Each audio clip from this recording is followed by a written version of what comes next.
Hello guys and gals and welcome. Welcome. I know it's been a day or two since I started streaming, but I had like night shift and a bunch of other crap and I'm sleeping. What the hell? Freaking random ad playing in the background. Okay, that is not how I wanted to start out my stream with a copyright strike. Anyway.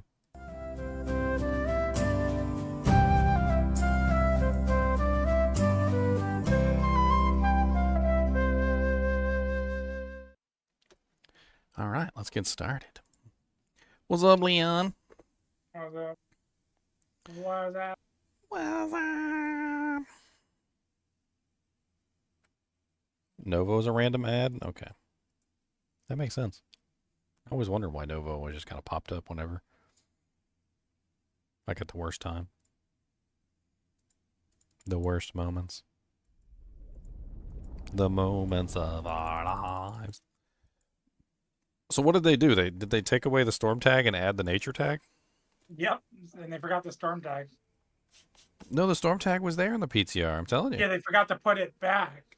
So they put the storm tag during the PTR, then they fixed it because the nature tag wasn't there. Put the nature tag back, but then the storm tag fell off somehow when they put the nature tag back.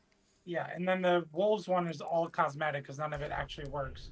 The druid was super bugged on the PTR. Like half their glyphs and half their Paragon bards weren't even working for any skills, let alone the companions. And some of those bugs seem to have carried over into live.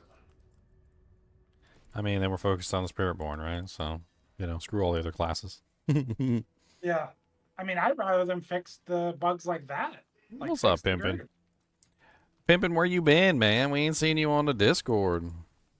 We need the big Pimpin' in the house. Where the big Pimpin' at? How are we supposed to get our swag on if we ain't got our pimp? Alright?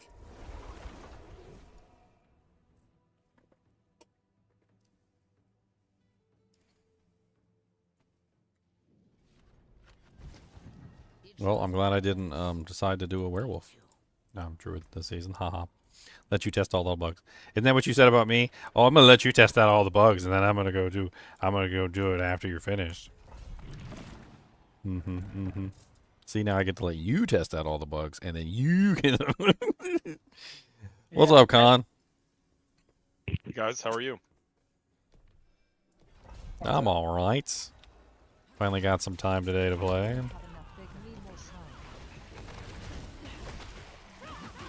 This Withering Fist build is interesting. I mean, I don't know how high it's going to scale, but...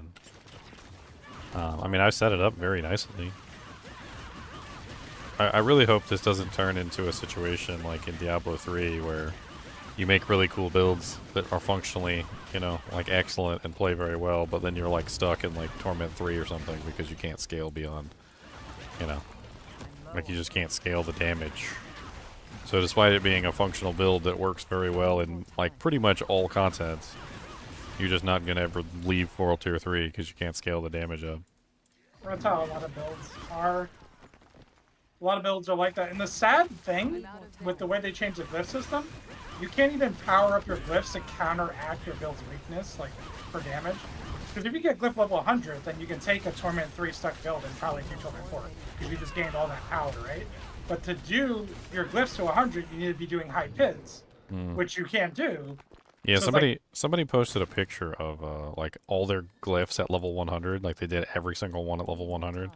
And then somebody immediately replied, yeah, well, only the Spiritborn can do that, because he's the only one that can do, like, 150 pits and, like, level up the glyphs like crazy. Everybody else is going to take them a long time to get to 100s, because they can't clear 100s. I just got the expansion, Big Pimpin' says. My daddy passed away, so I've been pretty bummed. Oh, no, not the Pimp Daddy. You may be Big Pimpin', but he was the Pimp Daddy.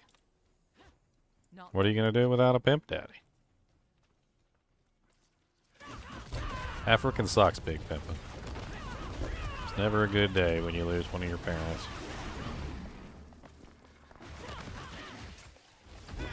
I remember the day my dad's mom died.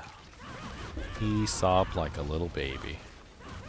He's big too. He's like 6'3", like 300 pounds. There's a 6'3", 300-pound baby.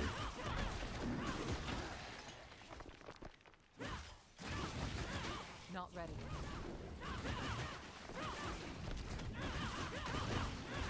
Well, hopefully I can help you take your mind off of it for a little while, Big Pimpin'.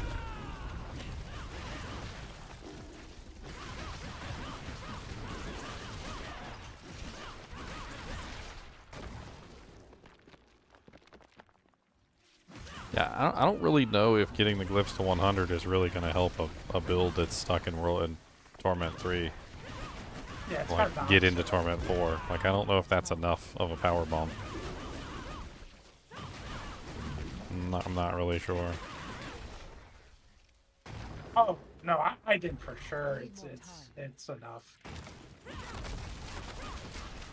Depending on the build. Some glyphs don't give you anything for that. I mean, the problem is not really necessarily like the scaling itself. It's that the monster's HP just scales too much. It's like once you get to a certain point. I mean, let's say 65 strictly as a goal, just completing 65 is not the question here, because I think any build could probably complete 65 if that was the case. 100%. But completing 65 isn't enough. Like, if you make a build and he just barely by the skin of his teeth completes 65, are you going to be able to do the Undercity in the time limit? Are you going to be able to, like, kill the Torment bosses? Are you going to be able to, you know, like, is your boss damage high enough that you can actually do that in a you know, succinct amount of time? Can you go kill Lilith on Torment 4? And the answer to that question is usually no. Like, barely by the skin of your teeth clearing a Torment, you know, a pit 65 isn't enough to get you there to the point where you can, like, do Torment 4 content comfortably. I think that's where we have to, you know, kind of like draw a line is it's not about doing 65 comfortably, it's about doing, like, you probably would have to be able to do like 75, maybe 80 comfortably before you are capable of, like, easily handling all content within the game. 65 isn't quite there. I mean, it's like barely. Like, you can survive, you can dish out a little bit of damage, but it takes you like 20 minutes to kill a Torment boss.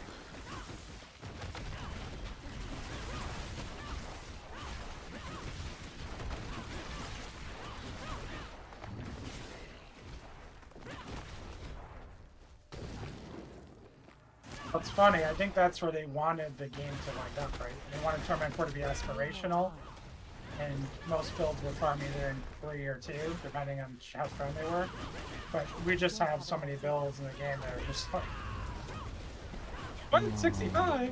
Well, I mean, I can understand how they set things up, which is, you know, to have, like, multipliers that are independent of each other. And I think where everything is going wrong is where the multipliers are somehow compounding on each other instead. Like, they're supposed to be independent of each other. So, like, if I have, like, a 30 times multiplier and then I have, like, another 30 times multiplier, they're not supposed to be stacking with each other. And I think that's where the Spiritborn is really getting most of its power right now, is that there are situations in which the multipliers are stacking on top of each other. In which case now we're sitting on, you know, like, a 30 times multiplier, and then it's going back through another 30 times multiplier. That tooth's been bothering me. I think one of my fillings is loose. Sucks. Miserable. My dude's in an okay spot. I didn't try to swap all his boards to do max damage, but I got the wolves at the high end doing like 170 mil crit, so it's plenty for Torment 4. So it's pretty good damage. But it could do way more without the buffs. I mean, I'd like to see a more gradual slope at the end, instead of it being so dramatic.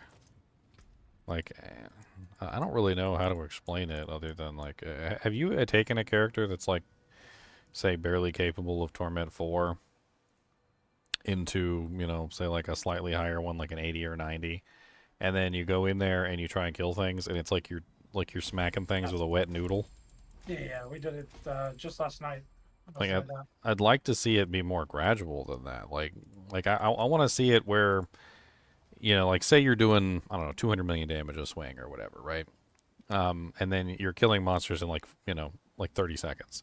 Then you go up a couple tiers. Like, it shouldn't be, okay, now your 200 million a swing is not ever going to kill this guy, because that's what it feels like. It feels like sometimes when you're going up a couple tiers, like the slope is not gradual. It's very fast. And now all of a sudden your 200 million damage isn't even anywhere near close to killing a monster. And then you're doing 1 billion damage, and your 1 billion damage isn't close enough to kill a monster. And then your 100 billion damage isn't close enough to killing a monster. I mean, it's simple math in a way, whereas if you were to say, like, okay, I have a monster, right?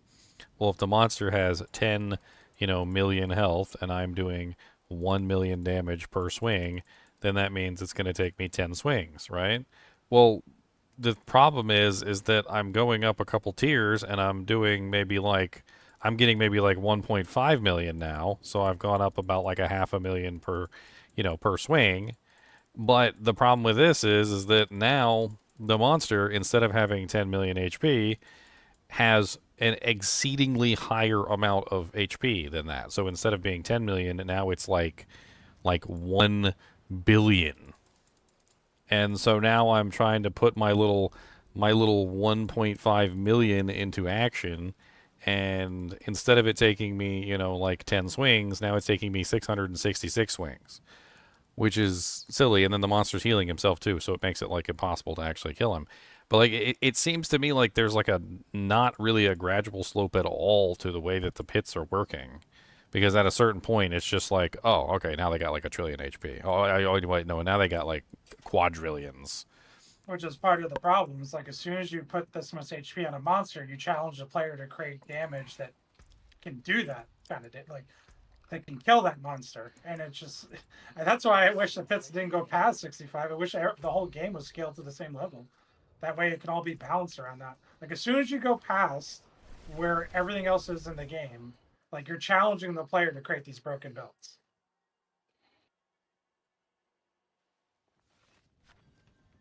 I mean, yeah. I mean, it's true. I just like, and I always have liked, the meta that appears from a game that has a top end, and no further. It's a concept that I don't think they understand, and maybe it's just because they can't do it right now because they don't know where the top end is. And maybe in the future we'll get it once they start like balancing everything out properly and we actually understand what the top end is. But like when you have a game and you balance it around a top end, you create a like, this is how strong you need to be and no further, right? Then instead of it just being like, how much damage can I do, now it becomes like, how fast can I go? Like, how many monsters can I kill within a certain period of time? You're like, how creatively can I make a build to function in this difficulty? And then once you're given a point at which you can work from, then you get all these amazing, like, colorful builds, like a freaking, like flower garden, basically, with all the blues and yellows and greens and oranges and everything, like, all over the place, and you've got all these pretty flowers. The problem is that, like, these flowers can't compete if you keep raising the goal point, so they end up getting squashed out. And instead of a pretty flower garden, you have like one tall sunflower that has taken over the whole garden and killed everything else, and it's the only one that can reach the goal point because you keep making it too tall. And before too long, you've got maybe like, you got like 3 or 4 sunflowers, and then it goes down to like 2 or 3 sunflowers, and then it's only literally the one build that can actually reach that peak. And you're basically just cutting off all of the fun builds, like, by doing that. It's not a good way to build a game. Do I trade with viewers? If you want something, Shadorkin, I can probably just give it to you. What do you want? I got some good staves. I got some pretty good Capelekes if you need a Capeleke. I got some pretty good Sepazontacs too if you need a Sepazontac. Or do you want some cash money? I got like 8 billion in the bank. I can give you some money.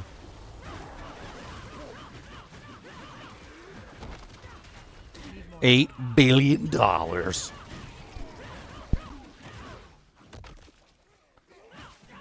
Yeah, you can get the mythics randomly. It's not common, but you can get mythics randomly. We had a couple people getting from gambling this season. You need 5 Taunt runes and 2 Eoms to craft yourself a shakalaka ding dong, huh? Shakalaka ding dong. That's a ping pong. Shakalaka laka ding dong. Yeah, I'll see what I got. I don't know if I have them, but here, shoot me a friend's request. 1, 2, 3, 4, 5, 6, 7, 8, 9, 10. There you go. Don't make me do all the work. I'm lazy.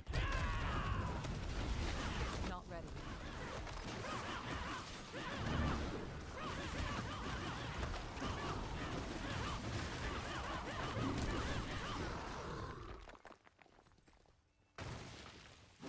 It might sound pretentious. It might sound pompous. But the truth is that I'm busy. I'm live streaming. I'm talking with people. You know, this is my business. This is how I make money. And like, you know, in general, I'll give you pretty much whatever you want if I got it. I'll give you the shirt off my back, but you're gonna have to come to my house and get it. All right? Like, you're gonna have to come knock on the door. And then I'm gonna be like, "Hey, come on in," because I'm gonna be too lazy to open the door. All right, and then I'm gonna hold my arms up like a little kid. All right, I'm gonna go like this, and and you're just gonna pull the shirt off me. And then you might have to put another one on me because I know the viewers don't want to see my nipples. But you know, like like that's how lazy. Well, Khan might want to see them apparently. Well,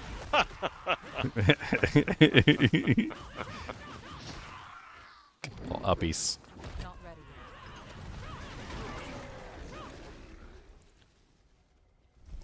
ready. My girlfriend's listening. Apparently she wants to see the nipples. You already have full access to the nipples. I don't know what to tell you. You got full access anytime you want. You have an all express paid pass. Pretentious. Has anyone been post-tentious? Need more time. Post-tentious? Everybody's post-tentious until they're pretentious. That's right. She's always listening. Like God. Need more time. We had to swap out her phone because her Z Flip was starting to malfunction. So she's got a well, I'm gonna put it in quotations. New phone. I don't know if it's new or not. It didn't come in a box, that's for sure. Not ready.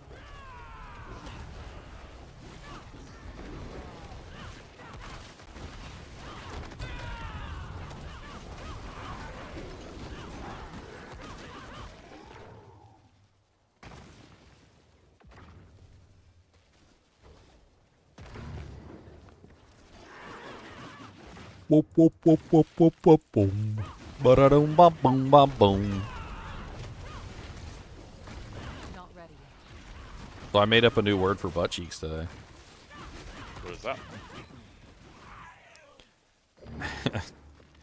Woogie was telling me a story about how her teacher was eating like 16 oranges, just sat there and ate 16 oranges, all of them in one sitting, and I was like, man, that's how you get fire coming out of your claps.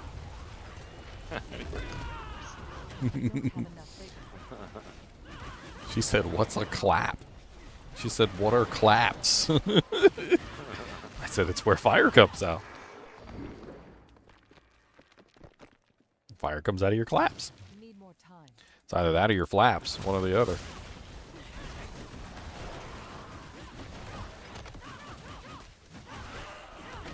Cody is unfortunately clapless.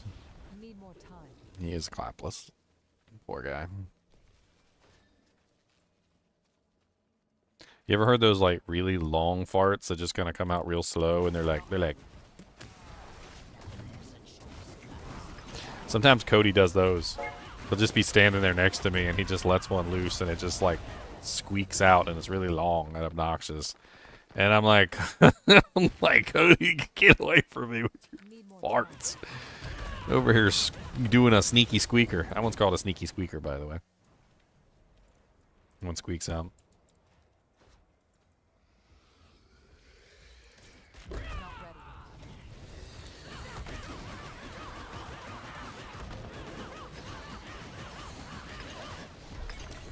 Flo had no butt cheeks, but you could hear her fart.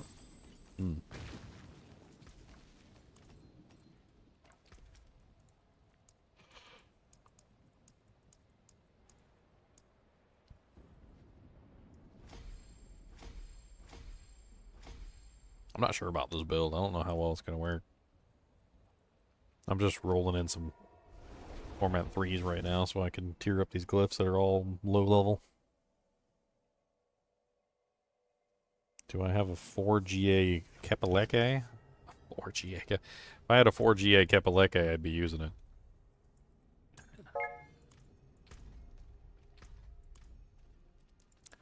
What did you say you need? You need 5 Tawn runes. You need a Tawn. Why do you need 5 Tawn runes? I got like 22 of these things. What have you been doing with your Tawn runes? What have you been doing with your Tawn runes, sir? I have a feeling you've been doing something wrong and dirty. Gonna be right and dirty. Gonna be right and dirty. Tawn runes everywhere. Gonna put some Tawn runes in my hair. He's got the beads in his hair and he's going like this and he's shaking them. Like this. They make all the noise when you shake them.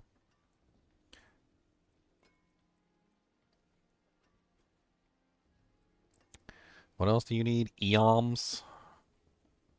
What the hell are eoms? I got 10 eoms. How many eoms do you need? You need 2 eoms. No, I don't have a quad greater affix Kapeleke, but I do have a couple really good ones. I've got some pretty decent ones. That one needs to go in the trash. Why are you here? Go to trash. You need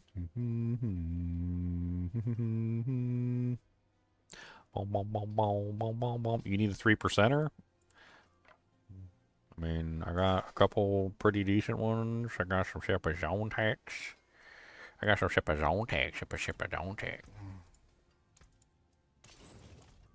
You need a tic tac. Need a freaking tic tac.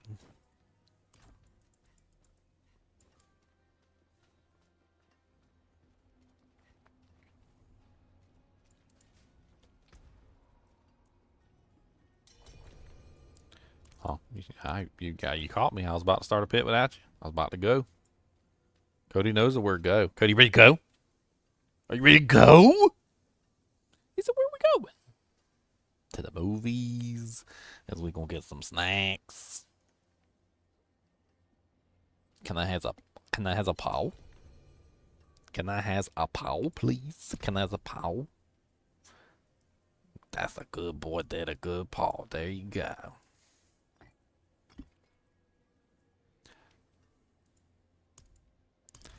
Cody wants some hugs. Come here. Come here, Boogus. Come here. Come on up here. I'm gonna steal your alligator and I'm not gonna give him back. He said, that's just rude. Come on. Come on, Boogus. Come on, come here, the Boogus. Gotcha. With his little hoodums on, look. He looks like an old grandma. Like a babushka. He's a babushka. Gonna be a babushka. That's a babushka. Stop leveling so fast, Con. What do you mean? What do you mean? Stop leveling so fast. Why? What's happening? How do you know I'm leveling fast? How wouldn't I know? I know what you were at when I started, and I know what I was at, and now I know what you're at now. I'm always watching. Always listening.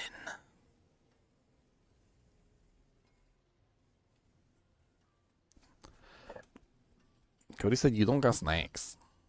I want snacks. You got snacks? So where's my snacks? Oh. How about a Doritum? You want a Doritum? He said, yeah. Is that even a question? It's the Doritums. World boss in 5 minutes. You want another Doritum? Delicious. They're gonna be riding Doritos. Where's all my doojanks on my screen? Why are they all gone?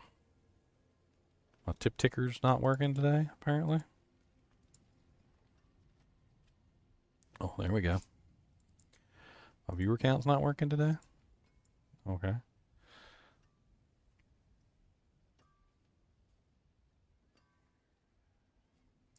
My chat box isn't working today? Like, none of them. Like, nothing's on the screen. Like, none of my interfaces, like, not a dang thing is currently on the screen. I'm like, I'm having to go through and, like, refresh everything and make it work.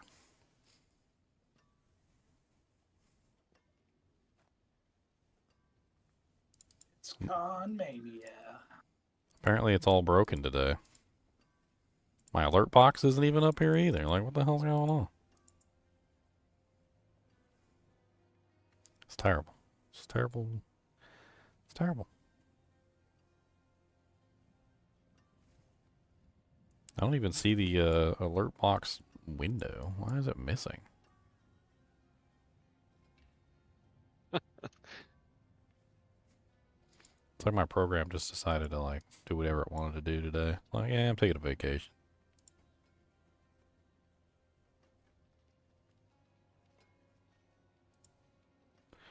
I don't even know if my alert thing is activated right now. Alert box settings. No, not the tip ticker.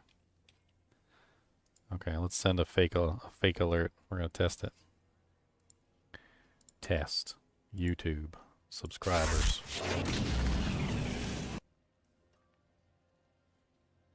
Did it pop up, or did it just pop up on the window?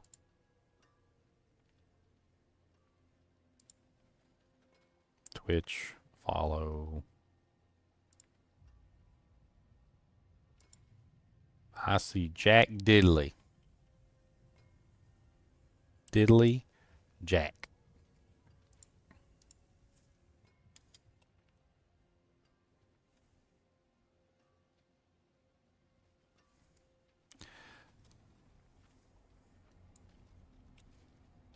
I love how people don't have access to any of the low tier ones, so they're just trading the high tier ones for the low tier ones now. They're just like, they're just like, please, I need a Monai rune.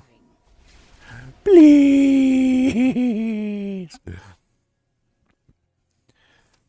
The blue ones are easy to get too. All you gotta do is just go farm the frickin', like we were talking about earlier. You just grab those rune tributes and you just go farm the Undercity. You get a whole bunch of them really fast. Blame Con. It's all Con's fault. I need more time.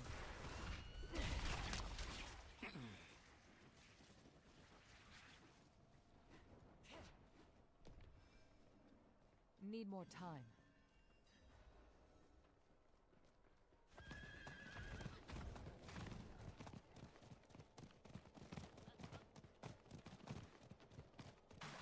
Need more time.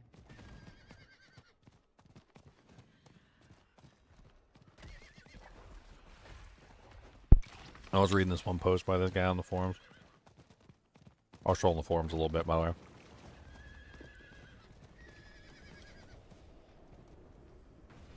How about their mamas? There's this guy out there who called me a Diablo purist. He said, don't support that guy. He's a Diablo purist. Well met, stranger. What if you're a Diablo purist, then you want to support you? Why does everybody have to make everything like this way or that way? It's got to be black or white. He's probably one of them guys that came in and wanted me to play like one of the Diablo 2 mods or something. And I didn't want to do it because, like, I don't like... Because you're a Diablo purist. Well, not because I'm a purist, but I just don't... I don't particularly like mods that are basically just cheats.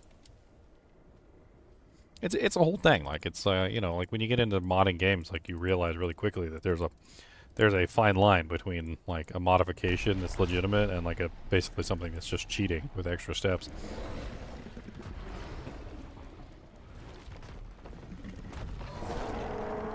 I don't know, I feel like a lot of the mods are just cheating with extra steps. Maybe one day I'll make my own mod. That'll show 'em.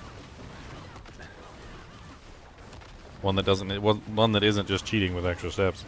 Need more time. Your mod would get rid of like spirit, like the ruin words that everybody uses. They have to try to do something different. Need more time. Oh yeah, spirit would definitely go. Either it would go, or it would be a much more expensive rune word. It's Oh, yeah, it's that's- way too cheap and it's way too powerful. Like for a level 24 rune word that's literally like best in slot for your character, it's insane. Need more time. I'd also put a limit on teleport too.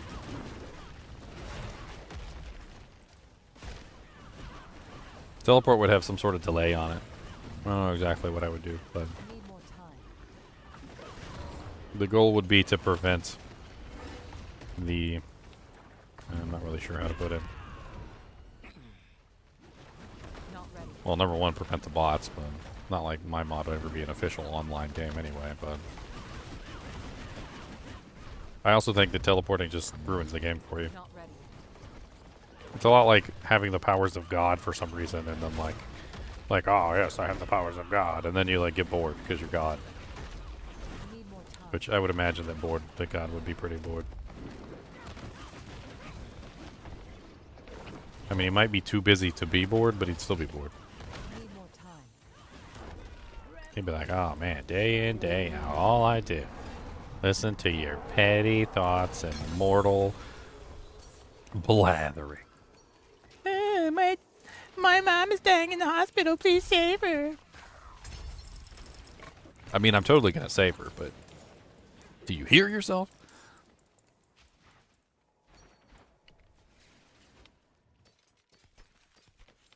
Wasn't it like on that movie? Remember the what is it? The one with it was Evan Almighty, not Evan Almighty, Bruce Almighty. Remember? Bruce Almighty, yeah. He hands him the you know, the power to hear all the prayers and everything, and Yeah. and like at the end he's like why would you give me like all the prayers in the whole world? He goes, I didn't give you all the prayers in the whole world, Bruce. I gave you all the prayers from like this street to this street. That's all you got. Yeah. He's like, that wasn't all of them, buddy. He goes, I hate to tell you. That was a small little drip in the drippy drop. He's like, I got 8 billion up in here.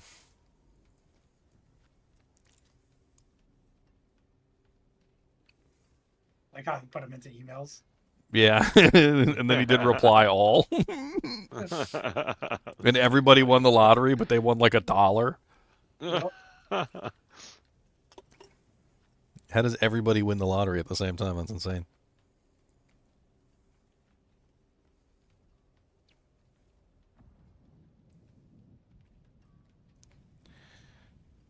Girlfriend is playing with her phone, making PNGs, you know, like with transparent backgrounds. She just turned both the cats into PNGs. Transparent background PNGs.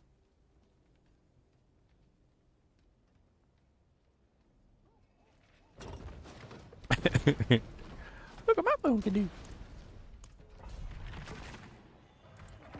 The hell was I talking about? I don't even remember.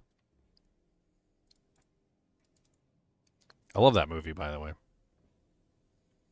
It's a great movie. I watch it sometimes. Just cause. Not ready.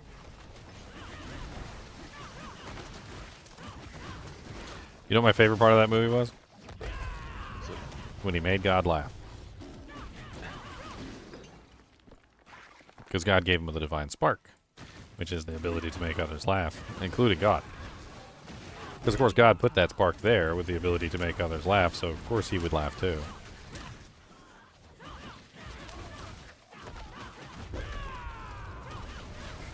I'm going to give you the power to make other people laugh. And then he totally tells a joke and makes God laugh. But then, then in the movie, God played a whole bunch of jokes on him too, which I thought was hilarious. He's like, why don't you take a look at your file? It goes here. It's right here. He opens up the filing cab drawer, and it freaking goes for how long does it go? Like the entire length of the room. He like smacks into the wall on the other side.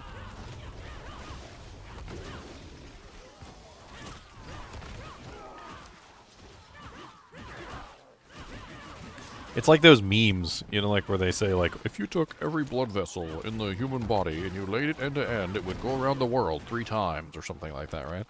Like if you took everybody's prayers and threw them into or file and put them into a book in a filing cabinet, how long would the filing cabinet drawer have to be?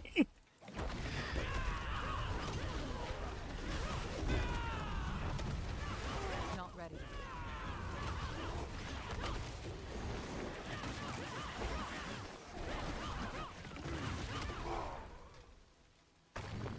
We need more time.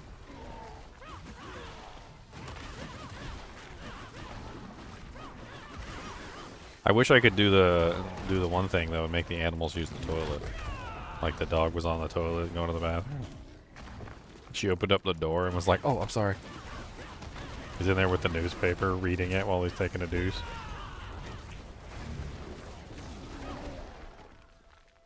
We need more time.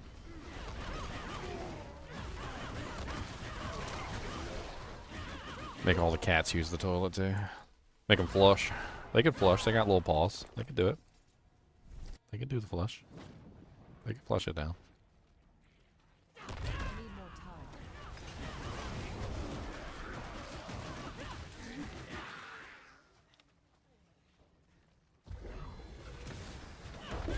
We need more time. Oh man, there would be an increase in monkey population? Why is there an increase in monkey population?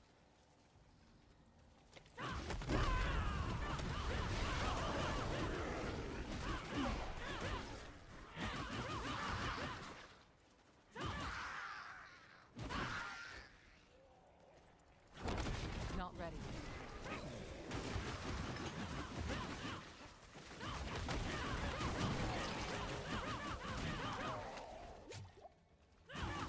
Need more And time. I heal so much, I just heal through the poison. It's insane.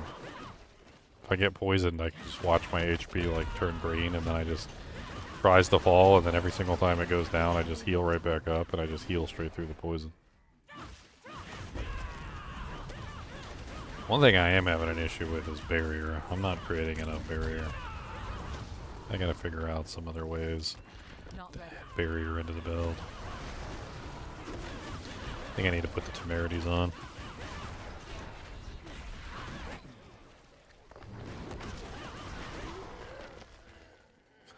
Oh, and the monkeys crawl out of the butt? That's an anal-dwelling butt monkey, sir. We don't call those monkeys. Those are anal-dwelling butt monkeys, okay?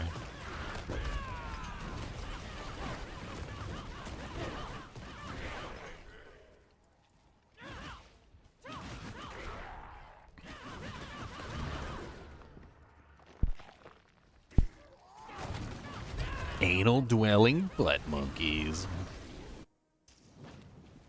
How many times can I say anal in a sentence? Not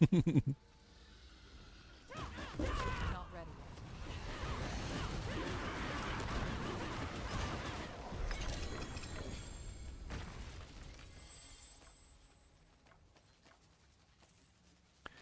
Alright, keep on leveling my glyphs.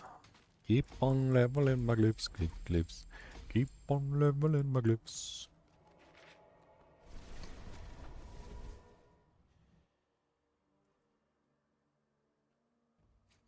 I have 2 Shrouds of False Death, each one a greater affix. Yeah, they all come with greater affixes nowadays. Should I take the GA on max life or the GA on damage when I exit stealth? I would do the max life. The damage while exiting stealth isn't really that important. Unless you're actually on a stealth class. Are you actually on a stealth class? Like a rogue or something that can enter stealth all the time? Or maybe like a druid that's utilizing... What's that one? The axe. I can't remember the name of it for some reason.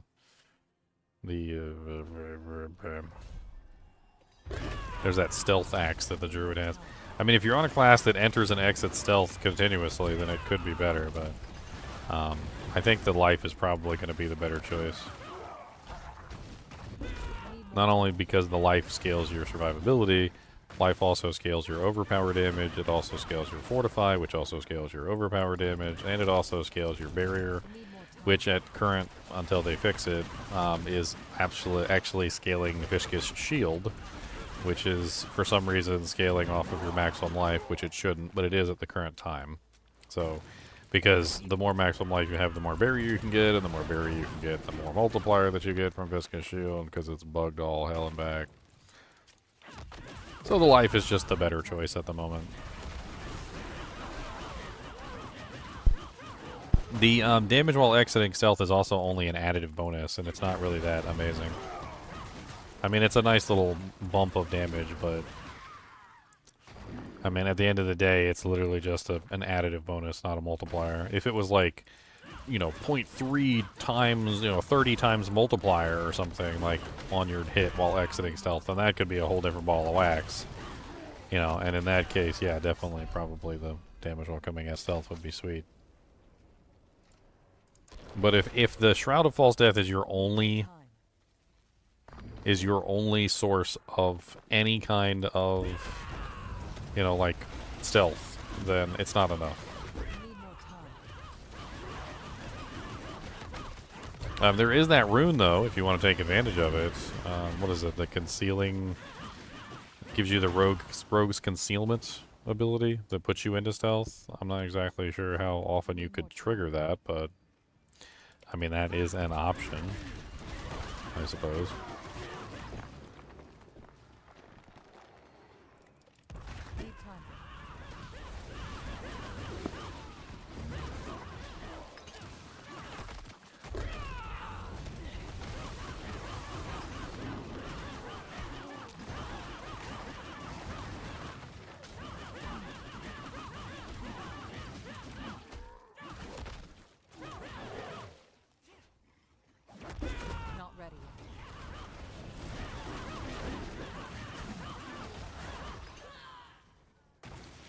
What's up, Looty Rick? Doing alright.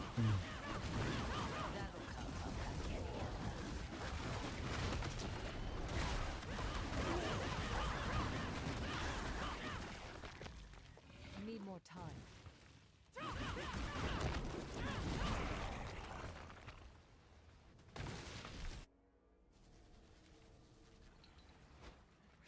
Need time. 2 4-star greater affix items somebody's trying to trade.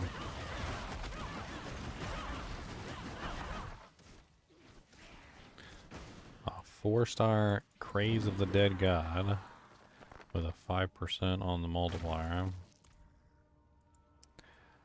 The bad multiplier. A perfect Ring of the Midday Hunt. Wow.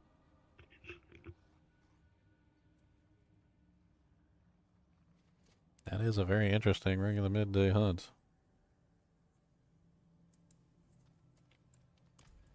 An absolutely perfect one.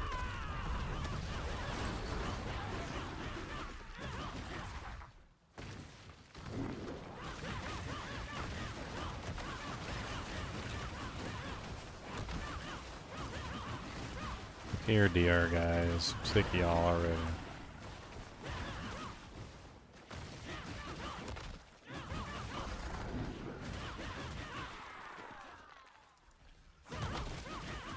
Kind of wish the shift key actually worked in this game to hold you still. I swear a lot of the times with certain abilities, like, depending on whether the ability has any kind of movement attached to it, if you hold the shift key, which basically means I don't want to move, half the time it still moves you anyway. I'd like a button that I could use. It's just like, plant yourself. I don't want to move. Don't move me at all. I want to stand right here.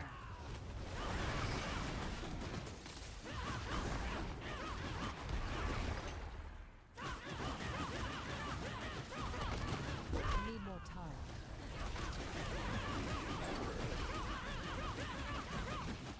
Why are you guys so tough? Die. Not ready.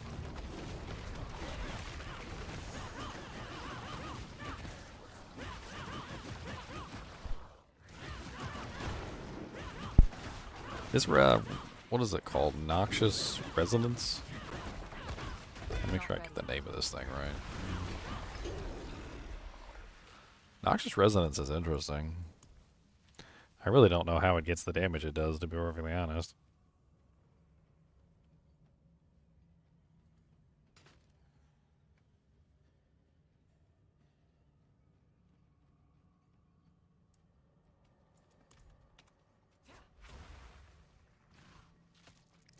You swapped a hardcore Looty? Oh man. Rest in peace, my friend. Rest in peace.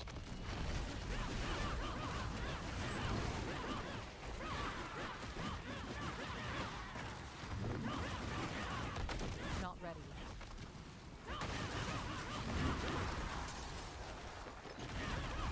Oh, rest in peace, Ginger.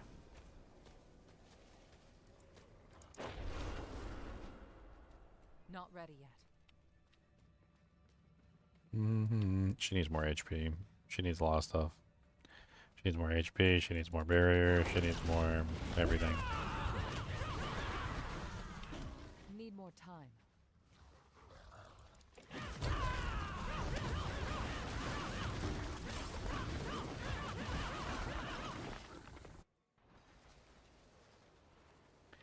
Boom, boom, boom, boom.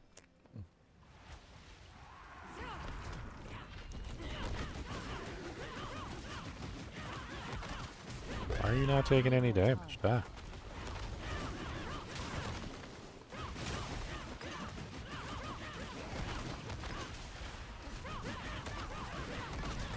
Not ready.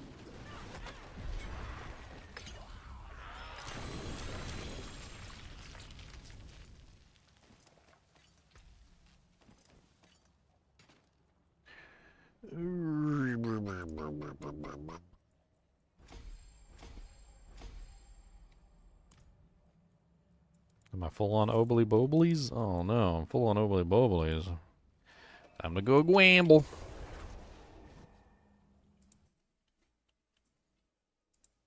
Mr. Goody Two Shoes, Mr. Goody Two Shoes. Ginger Evil Mentor here. Why bother farming when you can go to MMOEXP.com and simply purchase your items in gold? GGM would have you farm the items. What a pathetic being. Use code GEM Ginger Evil Mentor for 6% off your entire purchase. And don't tell Ginger Gaming Mentor that I was here. Alright, what do I gamble for? That's the question. I think I still just go for quarterstaves. Hoping for those ancestrals. That was a whole lot of nothing. Don't have the coin. Man, I didn't even get one. Not even one ancestral. That's so rude.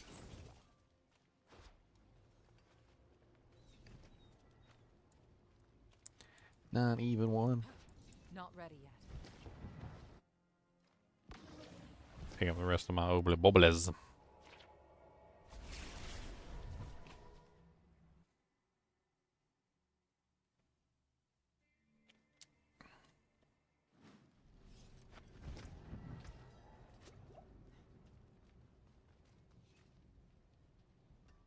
Everybody's just showing off their crazy items in chat. Do I got enough Masterworking mats to upgrade my Sepazontek? I do not. Sepazontek, Sepazontek, Sepazontek, Sepazontek. People are starting to get frustrated with the Masterworking system. I am Not ready too. yet. I was when I was on the forums looking at stuff, there was a bunch of people just complaining about the Masterworking system, like taking absolutely forever to get anything. And then there was that guy on there who was like, he was like, I played for 8 hours today, and I feel like I made no progress. And he was at like 257 on the Paragon. I mean, that's like the point at which you slow down anyway. I'm not sure what. I think it's a good thing. It takes a while to hit 300.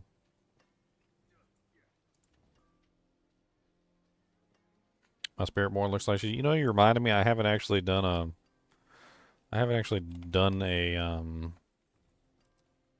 like a dress up on her yet. I haven't actually chosen an outfit.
Mm-hmm.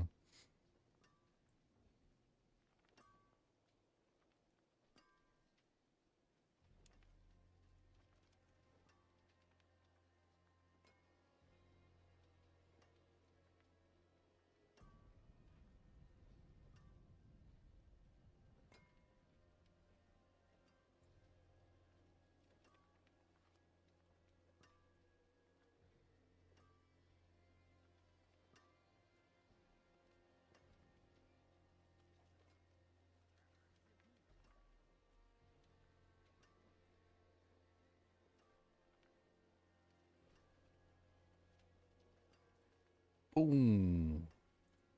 I had to go reply to some of the forum comments real quick.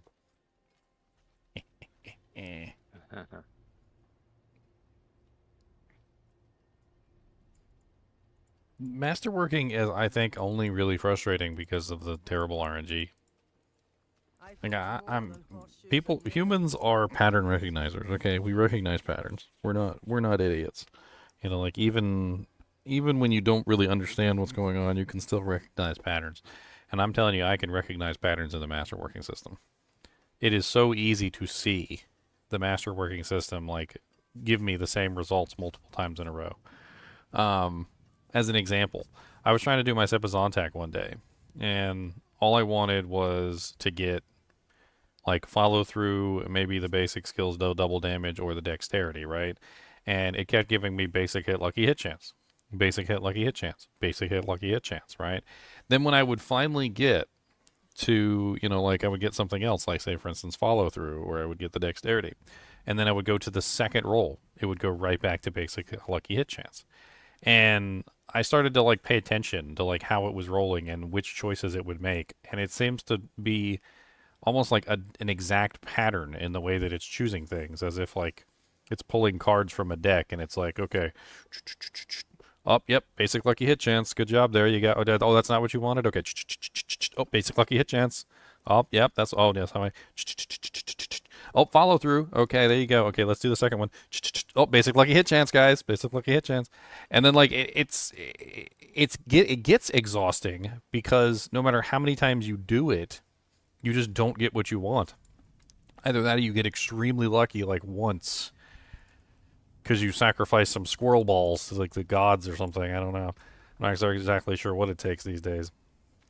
But there was a comment on the forums. I was reading through some of the posts people were making. This one guy said he got, like, a really good drop from one of the bosses. He sold it for 3 billion gold. He took the 3 billion gold and an infinite amount of obdusite and sat there and tried to masterwork his item. Wasted all 3 billion gold and all the masterworking materials and never once got even close to the masterworks that he wanted. Let's see if I can find it real quick.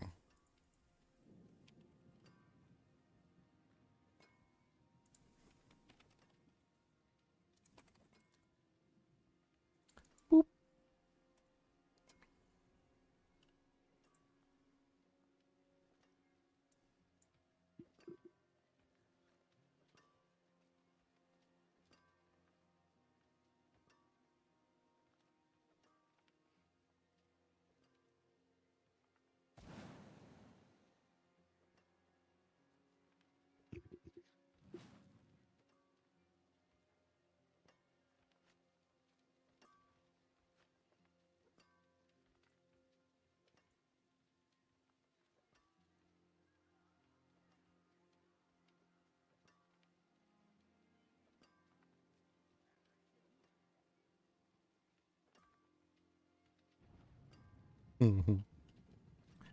Let me see if I can find this post real quick.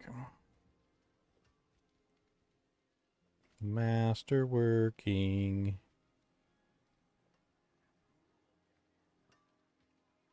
Oh yeah, I commented in the post. That's right. I don't know. I can just go to my. I can just go to my friggin' doojang. That is not what I meant to do at all.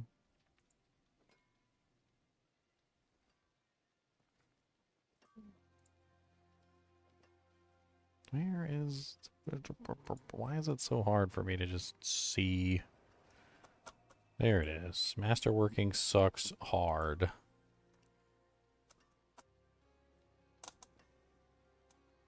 Where's the... Yeah, here we go.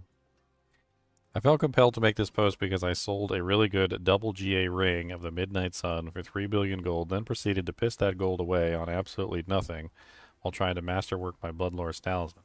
3 billion gold and absolutely nothing to show for it. The thought of farming more only to fail again really made it hit home how bad the system is. It's just breeding ground for frustration. There is zero fun to be had.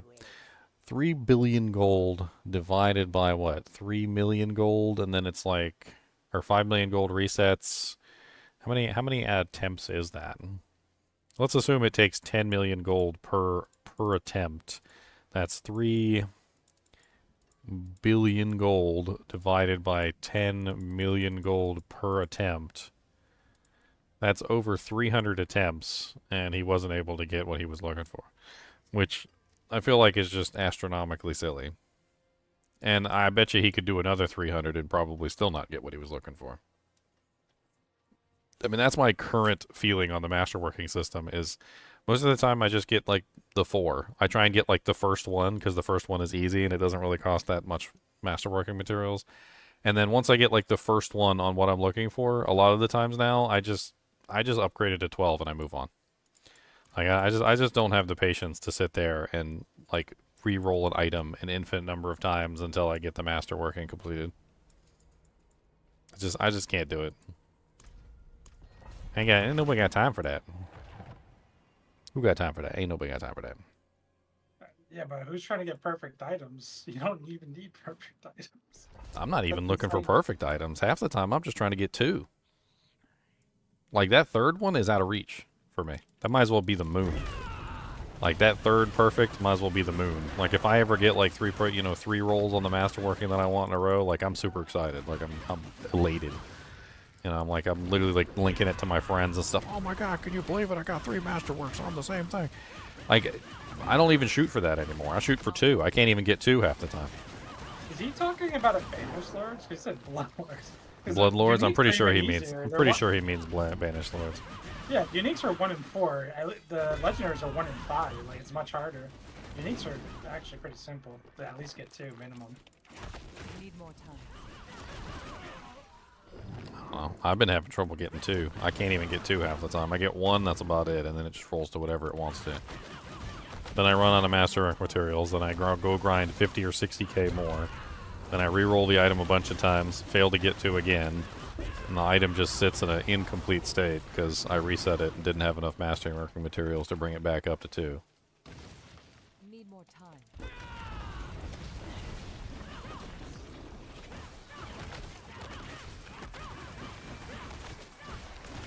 I don't know what the Masterworking system is based on. It's the same crappy RNG system the Tempering system is based on. When you go in there with a 3-option choice trying to get basic skill damage and roll core damage like freaking 14 times in a fucking row. Pardon my French. Ginger doesn't curse. But Ginger curses when he does the Tempering in the Masterworking system. Because they're bullcrap. There's something there. I think it might even be a class action lawsuit. Need more time. I think the Masterworking and the Tempering system, there's no way that you can say that it's that bad on accident. Like it's been multiple patches, they've had plenty of time to fix it. It's been a main complaint of like everybody that the RNG system doesn't seem to work properly and just rolls whatever it feels like rolling. It's not a normal dice roll. It like literally will fail 14 times in a row. It's funny, they gave us the scrolls to redo the Tempering on the items, only for me to put the scroll on the item and fail it 7 more times. Well, it's like that old meme, you know, like hey, I want you to be a pallbearer at my funeral. Yeah, so that you can let me down 1 more time. That's literally all the scrolls are at this point, is literally so that you can reset the item so that the Tempering system can let you down 1 more time. Need more time. There's got to be some sort of almost malicious intent behind the way that the RNG system works, because it seems to be designed to deliberately waste your time. It almost does seem to know what you want, and it seems to be deliberately giving you what you don't want, and I don't know how the hell it's pulling that off. Need more time. And before you guys, you know, say, hey, you know, take your tinfoil hat off and, you know, exit the conspiracy lobby, Alright, let's take a step back and let's actually look at some news that occurred, like within the past couple of years, where Activision was caught with a system that was deliberately manipulating the results. And Activision and Blizzard are a company now. They're together. Let's see if I can find the news article real quick. Well, let me get rid of these monsters. Need more time. So, Activision made a patent.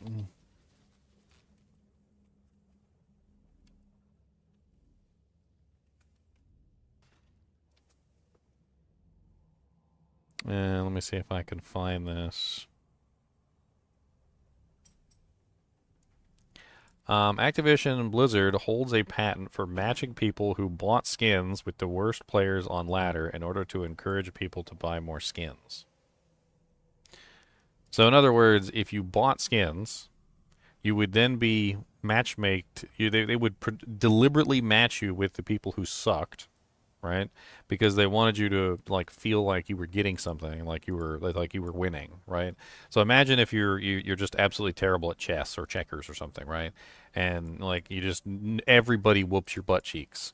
But you know, you're a patron of the store. You bought lemonade and a sub, right? So because you bought food, like they want you to feel like you're getting something. So they put you against a 3-year-old child at your next checkers game, and you win, and you're like, yeah, I'm the best, right? You know, like they basically have patents on manipulative tactics like this. Activision Blizzard does. And so like I have to wonder, like after having spent, you know, like what is this, 3 seasons now with the tempering and masterworking system, and it just does not get any better. In fact, they reduced the total number of options on the system. And then when they reduced the total of number of options on the tempering system, it only seemed to get worse.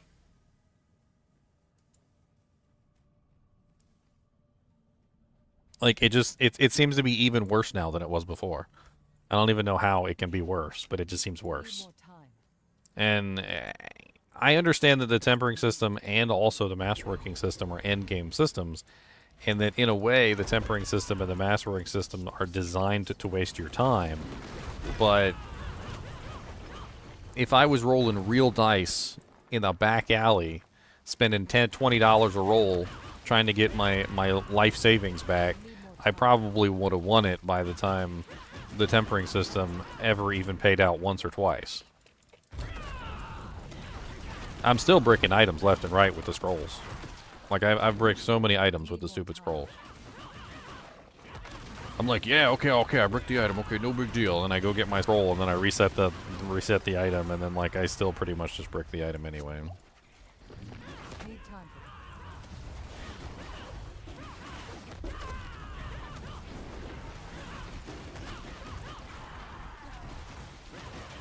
Not ready. Was it when the game when Vessel of Hatred started? I had like 3 or 4 rings in my inventory. I had 4 legendary rings, and I took my legendary rings over to the vendor to put basic skill damage on them, just basic skill damage. And I bricked the first ring. I was like, okay, no big deal. Like I got 3 more rings. Bricked the second ring. Okay, I was like, okay, no big deal. I got 2 more rings. I bricked the third ring. Put the 4th ring up. You know, I'm like, okay, you know, I gotta get lucky eventually. 4 rings down. I bricked all 4 rings. All 4 rings. It was 7 masterworks per ring.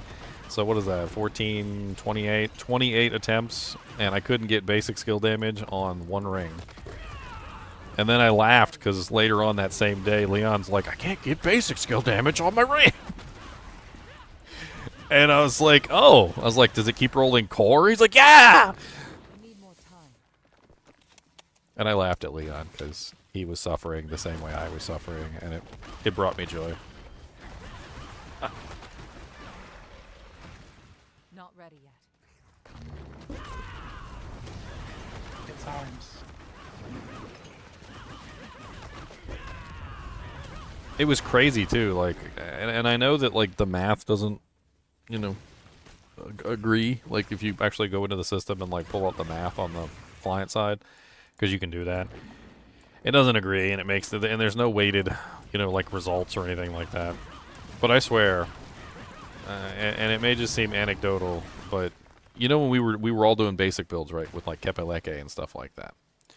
I was doing a build without Kepeleke, and I was trying to get core skill damage, and it kept rolling basic over and over again. It just kept rolling basic over and over again, and I couldn't help but think to myself, I'm like, where was this when I was on my basic character? And then, like, I couldn't get core to roll to save my life. Like, I ended up bricking the ring with basic damage on it. Not ready.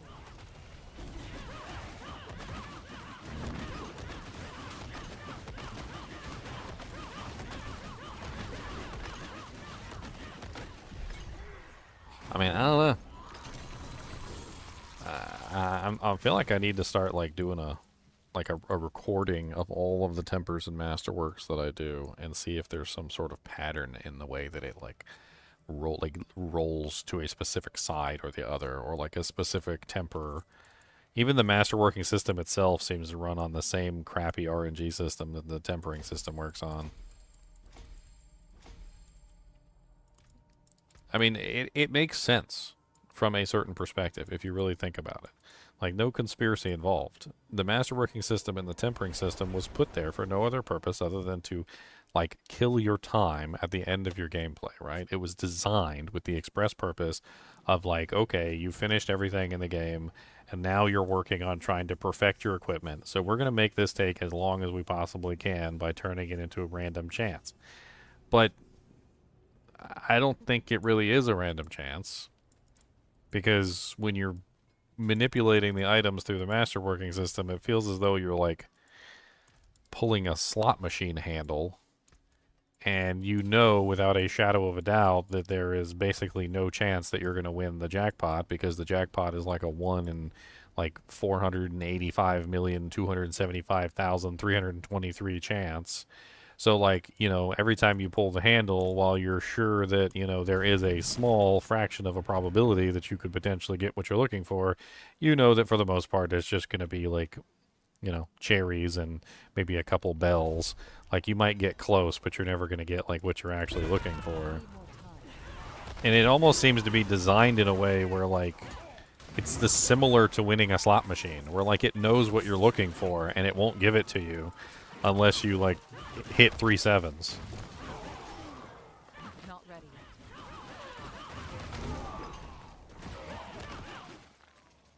And yes, I would agree with that as well, Persida Likes. Persida Likes said that it's much harder to hit 3 affixes on an item this season than it was previously. Like 3 masterworks. And I think I would agree with that as well, because in Season 5, I was able to get 3 masterworks on my grandfather. I also grabbed 3 masterworks on the same affix on my Ring of the Starless Sky. I had a couple items that I triple masterworked in Season 5. And yes, I put in the effort and I actually worked at it, but I've also been putting in the effort and working at it this season, and I've gotten nowhere close. I'd be lucky if I get even 1 this season, I bet. Like 1 really good triple masterwork. Unless it's like an accidental triple masterwork on something I don't want. Like, what do you mean you didn't want all your triple masterworks on core skill damage? Even though you're not using a core skill?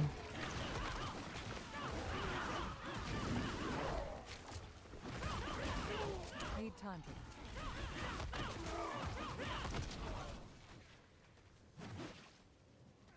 that. I forgot to go get my temerities and I can't swap out. I keep forgetting.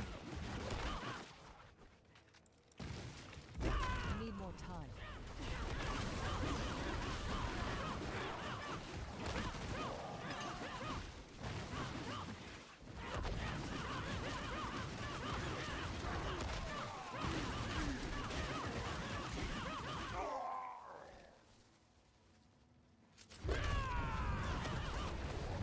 Carving meat from bone is my specialty.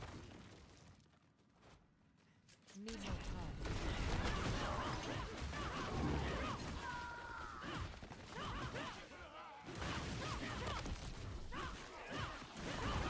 You know, if the RNG calculator does take into account what equipment you're wearing, or what piece of equipment you're putting the effect on, I wonder if we could do tests to specifically find out that answer. Like, take a character, like, remove all the equipment, like, put it in the stash or something. I don't know, like reset the Paragon board. Need more time. Like, I'm kind of curious at this point if you were to take a, like, I don't know, just a generic blank slate of a character, right? So don't set the character up for anything. Just, like, have it power leveled to 60, Need more time. and then, like, don't put any points in the board, don't put any points in anything. And then just transfer your items over to this character to masterwork, basically. So just give them the equipment and let them masterwork the items on the character. I wonder if the character that has never put points in their Paragon board or skill tree is going to have an easier time masterworking than, or tempering, than a character who has. Like, almost as if somehow, like, the game is, like, registering what you put your skill points into. Like, oh, well, he's got 5 points in one of his core skills, so let's not give him core skill damage. You know, like, oh, he's wearing Rod of Kepe, let's not give him basic skill damage. And, you know, it's funny because, like, I wasn't getting basic skill damage as long as I had the Rod of Kepe on. And then as soon as I took the, you know, went to another character that was using, like, Sepazontak, which is exactly what happened. I was using Sepazontak and I was trying to roll for, like, core skill damage because I was utilizing Payback. It was an odd build, okay, shush. And I couldn't get core skill damage anymore. I couldn't get basic skill damage either. It kept rolling ultimate, which is the other one in that particular tree. It just kept giving me ultimate damage over and over again. Need time.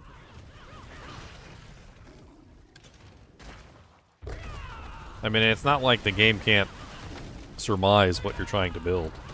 You know, if you've got, like, Noxus Resonance, a key passive, well, then it knows that you probably want critical strike damage. And, you know, if you're using a Rod of Kepe, it knows you probably want basic skill damage or core damage. If you're, you know, utilizing the, like, Washe Knockpa, it knows you might want ultimate damage and so forth and so on. I mean, I don't see from a programming standpoint it being all that difficult to have some sort of odd thing involved weighting the responses. After, you know, the first season, I was willing to let it go. Second season, I'm willing to let it go. But we're 3 seasons in now, and the tempering system is worse than when we started. And the masterworking system is worse than when we started. It just the randomness of it just seems to be terrible. And I've been talking about this for a really long time, and I feel like I should stop, but I also feel like I should keep going. we need a class action lawsuit, boys. Ready. I want 100 billion gold stat for my losses, and 100 million masterworking materials to sob my tears into.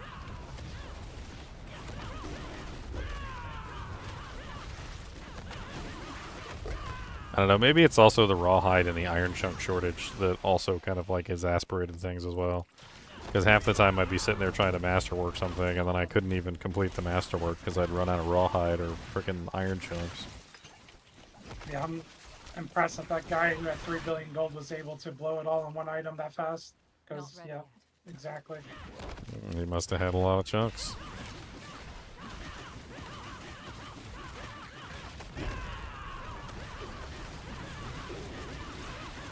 Not ready.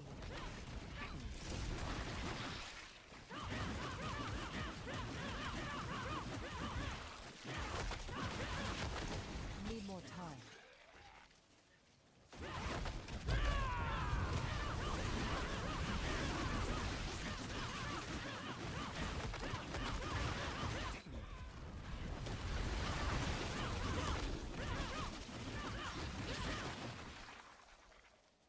Alright then. Not ready. Oh, you know, I probably should have jumped out of that at any time. Probably would have been a good idea. Yeah, I need to go get the temerities. I keep dying while I'm in here like an idiot. Temerities at least will save my life. Barriers, my friends, barriers.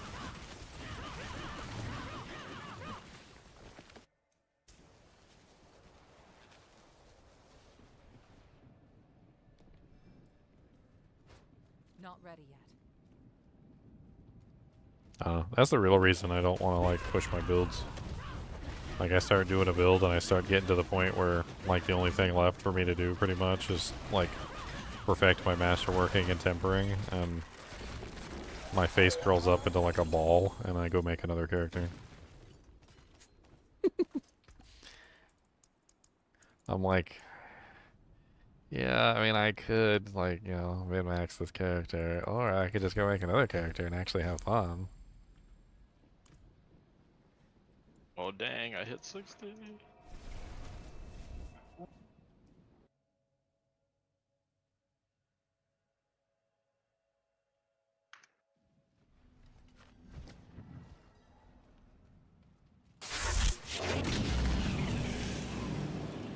forge more than horseshoes and nails. What do you need? A perfect normie aspect of the empowered feathers.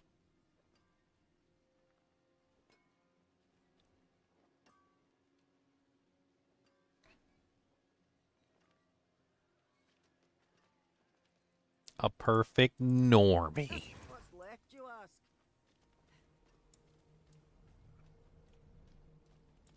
I feel like that's something I actually need to do. I need to just get like a butt ton of rings, just like every ring I can, right? And then I just like line up my inventory with rings. And then I need to just sit there and the tempering system, and I need to just like temper the same thing over and over and over again on there and record the results of every single temper, and then like put it into a chart and figure out if there's some kind of pattern. Because I feel like if you do it enough times, you're going to find out there's probably a pattern. Like it's deliberately seems to be avoiding specific results. Not ready yet. I mean, it's going to take a large sample size to see the pattern. Otherwise, it's just anecdotal. And like the pattern size is going to have to be ridiculous.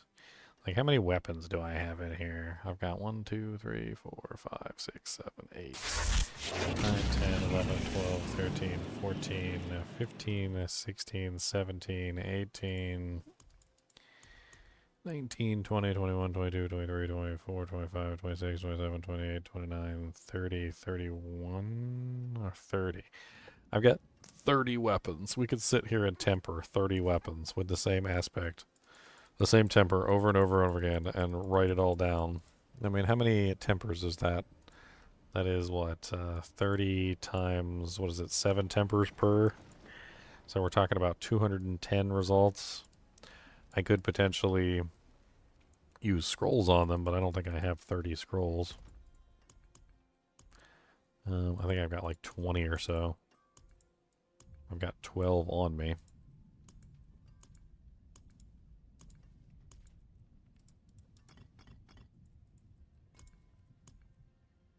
And that way we can learn. Read. Oh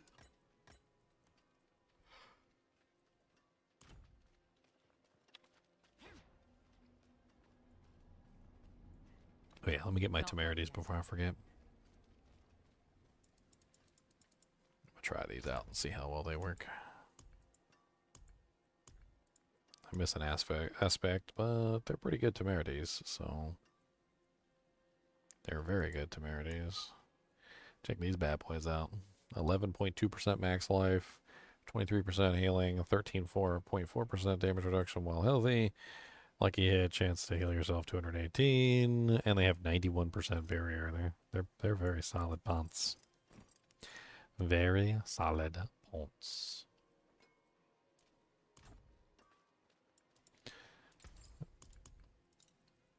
I especially like the 11.2% max. Even though I think I lost life by putting them on. Because that's how that works.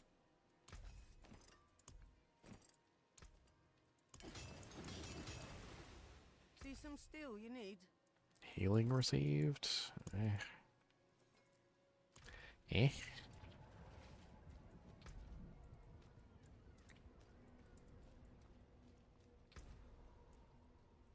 Let's try 60. Let's see if we can push it. Oh, we gotta push it. Push it to... Oh, crashed.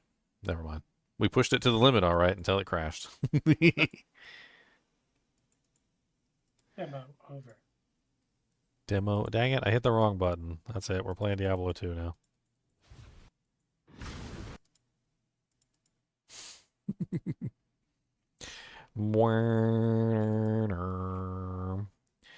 No Diablo 2 today. Diablo 2 will have its day. I actually got the Diablo 2 season patch notes early.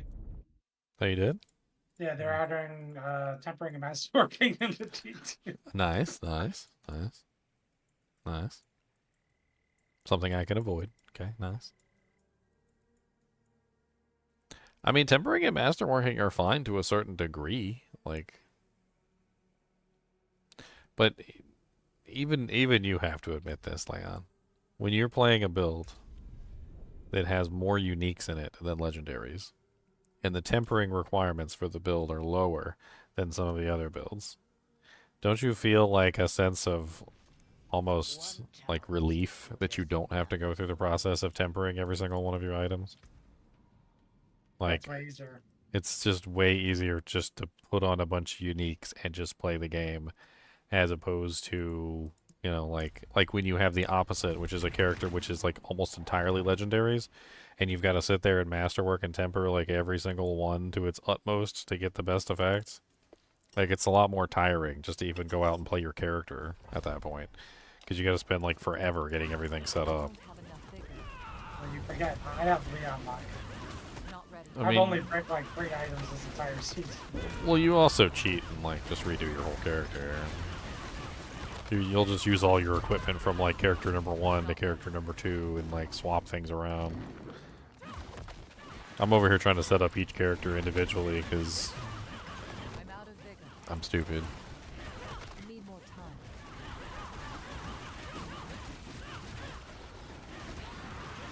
How's the internet, Ginger? I'm out of vigor. Oh, that's better. I haven't like lost the connection yet. I mean, it definitely seemed to be something wrong with the router. The router's been replaced, so.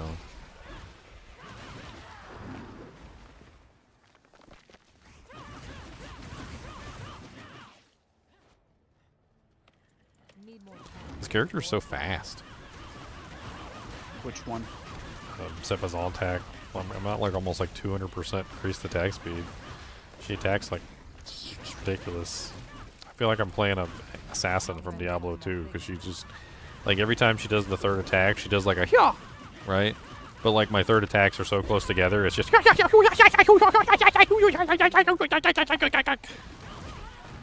it's just like frickin' Diablo 2 all over again with the assassin every time she would make that noise when she kicked. And then you're over there kicking like 10,000 times, and so she's just like Someone's offering a 4GA Sepazon Tech 95% for a 4.5 bill. yeah, it's not bad. Feels like it's cheap, right? No.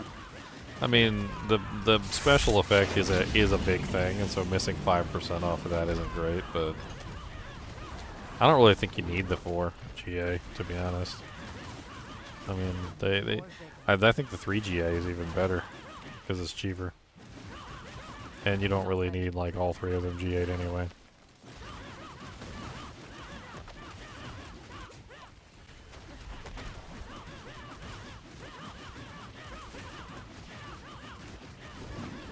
So your adventures in Druidhood have not been fun, Leon? You've been finding out a whole bunch of bugs?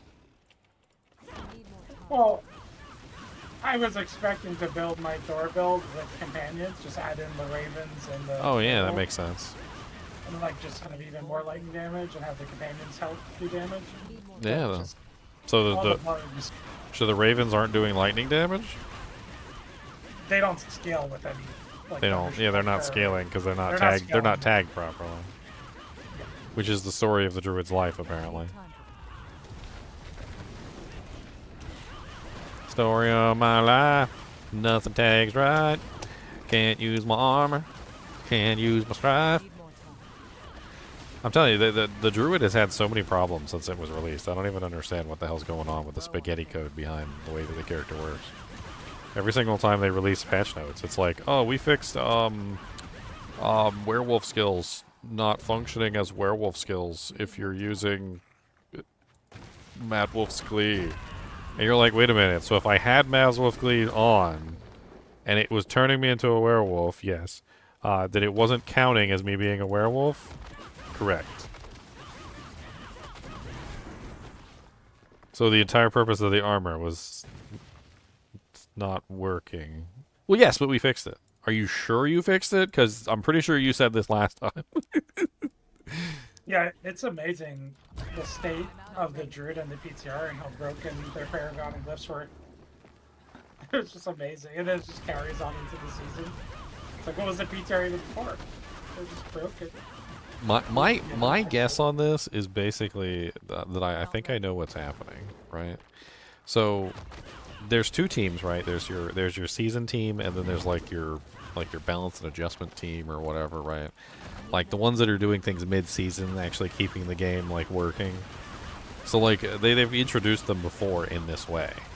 So let's say that you're part of the, like the fixing, making sure things run smoothly during a season, right? There's a bug in a class, you fix the bug in the middle of the season, right? But the next season team, the one that's working on season, say 7 or whatever, is working off an older version of the game without your fixes in them.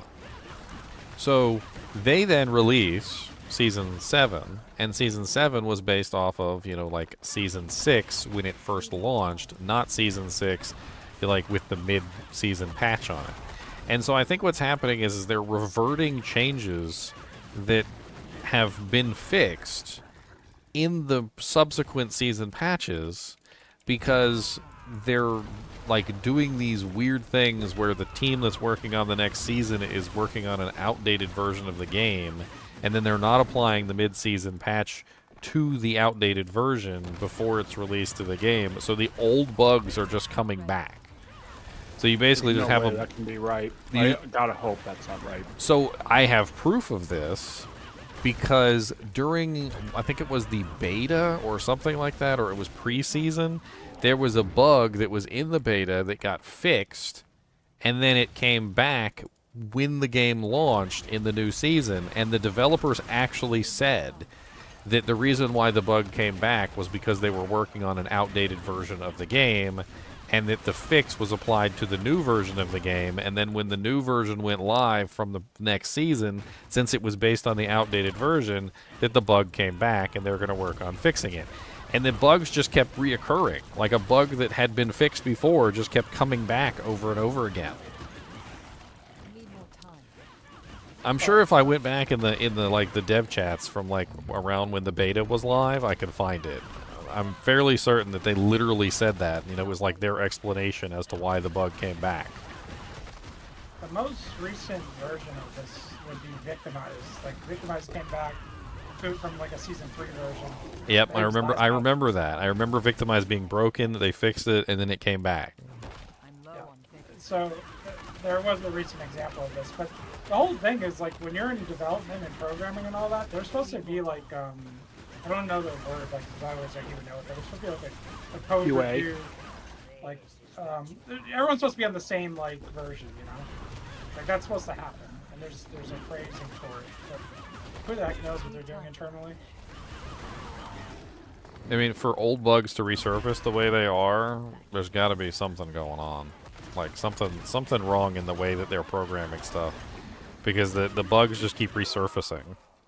It's like, oh, we have this catastrophic bug, and like, oh, we fixed it, guys, don't worry about it. And then the next season, like, it's back again. Like, just, like, worse than ever. And it can't be that they just, like, messed it up again. It's got to be that the patch that they did to fix it was reverted somehow. Not ready yet. Like, the way that they're applying the changes is causing the bugs to just resurface.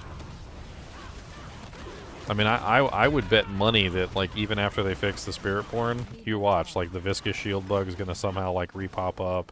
The Interdiction bug is going to repop up, like, 2 seasons from now. Yeah, it's going to be, like, 2 seasons from now, and then the bug's just going to suddenly come back.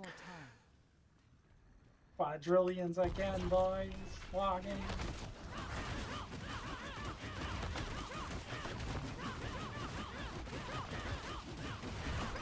I need more time. I mean, I know they're not focused on any of the, like, the non-Spiritborn classes right now, but you think they could at least get something as simple as the tags on the frickin' Raven, right? I need more time. And you said the tags on the Wolf aren't working either? So the tags are right on the wolf, but they don't apply to Thunderstruck or the werewolf mode. Those two Paragon boards just don't work with those wolves. It's quite hilarious. It's like frickin' spaghetti code on that character, I swear. And there's a ton of glyphs that also don't work. Like the nature magic glyph. So when you have the nature magic tag, you would think the nature magic glyph that gives you like multiplier for nature magic skills would work, but it doesn't work for the ravens or the wolves. Like it just, you know. Well, I mean, they made a change to the Druid recently that was because of one of those things, and it had to do with remember the patch note that said that the Druid free skills that were cast from Nature's Fury were not applying the appropriate tags. Remember that to the free casts, and they said that they had fixed that. Maybe it was them fixing the Nature's Fury, applying the appropriate tags that somehow broke the Nature Magic tag. Because the Nature Magic tag should have been applying to both of them, as well as the Storm or the Werebear or whatever. Whenever it got a free cast, it should have been applying all the tags, but apparently it wasn't. And they went and fixed that, and then they tried to fix the Raven, and now all of a sudden all the tags are broken. What's up, Ocean D4? First time viewer here. Just wanted to say keep up the grind. Oh, I don't plan on giving up, man. I don't plan on giving up. Somebody's gonna have to knock me out and drag me out of the streaming room. It'll probably be my girlfriend, but I never like just see like caveman Ooga Booga just like smack me in the back of the head with like one of them big like Captain Caveman clubs. You guys know what I'm talking about. It's kind of crazy though, because these are like simple tests. This isn't like creating some like, oh, this thing here, if you do combine this with this freaky item and then this freaky Paragon board and this, and then all of a sudden you break the game. No, this is, do the tags on the skills actually work with the multipliers of the glyphs and the nodes? Like, it's just a simple test. Just enable it. Do you get more damage? Do you not? Like these are things that should be called QA. I mean, These aren't, like, it's crazy not like builds. we're trying to, yeah, it's not like we're trying to do something that they had never envisioned, right? The Storm Pants turn the werewolves into lightning damage and add the Storm tag to the werewolves, right? So you would think that it would automatically, like they would already have that in place. So like, okay, they're going to be Storm, so they're going to scale with Thunderstruck, and they're going to be Nature, so they're going to scale with your other Nature skills, and then like test that out and make sure that everything's scaling properly. But it's not scaling. So like it's a designed item that they created to do a specific thing that it's not doing the specific thing that they designed it for.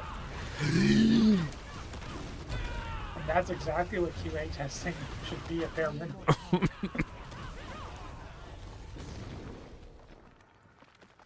I have a nice voice. You could see me doing YouTube videos or something. You're hilarious, sir. Of course I do YouTube videos. I have a whole YouTube channel with 42,000 subscribers and climbing. You should check me out. I got lots of cool stuff on there, like doojanks and stuff.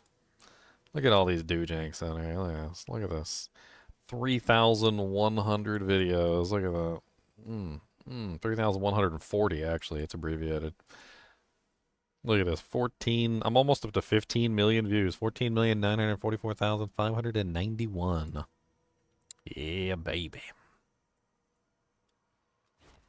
I feel like Ocean is trolling me. Why are you trolling me, sir? He doth the troll.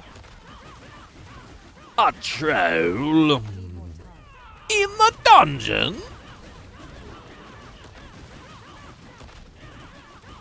I'm so confused at the way that this Noxious Resonance like puts out damage. Like I don't even understand half the time what the hell's going on with the way that it works. Like my poison damage isn't even really that good at all. And then like I'm hitting the targets and they're not taking any damage. And then all of a sudden like the monsters will just take like this big giant like pump of damage for like I don't even know where it comes from really. You would think that if that's the case, it would be happening all the time, because I'm poisoning the monsters all the time, and I'm also critting them all the time, which is causing the Noxus Resonance to go off all the time. But it's not. Right. You know what it is, right? It's just like everything else in the Spiritborn. Basically, you're getting all your multipliers into your damage, right? Your poison damage. Then it's snapshotting that damage on the target. Then it's applying a large percentage of your crit damage multiplier on top of that. And then it's reapplying all your regular multipliers again. That's probably what's happening. That's where you're getting these large numbers when it doesn't make any sense from your base damage. Well, I think it could be the Jaguar Spirit Hall, too. I think maybe what's happening sometimes is like the explosion goes off at just the right moment and hits the Jaguar Key Pass or Spirit Hall bonus, and then it's like feeding into that, and then it goes through my multipliers a second time.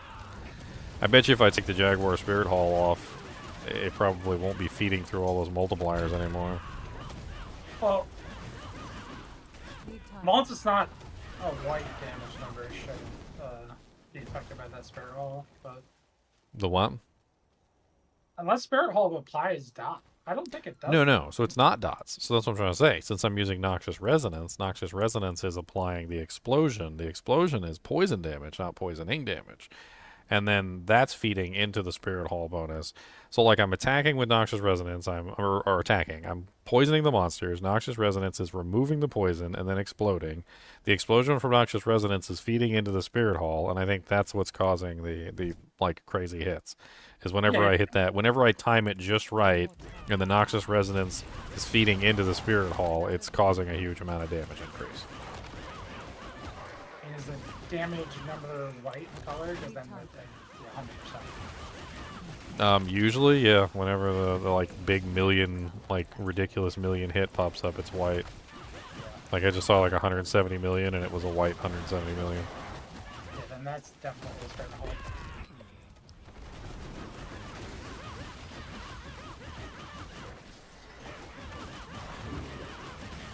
God, that monster was like ice skating away from me, and since Withering Fist constantly moves toward them, I was like ice skating with them. It's like we were doing what's that Olympic sport called? Synchronized? No, not synchronized swimming. The one where you have like the couples do like the skating together, Not ready yet. where they do like the dance. I can't even remember what the hell it's called now. Is it just synchronized skating? Or couple skating? Or like... I don't even remember now. I remember I used to watch it back in the day, like, because when the Olympics was on, you just watched the Olympics.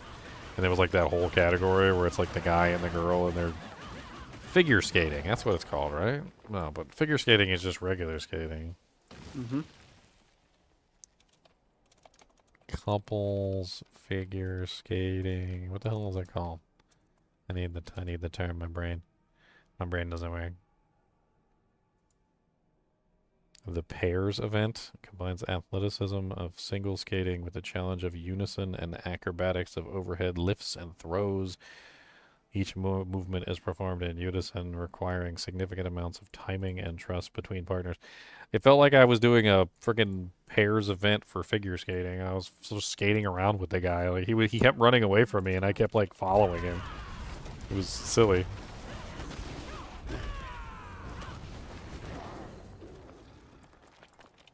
Need time for that. Blades of Glory? Yeah, I've seen Blades of Glory.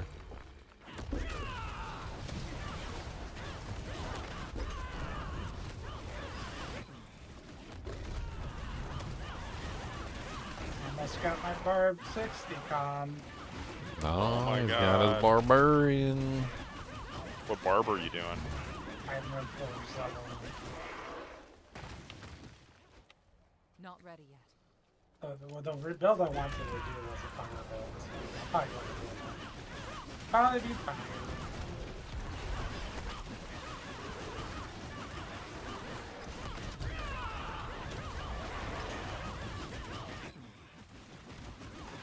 I mean, I figured that the Jaguar Spirit Hall was a good one for this one since I'm attacking so fast.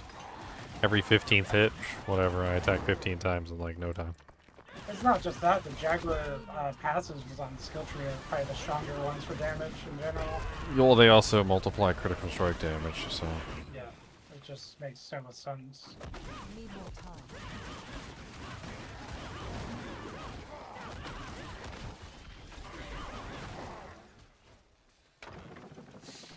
Not ready yet. Any advice on how to start up as a YouTuber?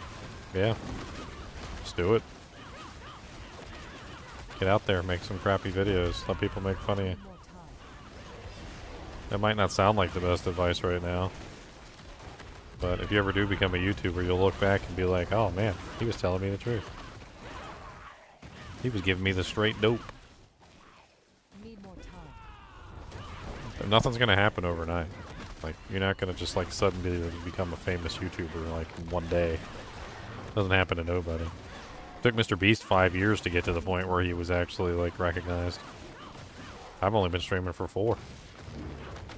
Feel like I'm ahead of Mr. Beast in that regard, because I actually got pretty significant amount of viewership before 5 years. I mean, granted, I'm not Mr. Beast level, but Mr. Beast was not really all that great 5 years in either, so. Not ready yet. You made 2 crappy shorts? I mean, it takes a lot more than that. Need more time. I mean, let's use an example. When you played, I don't know, I'm trying to think of a video game that you like. Of course, you know, my favorite video games might not be your favorite video games. What's one of your favorite video games, Ocean D4? Need more So I can use it in the analogy, that way you'll understand.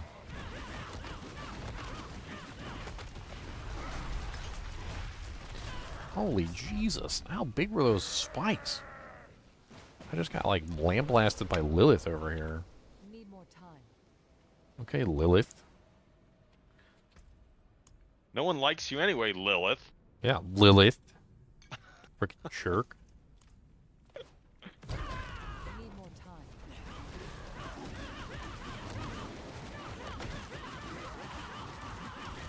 Lilith's a little bit too skinny for me. I don't know. She's on the skinty side. Ready. She's a little she's a little too skinty.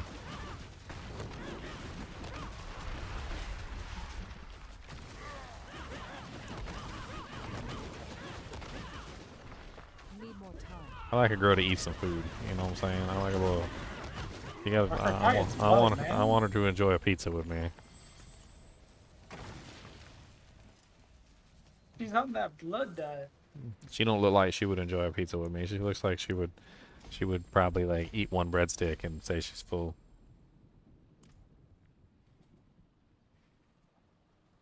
Anyway, let's use a real life example, okay? So let's say like playing the piano. First time you ever sat down at a piano, were you like frickin' Mozart? No, you weren't. It's like you probably played chopsticks, and you probably sucked at that too. And somebody had to teach you how to play chopsticks properly.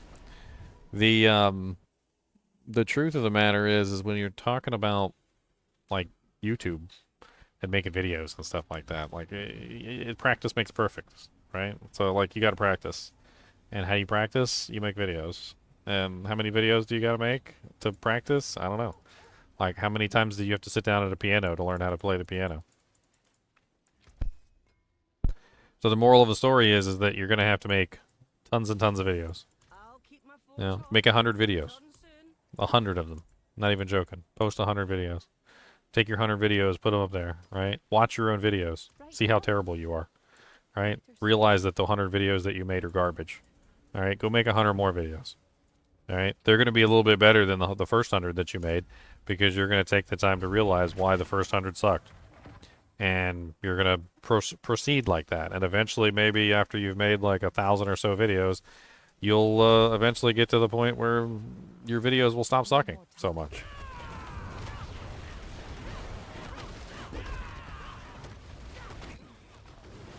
I tell people all the time, watch your own videos.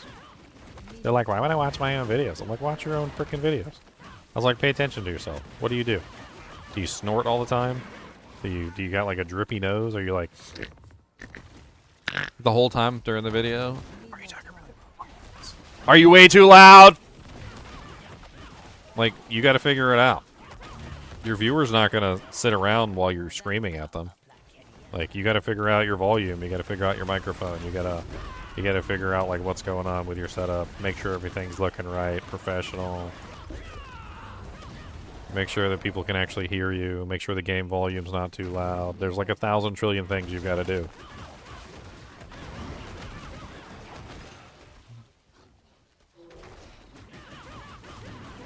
Not ready. Lilith is like that goth girlfriend? I disagree. Goth girlfriends are usually voluptuous. She is not voluptuous. She is skinty. Need time. She's skinty.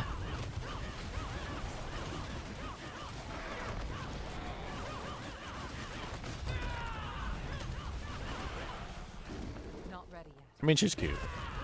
Lilith is cute, but she's still too skinty for me. You have a big fat dog named Kubus interrupting you. Kubus the monster dog? Kubus always interrupts me. That's his goal in life, apparently.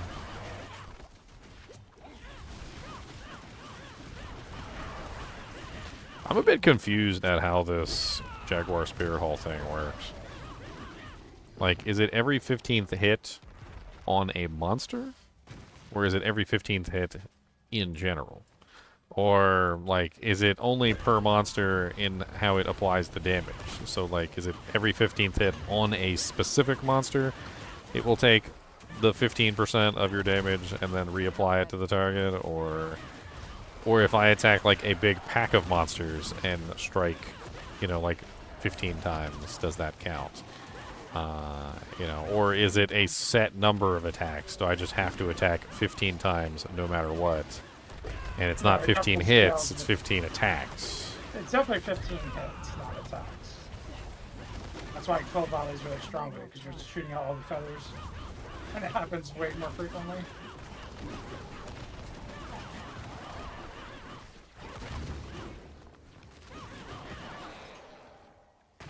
I mean, does this damage get applied, you know, to a single target, or does it get applied in an AoE fashion, or like... Does it hit everyone that you've, you know, tagged? Are we talking about, like, hide and go seek? Like, does it just hit everyone that you tagged within a certain time period?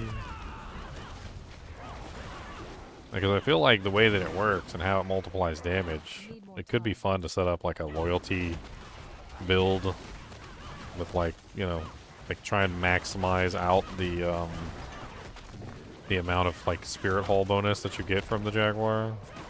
Really kind of like build into it to see how far you can push it. It looks like you can easily get it up to like 50%. Like 50% of all damage in that 0.5 seconds. At which point, like, where do you take it from there? I mean, do you focus on a specific set of skills, or... I'm assuming something that attacks fast is going to be required, but you also technically kind of want something that hits really hard, too. Like, you don't just want the fast hits, you want the hard hits. So you kind of want both. You want something that's going to, like, you know, bring up your counter, and then you want something that you can use in that small time frame to, like, multiply your damage out. I mean, good luck timing it. I guess you could just sit there and go like 1, 2, 3, 4, 5, 6, 7, 8, 9, 10, 11, 12, 13, 14, 15. And then just like smash with your big attack or something. 0.5 seconds is a really small duration. It's that would be very difficult to time properly. I use it on my brush, but it's really strong. And I didn't even know, like, the potency or anything like that, or loyalties to cancel it. But you absolutely could. Need time.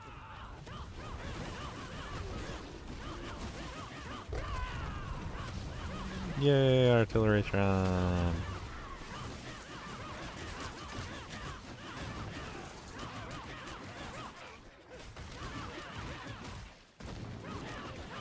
These artillery shrine and a lethal shrine.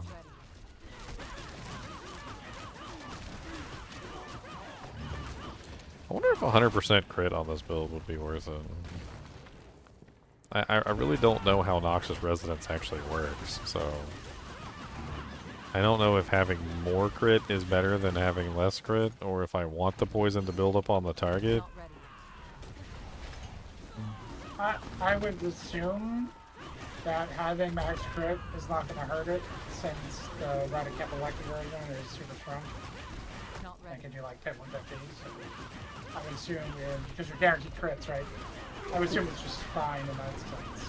Well, yeah, but how it reads is it's taking all the poisoning damage off the target and it's multiplying it, right? So the more poisoning damage you have on the target Not ready. when you apply the crit would probably mean the damage would increase. At least that's how I read it anyway. Which means that technically letting it pile up a little bit on the target doesn't necessarily hurt things. But you don't want it to pile up on the target for too long because then it won't be on there anymore. Then But just like, doing a drop build. huh? Then you'd just be doing a regular poison build instead of a Need you know, time. crit poison. Well, not necessarily that, but I was thinking more along the lines of like, would controlling the crit percentage be more damage than, you know, like just simply going, you know, balls to the walls, essentially, right? Like if 100% and 0% are two like polar opposites, right? Somewhere in the middle is a you know, a zone, maybe like the perfect zone where you get like the highest amount of damage, where you're like, okay, well, I want them to be, you know, I want them to be poisoned, but I don't want them to be poisoned for very long, but I want to be able to stack a couple poisons on them before, you know, like the crit happens, and so then like you find like the perfect number and it ends up being like 30% or something, and like that's like how you get your optimal damage, is like 30% crit. Not to say that 100% crit is bad damage, but it's not better than letting it stack for a little bit, or maybe it doesn't matter. Maybe like letting it stack doesn't matter at all. Maybe you just smack them as hard as you can and just move on. Not ready.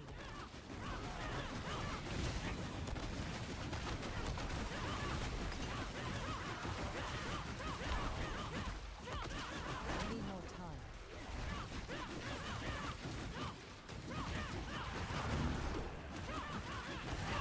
Oh. I did not realize you were Lilith. I thought you were the other one. I would not have stood there and let you claw at me if I knew you were Lilith. Oh, all my gear is broken. All your equipment is broken.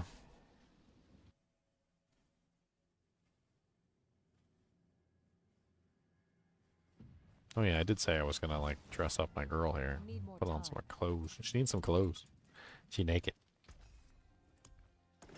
She's like always naked though. Have you noticed that if you don't like do anything with your spirit porn, like put on equipment of any type or like go to the wardrobe or whatever, like that you just in general like don't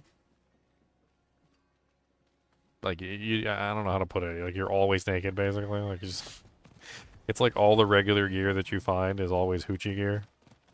Like, oh, thank you for my hoochie gear. Oh, yes. I wanted my titties to flop out.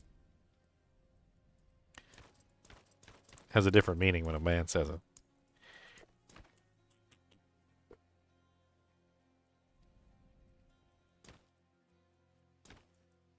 Look. Hoochie, hoochie, hoochina, hoochie, got the underboob, hoochie, super hoochie.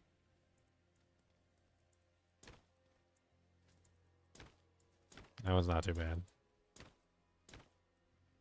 The hell is that one? Is that the Khazra?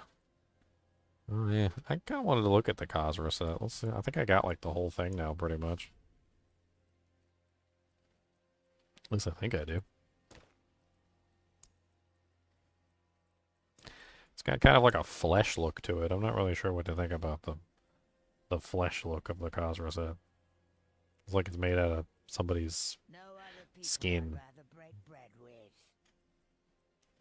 Apparently I do not have the Khazra boots.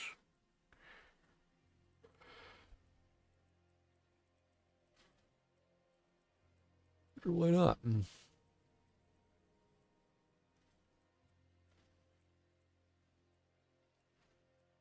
No Geyser boots.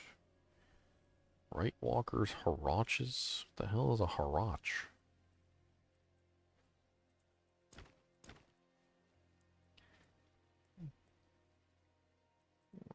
I got the helmet too? Where's the helmet? I know I got the Geyser helmet. Yep, there it is.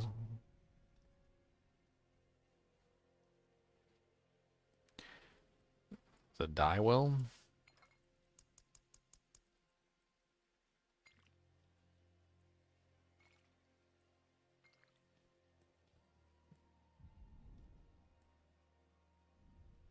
Huh.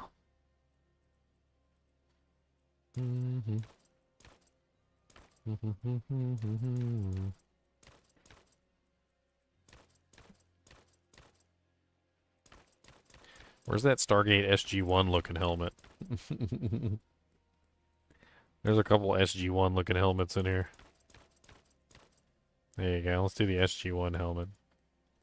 Stargate SG-1. Warlord Great Helm. Warlord's plate. That is not plate.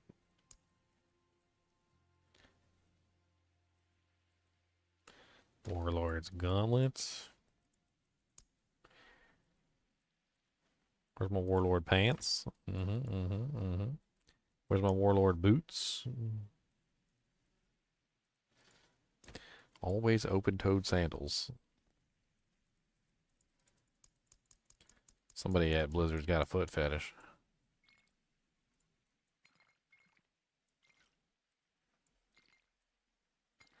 I think I got a dark green. I want like a dark green. I get my little puppy on my back. Gotta raise them pack wolves. Can't do that here.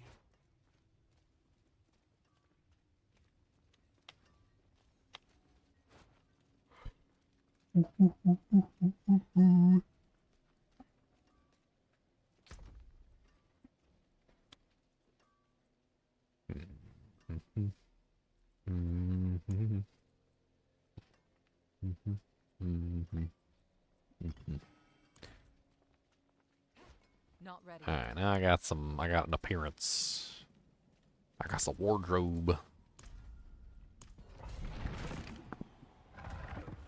So you're doing a barbarian, Leon? You finally went back to the barbarian land? I got a druid. The land of the barbarians? Just creating more characters. I thought you were done with barbarians. I am. I remember you said. You said. It looks pretty. Barbarians look pretty? Oh, it's because they gave you a barbarian WoW skin, isn't it? Which WoW skin do you have on your barbarian? I don't have one yet. I was thinking about one.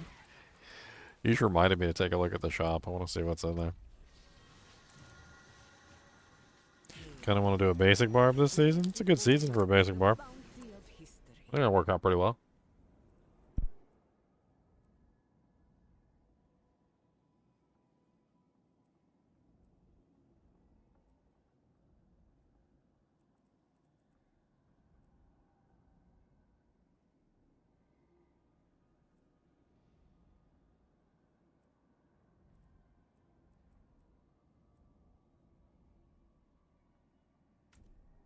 Stirs you, yes?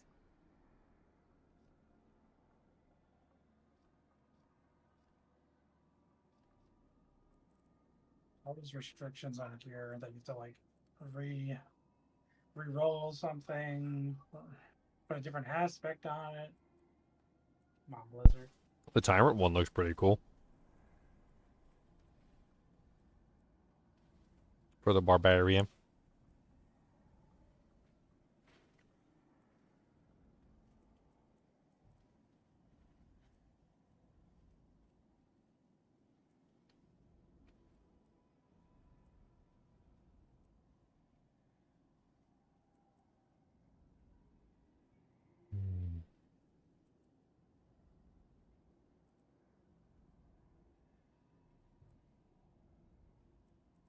Sins of ambition. Foolish mortal. That's a bold choice. It's an interesting one. Huh. The Guardian Angel. Oh, no, we're running out of time. Oh, no. Need more The time. best way to farm greater affix equipment, if you can get the Undercity totems that are ancestral legendaries, Need time. those are pretty good. You can also get some decent ancestral legendaries from doing the Citadel. I was also doing some meme farming the other day where I was literally just sitting there giggling while I spammed Vortex for like a half an hour. And I just sat there and farmed the Maiden, and I was actually kind of surprised at how many ancestral legendaries I just got from the Torment 4 Maiden. It was actually a lot.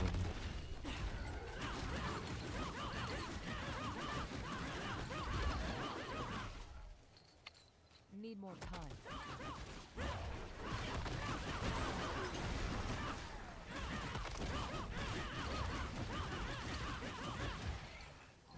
Need time for this. What's up, Mr. Warden? We fighting?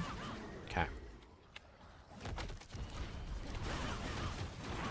Everybody come on down, my friends. Suck on in and see your friends. Not ready yet. I've also gotten some greater affix equipment while doing pets. It's few and far between, but it does happen occasionally. Enough for me to say that it does happen, but I can't really like quantify it for you. I mean, I'll run like 10 pits in a row and not get a single GA item, and then like sometimes I'll run like 3 pits in a row and get like 1 GA item every pit, and I can't really explain it. Need more time. It's random. I mean, don't get me wrong. I'm kind of glad that the legendary or the greater affix items or the ancestral items rather, are rare. You know, it's good. It's good. Also, we found that the infernal hordes, if you do the 200 chest, usually gives you like 1 or 2 or 3 greater affix ancestrals. Oh, and doing the weekly Dark Citadel or whatever it's called. Yeah, I mentioned Raid. that. Yeah, that Yeah, the gave, like, weekly, six. the weekly Dark Citadel gives a bunch. The box, the Citadel Okay, box. okay. Not ready yet. Real character design.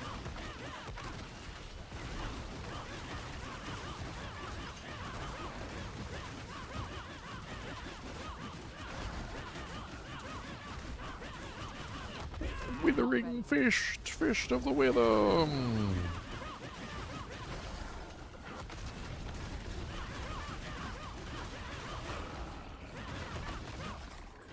Need more time.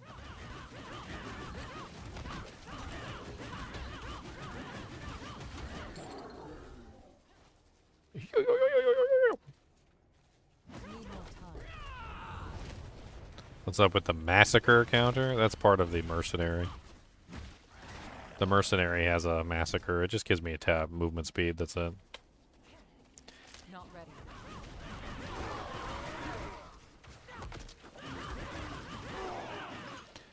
Every single one of the mercenaries has a passive if you go into their tree. And the passive, this one in particular, that's her passive. It's the massacre passive. If you guys want to read it, I'll leave it up on the screen for a minute or two here. While I chow down on some gourmet mixed nuts.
Damn, them almonds are delicious.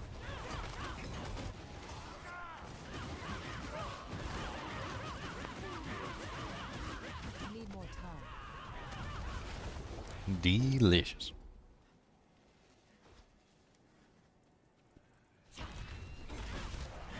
Not ready.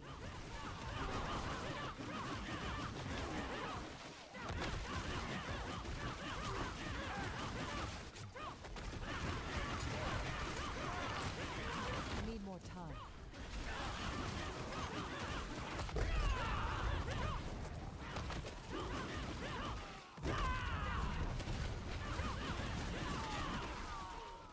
Need more Using time. the Andariels on this build, so I can't really put in loyalty helmet. Need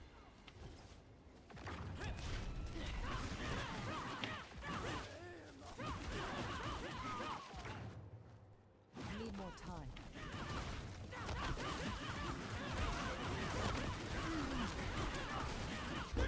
Be an interesting way to multiply the damage. Need more time.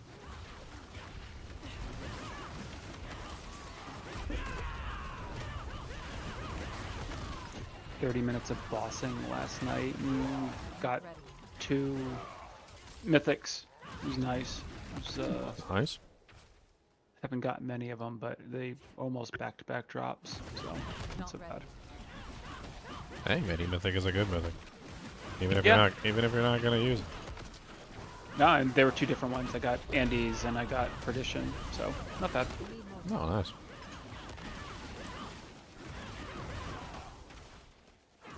Andy's was fun this season with the Shattered Bow. Yeah, It ties together really well with it. Need more time. probably a really solid leveling build with the Spiritborn too. I was thinking of a druid build, Definitely could do that too. like doing like Not ready. maybe trying to set up wind shear and build into the wolves, because the wolves have the rabies. Did you Not see really the sure. Did you see the Ring of Starless that I gambled? Yeah, I did. Oh. Need more Hacker, cheater. I'm pretty sure I put a fire on it. Yeah, maybe. Con, did you not see it? No, I didn't. I'll go and look at the Ah. duel though. Three Don't do it. GA Don't do to it. core, Don't do attack, it. and crit. Don't look. He's just gloating. I am. I was relative. I was surprised to see that thing appear in my inventory.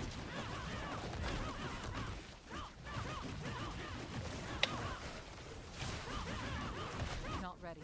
26.6 million, 57.2 million.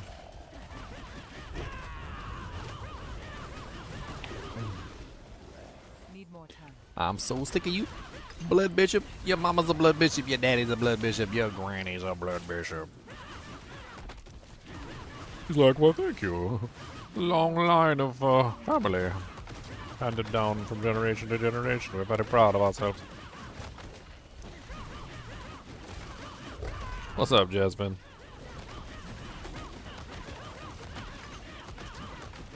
Oh my god. Those blood blisters? Oh, my dear Lord Jesus, he got me with the blood blisters.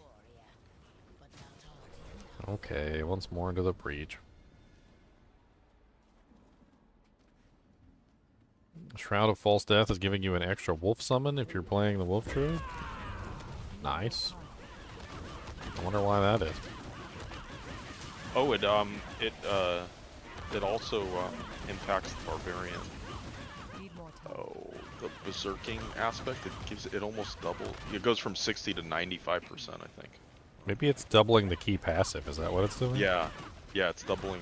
It's not quite doubling it, but I noticed that the other day. Yeah. Well, I mean, it's one. You can only Unconstrained. put 1 point in the key passive. So when I say double, I mean, you know, going from 1 to 2. Yeah, yeah. So it goes from 60% bonus, it goes to 90% bonus while you're berserking. Interesting. Not ready yet.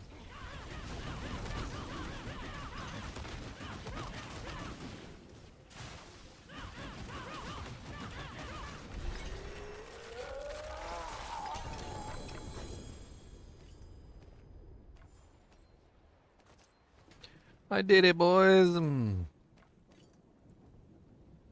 Give me my obly boblies. Yeah, where's Chunks? We need him to be saying obly bobbly every single time. Obly bobbly.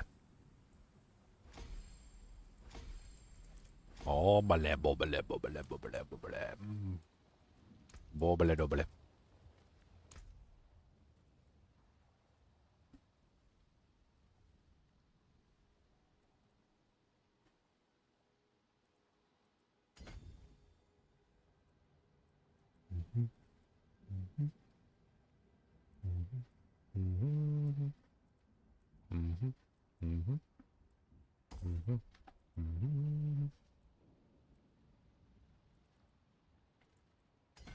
Yay, I finally got my canny up.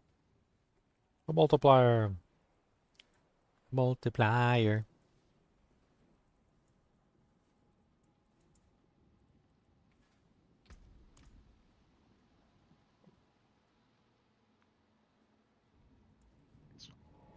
I mean, I don't think that's necessarily a bad thing, Subasoup. I think that, we're all looking at Spiritborn right now and going, hey, Spiritborn can do tier 150s. And, you know, like, I don't think, like, I hate to say it, but I don't think any of the other classes are hitting pit 150. I don't think any of them are. Close. They're not even, yeah, they're not even close to pit 150.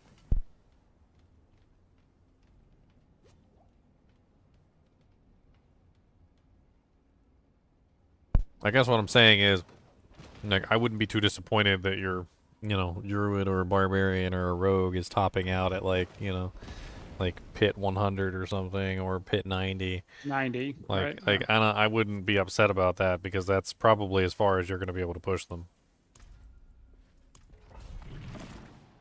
And I don't think it was ever intended for anybody to push much further than that anyway.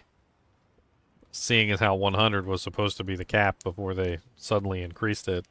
Which I think we all know why they suddenly increased it, because they found out the Spiritborn was, like, easily trashing pit 100s. And they didn't want like people to get bored. So they were like, oh, let's just give them pit 1,500,202. That's a real number, by the way.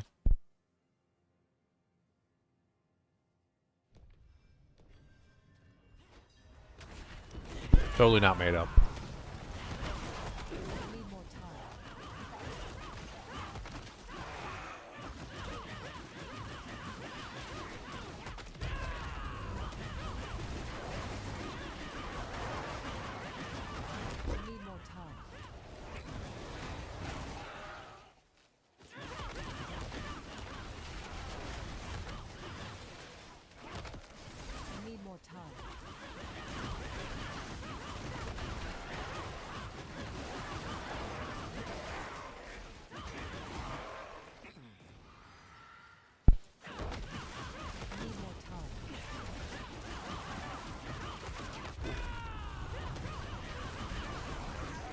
I need to actually get some characters power leveled so I can start playing around with some of the other stuff.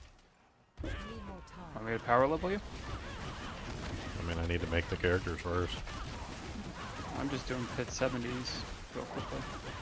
Maybe even higher. I'm trying this revised the evade build. It hits a lot harder.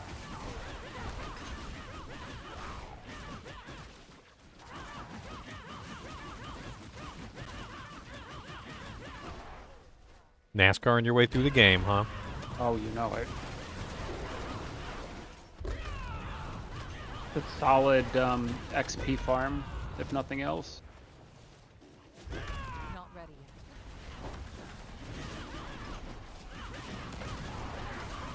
yet. Do Nightmare Dungeon super quickly too. Not ready.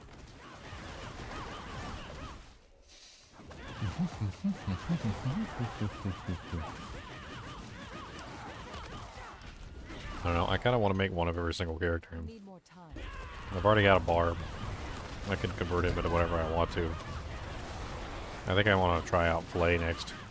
Because I kind of like converted it into a red. The red worked pretty good. But I also want to see how well the Flay works with the same Shattered Valve. I was also considering, because I can't really build up enough critical strike damage, I was considering moving, like, towards the, maybe just going with, like, the raw multiplier instead of the gushing wounds multiplier. I don't know. Not ready. Might be better. Especially after they nerfed gushing wounds. I can definitely feel the nerf to gushing wounds. They hit it with a hammer a couple times with extreme ferocity. I mean, it still works, but like, Need more time.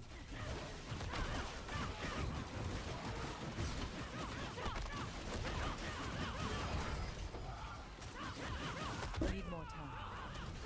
I blame the people who took my flay build and ran with it. And then decided they wanted to exploit the crap out of it. Then turned it into a bash and a whirlwind build. They the ones that got gushing wounds nerfed. I didn't get gushing wounds nerfed. They got gushing wounds nerfed.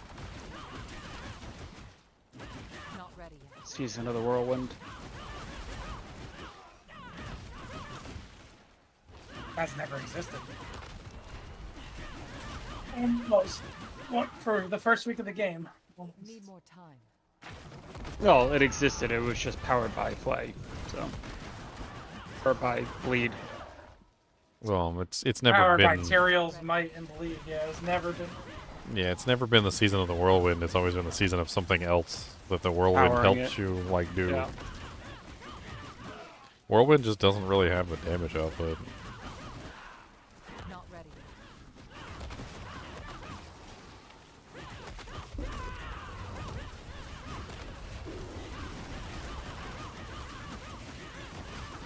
Need time for that.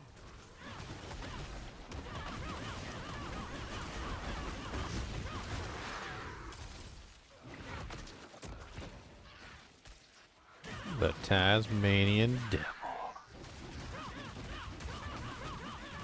Not ready yet. I'm not sure what build I want to even do on like the Necromancer or anything. I don't know. I feel like Shadow has been so underwhelming ever since they nerfed the frickin' bejesus out of it.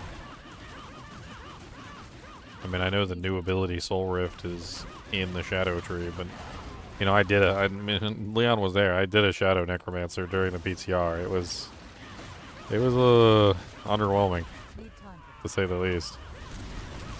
I mean, the Soul Rift ability is cool, and I did really like the Soul Rift ability, but it didn't make up for the fact that I was doing like no damage. I felt like my damage output was like just atrocious. I was like, let me get on a character that actually kills Need more stuff. time.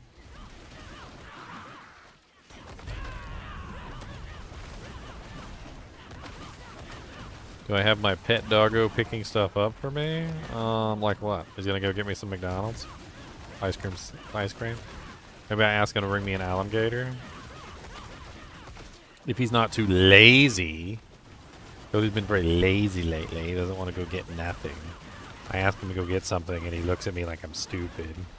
He's like, why do I gotta go get it? Why don't you go get it? No. I don't wanna go get it. Alright, let me see if I can try. Cody, can you get me the alligator? Cody, where's the alligator? Cody! Cody, where's the alligator? He lifted his head up for about a fraction of a second and he put it back down. I'm pretty sure that means go get it yourself. He said, look, I'm sleepums, okay? I sleepums. And I'm going to take a nap here. Not ready. I am tired. I had a long night. There was raccoons and squirrels and I was barking at them. Need more time.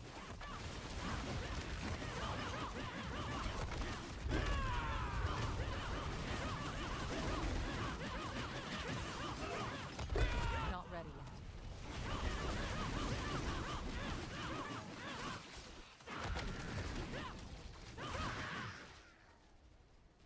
Need more time.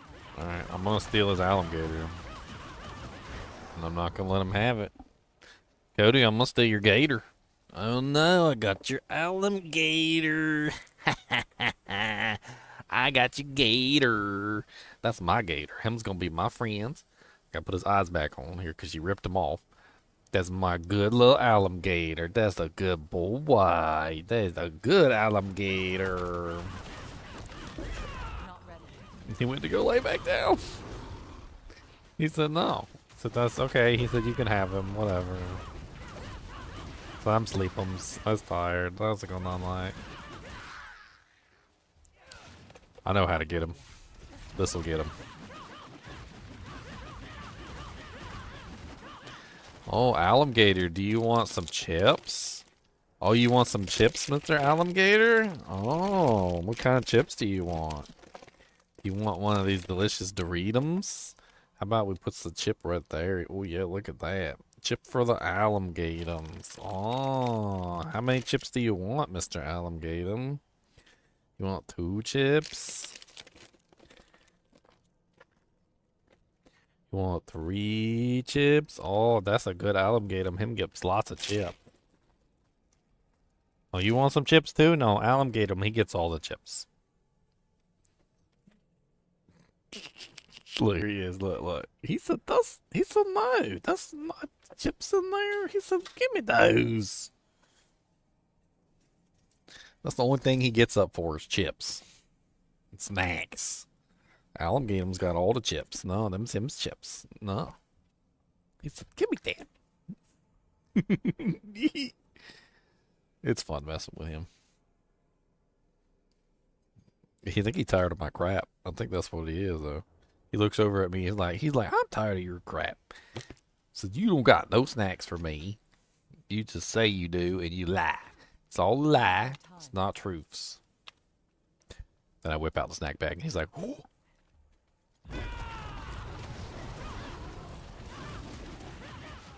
Not ready.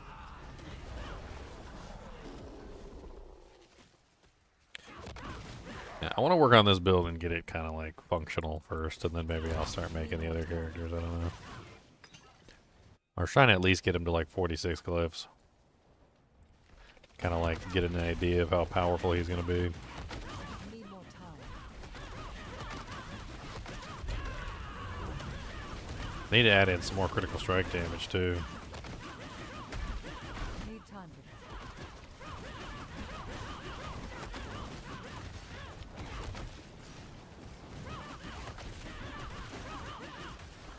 Not ready.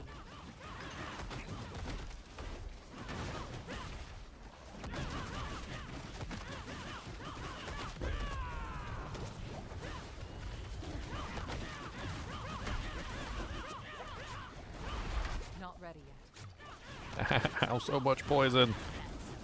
Stop poisoning me. Not ready yet. Why am I always poisoned?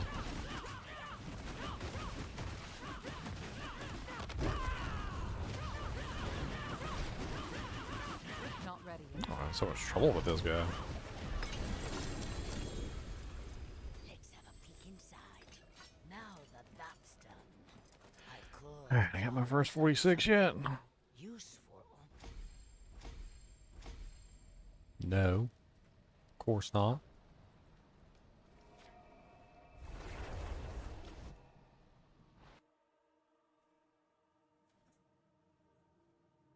Cody, you drool all over me. Where's Mr. Alligator at? What did you do to him? Oh my goodness, you ripped his whole face off. That's not nice. Why you be so mean to him and steal him's toy? It's snacks. It was him snacks. Those weren't your snacks. Those were him snacks. Why you steal him snacks? Thiefing. Poor alligator. Hey, look at him. He's wasting away. He ain't got no food in his tummy because you're stealing all his snacks all the time. That's rude. You gotta be nicer to Mr. Alligator or him's gonna die. He's not gonna live no more because you keep stealing all his snacks.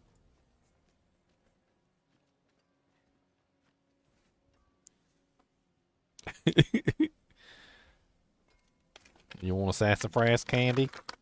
Here, have a sassafras candy. There.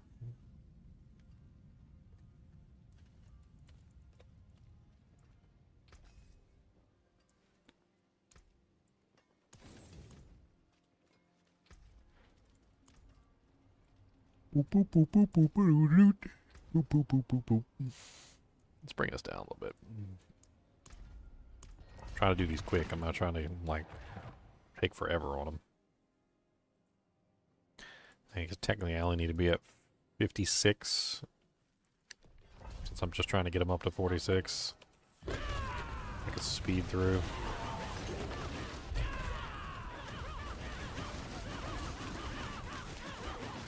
Need more time.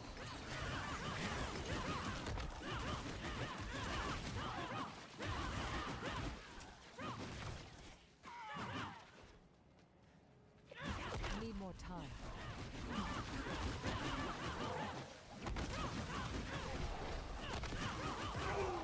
I feel like for the Jaguar key passive, or the Spirit Hall bonus, I feel like if we could figure out exactly what constitutes a hit, kind of like how I did that testing one time with the checking out like what was working with Lucky Hit and what wasn't. Need more time. If you could find out exactly what constitutes a hit and focus on like trying to maximize the number of hits so that the Spirit Hall key passive is going off like an insanely large number of times, that could be a pretty crazy way to build a character too. Just like maximizing the number of hits to the point where you're getting like 30 hits in a second or some crazy number like that. Need time for You'd have to figure out exactly what constitutes a hit though, and then focus on trying to optimize the maximum number of hits. Kind of like how I did with the Frozen Orb build, or the Ice Spikes build, where I was trying to figure out how many times I could get a Lucky Hit proc, and like what was proccing Lucky Hit. That way I could get like the most number of Lucky Hit procs possible. That could be a fun build to redo too. The Ice Spike build. not ready.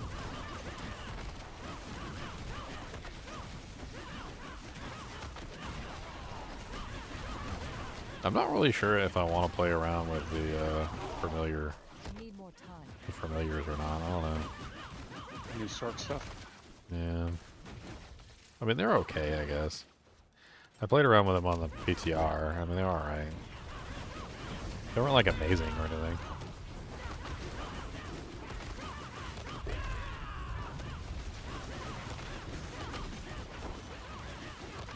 Not ready yet.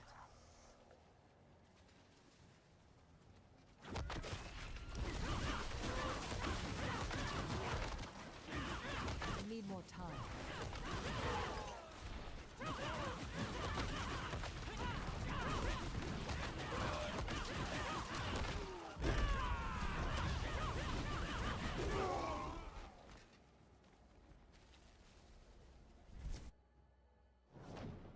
I don't know. I do kind of want to try out the imbuement rogue now that they've got that imbuement key passive.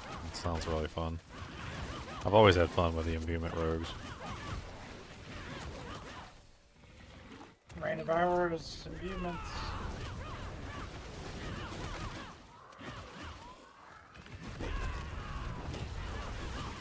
Maybe that'd be my next character. I'll see if I can like play around with the imbuement Rain of Arrows build I was doing from previous season.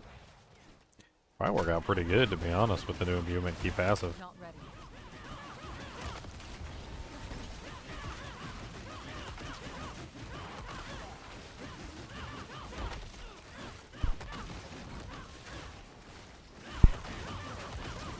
Need more time.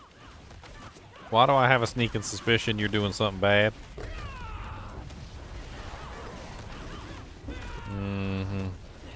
Need time for that. Come over here looking innocent. Do I gotta go out and check and see what you was doing? What was you doing? Trying to steal my cheesies? Not You was ready. trying to steal my cheesies, weren't you? Uh-huh. They're on top of the counter. I heard you climbing up. Like Cliffhanger, Sylvester Stallone. Not ready yet.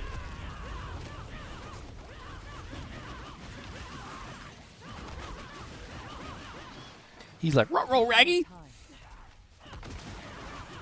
Need more earthquakes, man. I need to get the earthquake aspect out of the dungeon. La Dion. Need more time.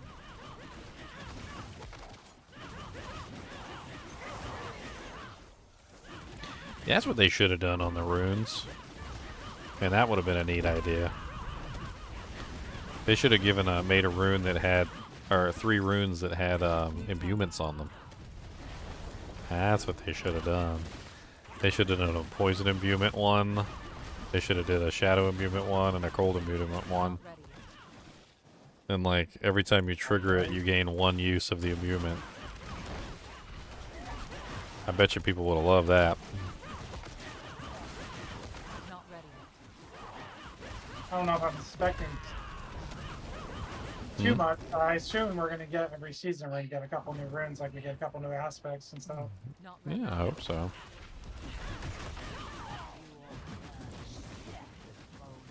Punch, punch, punch, punchy, punch, punch, punchy, punchy, punch, punch, punch, punchy, punch, punch, punchy, punchy, punchy, punchy, punchy, punch. Butchie, what have they done to you, my man? You are just not scary anymore. Need more time. Yeah, I feel like they caved to like the casual crowd saying that the butcher was too hard or something. Like, man, the butcher killed me while I was only level 12. It surprised me in the dungeon. And he hurt my feelings. I'm never gonna play this game again. Time. Poor Butchie. The butcher used to be like a rite of passage. Like, oh yeah, I killed the butcher. Now it's like, I mean, I guess. Nightmare Dungeon 100. Oh, I killed the butcher. Alright, cool. I mean, come on. It When was we first scary back started, then. Xylor is literally the source of our meme. He's like, guys, I got the butcher over. Oh, never mind, I'm dead.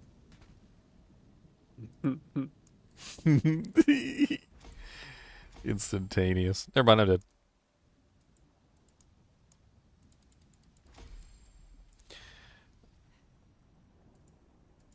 The butcher has become the baker. It's just not scary. I mean, the butcher was never scary in Diablo 1 once you got your gear and everything, and like you were well equipped, you could just go handle him. But like, he was always scary at the beginning. You know, that was like his thing. He was always scary, like at the start. But when some you were a baby. classes just had a hard time killing him in general, even when they were geared. Because he had that barrier that would just like keep recharging. Yep. The Seneschal season was really good for that too, because you could break his barrier. Mm-hmm.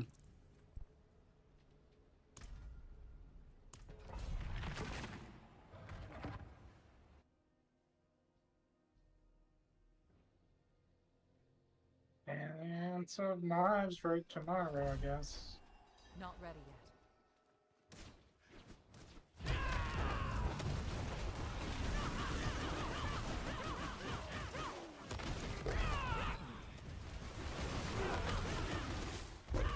Not ready.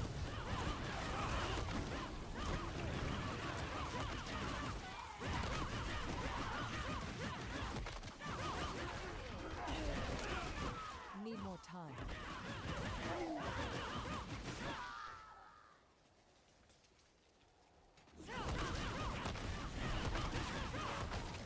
Need more time.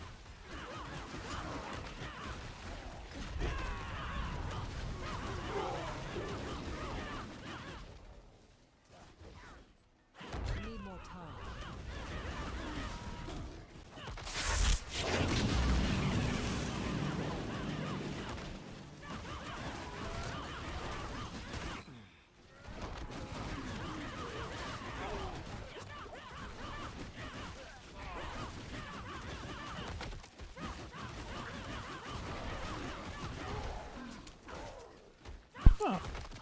Didn't even. And why is my panel not working? That shows the events. I heard the sound. Looked away from the monitor. Didn't see the name. Need more time. Thank you for the sub, I guess. It's not a Twitter or a Twitch doojank. I'm lost without my doojanks.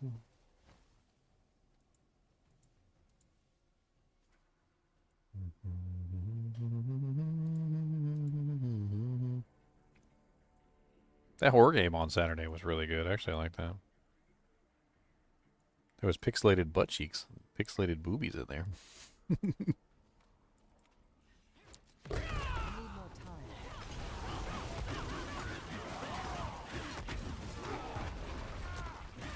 I'm getting kind of excited. Don't get kind of excited. Oh man, He's muted, so he can't. he can't hear the boobies, Con. Boobies.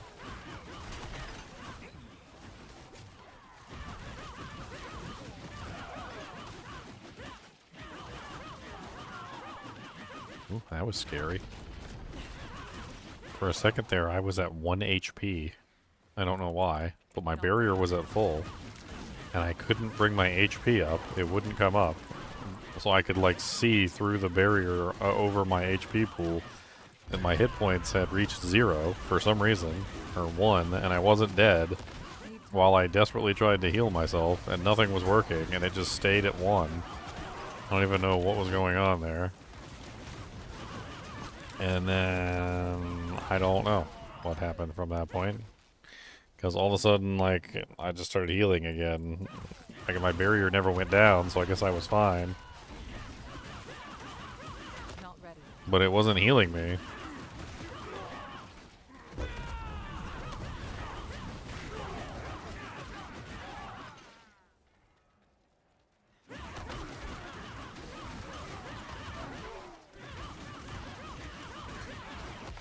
Not ready.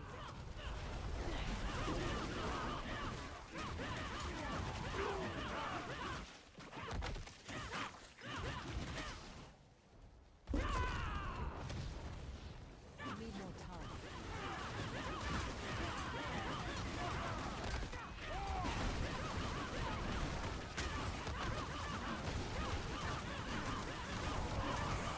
Not ready.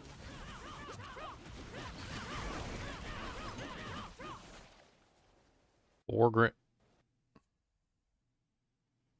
crash.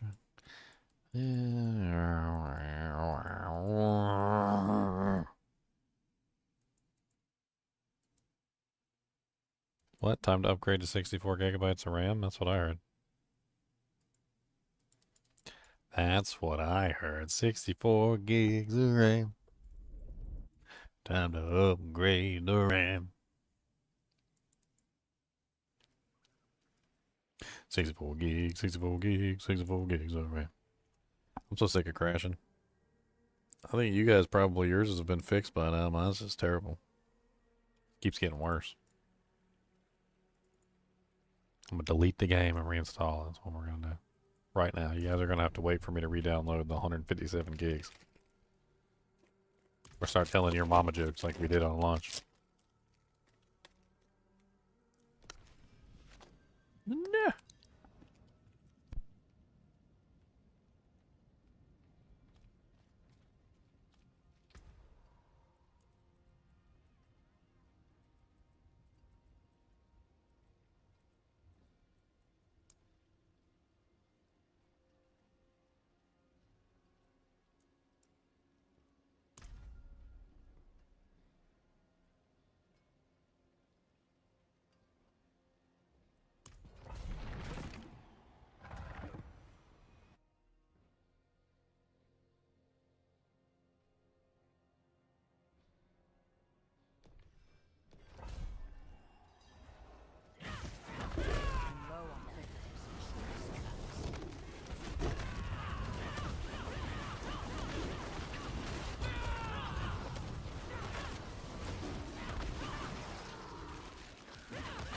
Need more time. I'm out of vigor.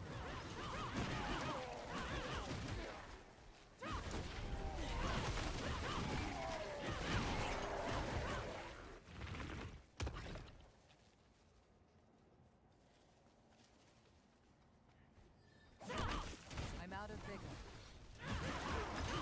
Not ready.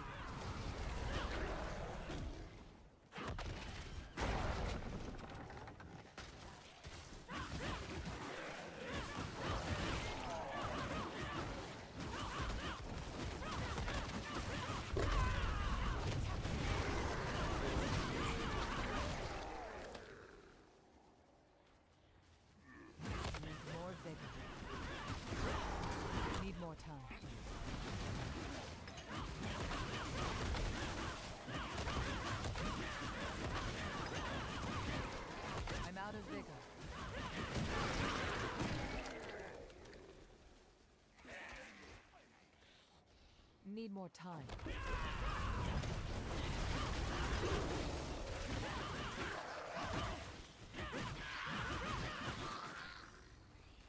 Man, I'm over here crunching. I must be starving. More vigor. Need more time. Food. Feed me.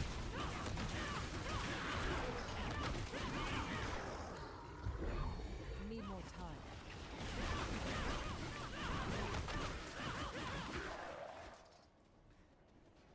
Feed me.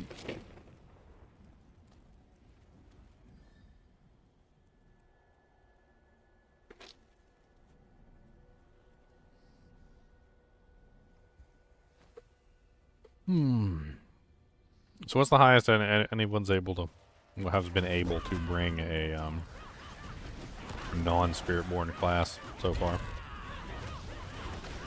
Like pit-wise. I know Khan did the barbarian, but he's muted himself. Thought I remember saying he was capable of like 90s.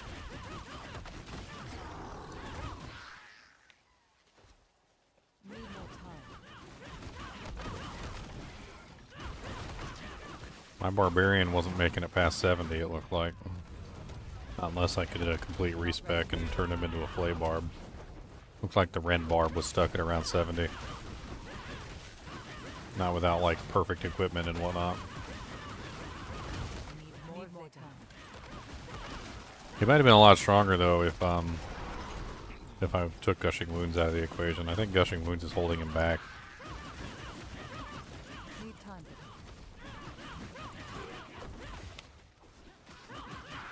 For sure.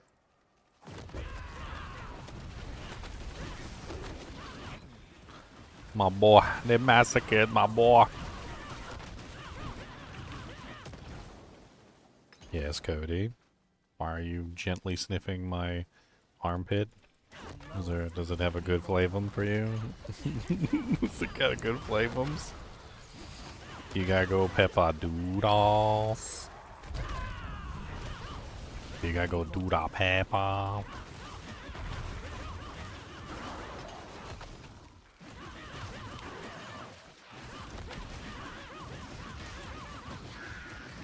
Need more time.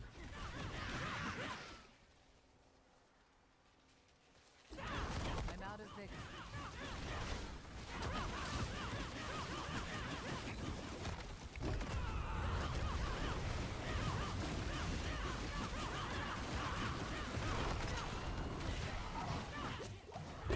Not ready.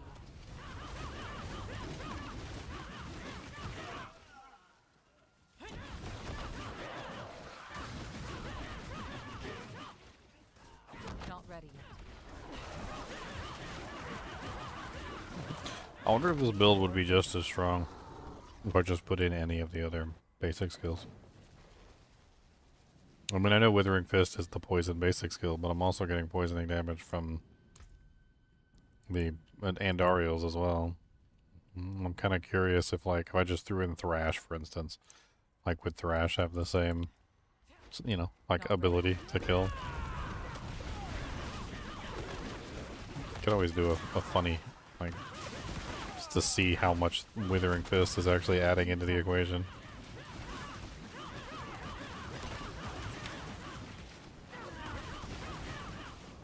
Just like change the points out to Thrash, just to see. Of Need more time. course I lose the Centipede multipliers.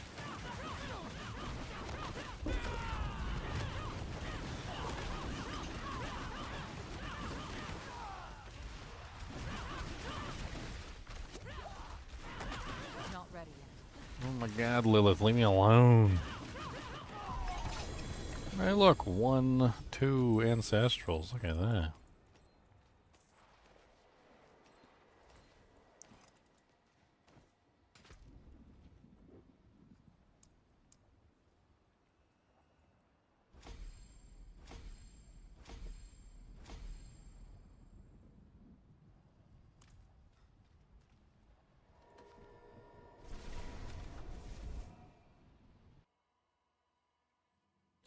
Alright, Cody, you gotta go pep-a-doo? Okay. Monster Dog's gotta go pep-a-doo. I'll be right back.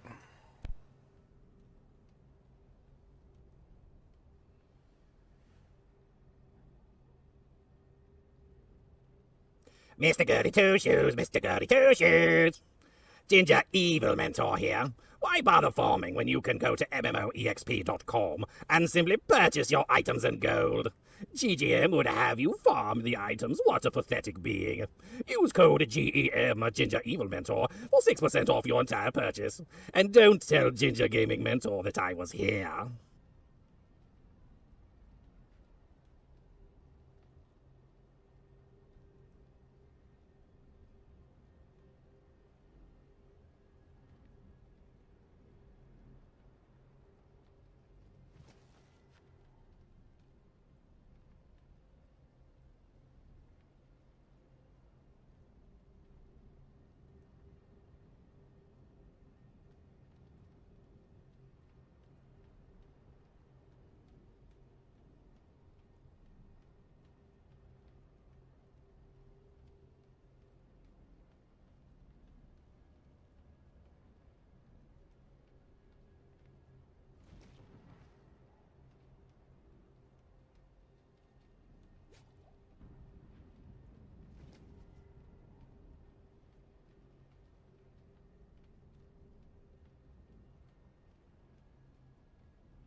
God, it was like a circus out there. Possum crawling across a tree.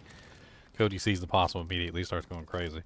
Pat laying in the normal spot where he likes to go to the bathroom. He's sitting there sniffing the cat while he's taking a piss. I'm yelling at him to stop peeing on the cat. I'm always crazy whenever I go out there. Nice.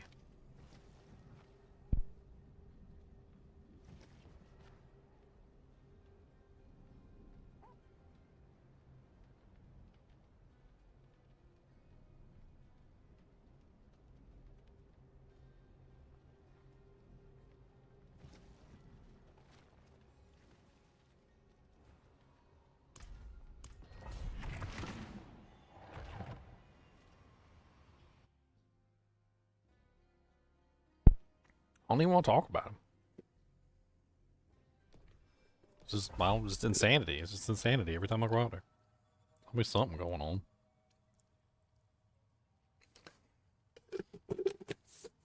I'm gonna eat me a spoonful of peanut butter and be a fatty. Not don't have enough vigor.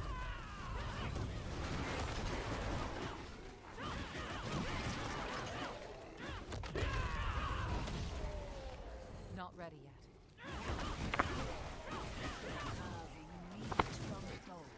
Dev, you're usually playing sorceresses, aren't you? Usually, yeah. Need more No sorc this season yet? Not yet. No, once I pull my head out of the, you know. Once you stop soaring through the clouds? Yeah, I probably want to do the spin to win rogue. Try that out. I like that character in Diablo 3.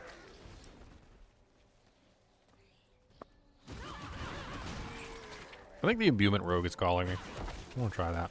need more Nice. time. I mean, there's a whole new imbuement key passive thing, right? Yeah.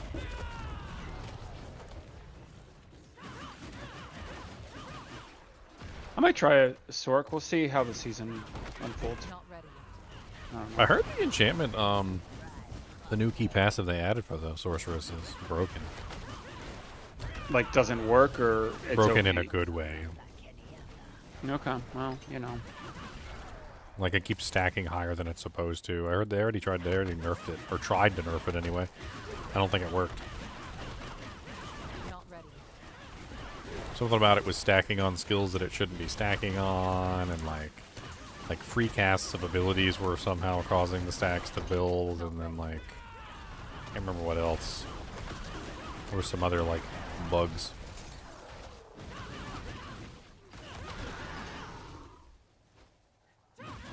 Not ready yet. It's called Enlightenment, I think. Okay.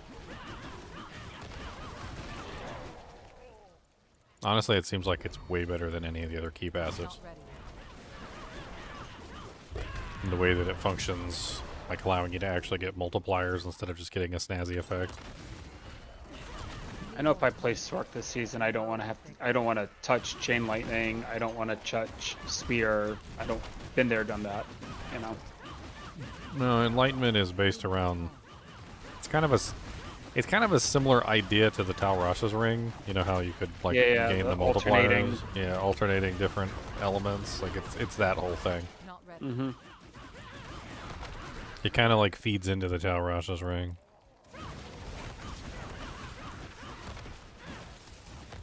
Not ready. You almost got me with the conduit trying, but you didn't. Almost got him. It's a game of dodge. Dodge that one. I win this time, Blizzard. Need more time. I mean, do you guys think that the Butcher being nerfed is accidental? Or do you think it's deliberate? Need more time. Like, did he just wind up on the wrong side of, like, the buff stick, basically? And, like, you know, everybody got buffed, and so he's just weaker? I don't know. I didn't even flinch when I did it with my evade build, which I'm running pit 75s, and he just like evaporated on me, right? It's not like I killed him quickly with Need more time. Quill. Like you see, I don't think anything Diablo 14 does is deliberate. That's the amount of I'd say. That's our assessment at this point. I think everything they do is just an untested. Somebody coded it, Ready. and then it just got in there. There you go. So what had happened was we were copying the code from Diablo 3, and That's how we got the pit this season with the way the glyphs work. Got it. Okay, cool. Thanks. Don't get me wrong. I like that they actually made the pit and Nightmare Dungeons different, and I'm good with it. But I feel like the difficulties, the Yeah. difficulties were a complete and utter failure. I think we've just Yeah. come right full circle back to where we were before. Torment 1 is basically the equivalent of World Tier 1, and Torment 2 is basically the equivalent of World Tier 2. Torment 3 is basically the equivalent of World Tier 3, and Torment 4 is basically the equivalent of Torment 4. Like, there is no practical or functional difference, like, between them, other than the fact that you can actually get Ancestrals in Torment 1, 2, and 3 now, which was not possible before. But other than that minute change, there's really not much difference between them at all. It's like they literally tried to reduce the number of difficulties, and then somehow ended up increasing the number of difficulties by adding in a bunch of silly ones in the beginning, and then putting the original 4 right back where they were. Like there's no functional difference, in my opinion, between how they have things set up. No functional difference, but you can still, in theory, get all the same gear.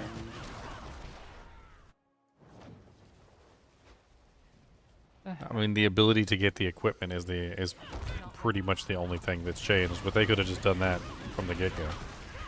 Yeah. They could have just been like, oh, now you can get Ancestrals in, you know, World Tier 1. And you're like, oh, wow. Thanks, appreciate it.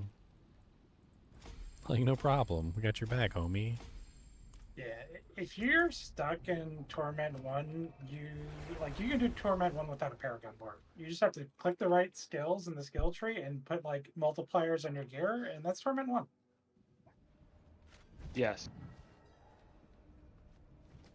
I can confidently say, not a single time this season have I had a single character that actually was in Torment 1 and belonged there for anything more than, like, one run of the pits to get out of Torment 1.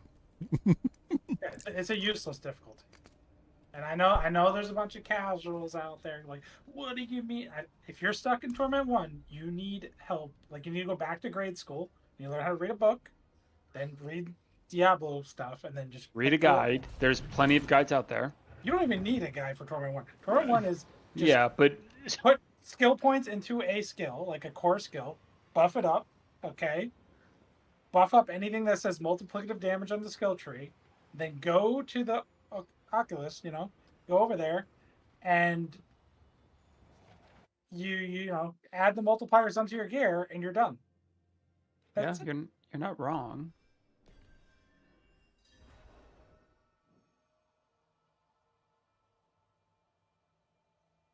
That'll call this.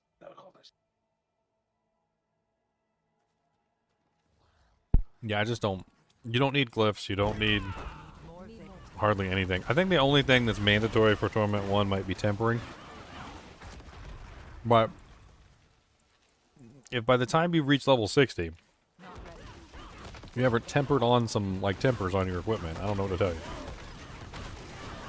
Because tempering has been available to you from level 1 all the way to level 60. So you should be well acquainted with the tempering system by the time you reach level 60. So, temper some tempers on your equipment, and bam, you're Torment 1 capable.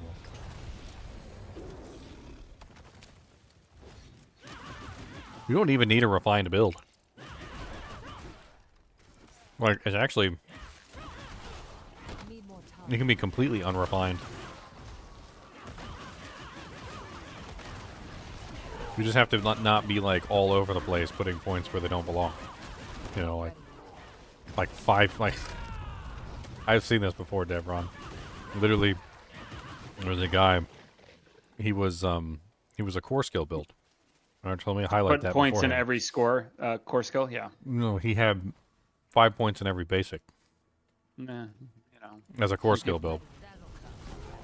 you know. Now it's like, buddy, buddy, this is not the way. This is not... Are you even using that basic skill? Well, no. Why do you have points in it?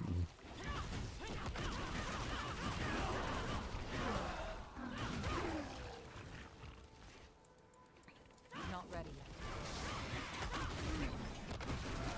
People used to do that back in Diablo 2 all the time, too. Like, you'd have to find somebody and they'd be having trouble getting into hell difficulty, and they just don't know what's wrong. And you, like, ask them to take a look at their skill tree to see how their skills are set up, and they've got, like, 1 point in every aura on their paladin. and like 1 point in every combat skill.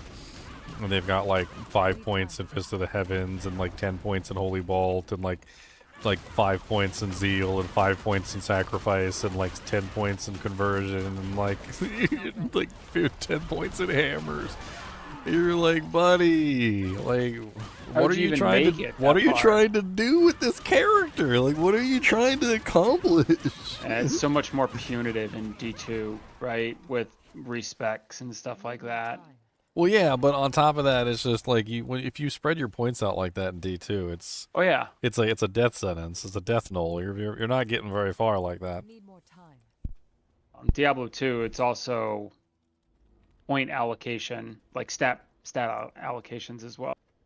I remember this one little poor guy. He followed some guy to be a hammered him. At some point or another, you know, he thought he knew better than the build guide that he was following, which is a death sentence for most people who don't know what they're doing in a video game. Like, if you don't know how to do the game and you stray from the guide, there's a very good chance you're just going to make things worse. So in Diablo 2, you have to use Concentration Aura, because Concentration Aura is the only one that actually works with hammers. We followed the guide up until a certain point, and then he decided that Fanaticism was a better aura than Concentration, and Fanaticism also makes you attack faster, so therefore Fanaticism should be more damage than Concentration, and the build guide was wrong. He then proceeds to respec his character, take all of his points out of Concentration, puts 20 points into Fanaticism instead, and proceeds to play his Hammerden with Fanaticism. His Hammerden is not better. I'm pretty sure he could tell that. But he believes, okay? He believes, okay? I believe. Fanaticism is better than Concentration. I believe. If I put a little good thoughts in my heart. And this boy plays for days and days with Fanaticism instead of Concentration until finally he comes into my channel. And he asks me why his Hammerden isn't doing good damage like all the other Hammerdens. So he joins my game, and the first thing I notice immediately is that he's not using Concentration Aura, he's using Fanaticism. And I'm like, Not ready. why are you using Fanaticism? And he proceeds to explain to me that Fanaticism is higher damage bonus, and it also gives attack speed, so it's better for Hammerden, for the Blessed Hammer build than Concentration is. And I know immediately what's wrong with his build. I'm like, buddy, you gotta use Concentration. Fanaticism doesn't work with Blessed Hammers. He's like, but it's higher damage. He goes, and they both do the same thing. And I was like, yeah, they both do the same thing, except Fanaticism doesn't work with Blessed Hammer. He's like, what do you mean it doesn't work with Blessed Hammer? I'm like trying to explain to him the whole story behind how it happened and why Blessed Hammer works with Concentration in the first place. And also explaining to him that even Concentration doesn't work with Blessed Hammer at full capacity. It only works at half capacity. So you only get 50% of the rated bonus for your hammers with Concentration. Need more time. He decides he doesn't need Concentration. No. And he decides he wants to run Redemption or something. He's like, well, fine, then I'll just run Redemption. He goes, I don't want to run Concentration. Need more time. Some people, man. I was like, buddy, you want to run Concentration. I was like, you do want to run Concentration. It's gonna give you lots of damage. For some reason, he thought it was like a dirty spell. I don't know. Maybe he doesn't like concentrating. Clearly. Not ready. And it wouldn't be the first time that I've had things like that happen. But some people get certain ideas in their head, and a certain wrong idea, and they just roll with it instead of actually testing to see if their idea is correct or not. I mean, usually it doesn't take that much effort to test, like, hey, let me look at my character panel. Like, okay, my character panel says I'm doing, 2,000 damage. All right, now let me put on Concentration. Oh, look, now I'm up to 6,000 damage. Wait, no, let me put on Fanaticism. Oh, wait, I'm still at 2,000 damage. I wonder why that is. Maybe it's bugged. Go test it. Like, walk outside of town, hit a monster with a regular one. Okay. Then do the concentration aura, hit the monster. Like, wow, he dies really fast. Then put the fanaticism aura on and test it again. Like, wow, he's dying really slowly. This sucks. Like, and then, like, bam. Like, you've got your answer. It doesn't take much testing. It really doesn't.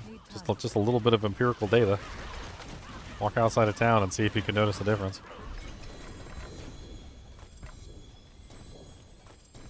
Oh no, I'm full My bags are of full. junk. I'm full of junk. Just junkie. Alright, I'm finally getting some 46 clips. That's where I start getting my multiplayers. Do I like these newer games compared to Diablo 2 Resurrected? I like Diablo 2 Resurrected, and I like Diablo 4. I like them both. I think they're both good games. Ask Ginger if he likes Diablo 3. I don't like Diablo 3.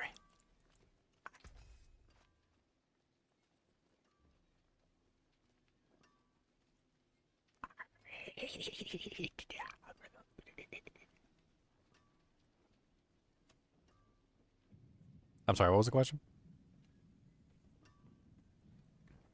If you like the newer games. I'm just messing. I heard. Better than starting from nothing.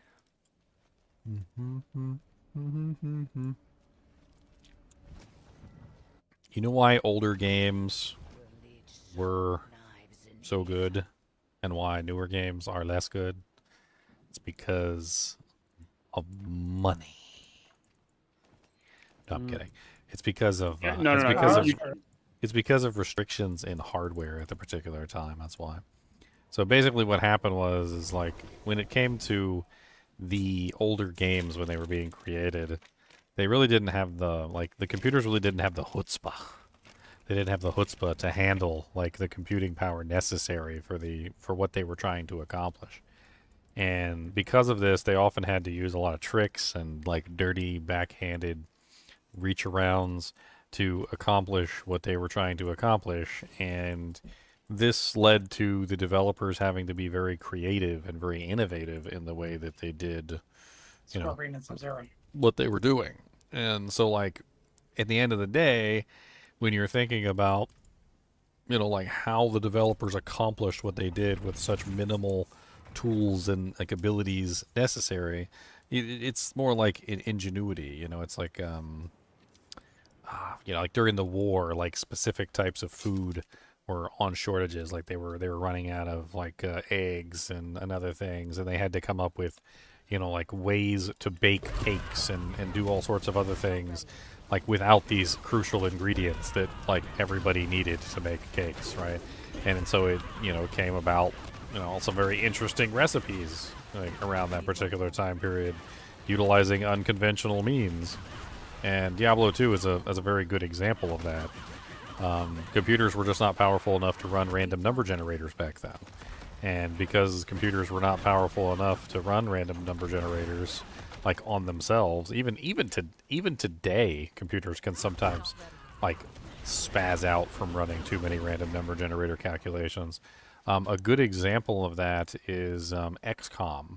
XCOM is known for its insanely high number of random number generator prompts and can actually overload systems just by trying to get the computer to do like a certain number of random number generations within a certain time frame, and it like spazzes the computer out.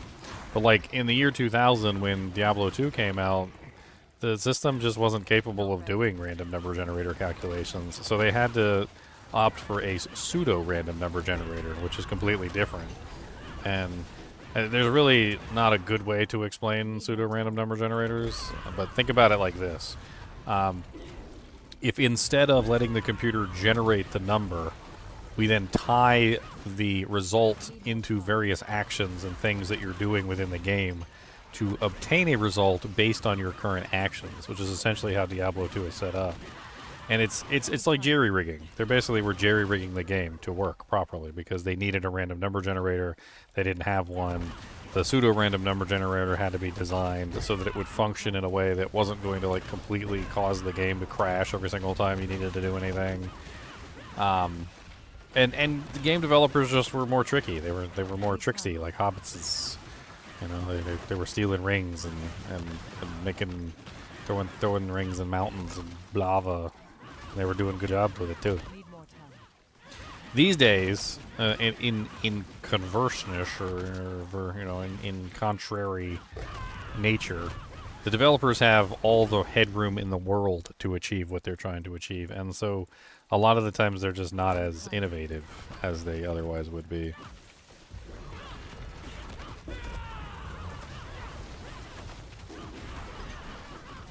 I think even didn't God, why can't I remember his name? Who's the guy that plays Deadpool? Ryan Reynolds? Ryan Reynolds. Ryan Reynolds said in a quote that he was offered a huge budget by Disney, like a massive budget for the new Deadpool versus Wolverine movie, because of the success of the previous ones. He then told them that he didn't want a big budget because if they gave him a big budget, it would stifle his creativity. Because the creativity of the first two films was due to the extremely low budget and him having to be extra creative in the design process. And he's basically saying exactly what I'm trying to tell you here, is that constraints and limitations can often be what makes something special, as opposed to the other way around, which is when you have no constraints and no limitations, you don't have to be ingenious to get around those constraints and limitations. And so things don't really feel as special. Another good example in Diablo 2 of this, besides the PRNG calculation, is Arcane Sanctuary itself. If you've ever been to Arcane Sanctuary and you saw the moving stars in the background and like wondered how the hell they pulled that off in a era of like, you know, sprites, because that's Diablo 2, it's freaking sprites. Well, even the developers of D2R were freaking confused.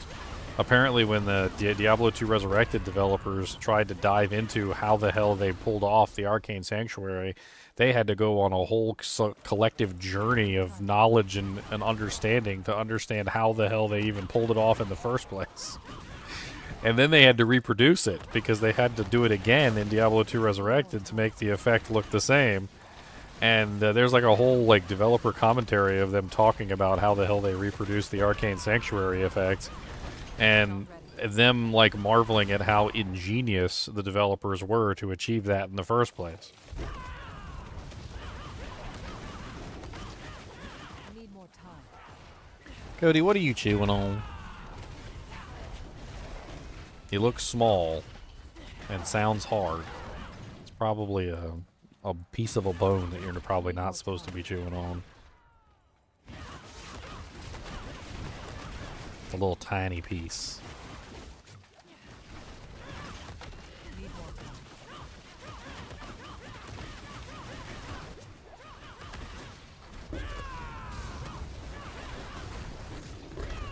Not ready.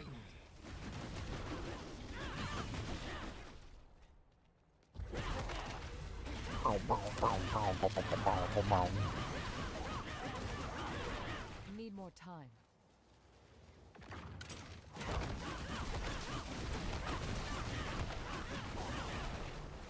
I hate to take away Cody's toys, but it looks like he splintered the bone a little bit too much. I want him to swallow a piece of the bone. It's supposed to be something for him to gnaw and not something for him to swallow. Need more time.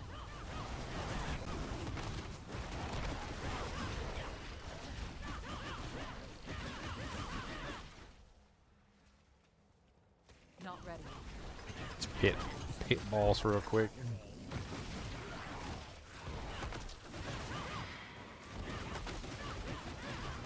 Not ready yet.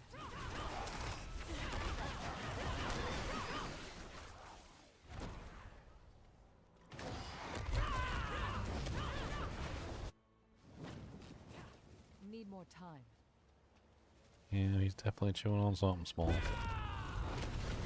Come on, die, dead mother, so I can go check on this bone.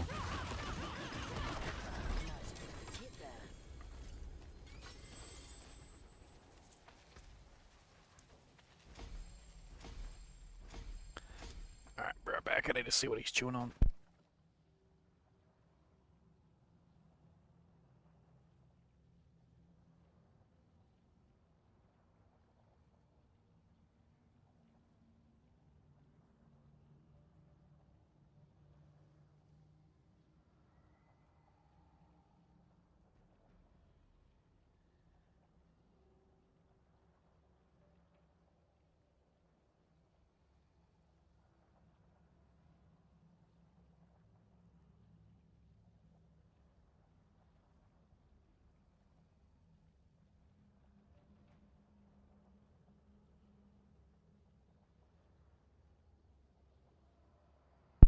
It's funny how you can tell how small something is just by the sound of it.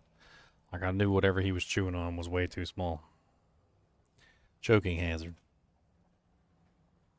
You still got your your big piece of the bone. Chew on the big piece. Stop chewing on the little tiny pieces.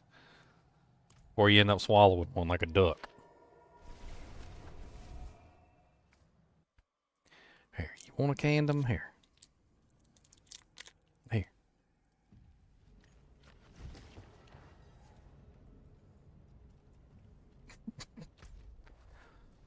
Whispers.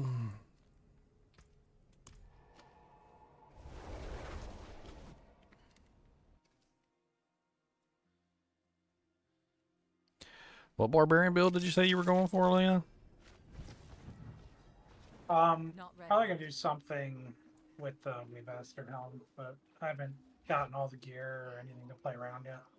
Do you want that ridiculous upheaval hammer I got? Always back for I don't That think you is an really. option.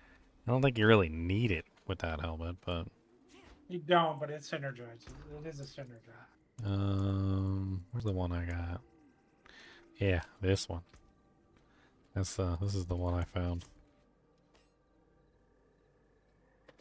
The the triple. You're not gonna build it? I wasn't planning on doing upheaval. I kind of wanted to play around with the ugly bastard helmet, but I wasn't planning on doing upheaval. I don't think you necessarily need to build upheaval to take advantage of the ugly bastard helmet. No. There's different. There's gonna be different various. So it's definitely a direction. It's the path you can go. Hey, Mara Winterhide. Nice for the raid. Hello.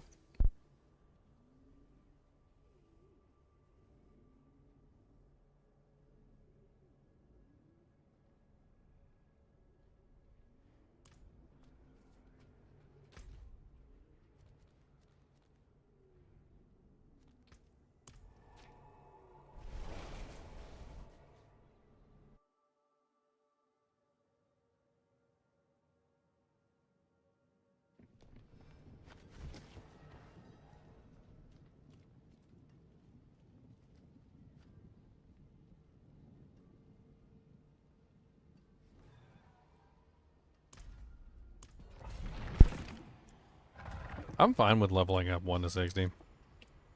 I just really wish I could use my ancestrals. Or, you know what, not even the ancestrals. I really wish I could just use, like, even normal items that I find on my level 60 characters.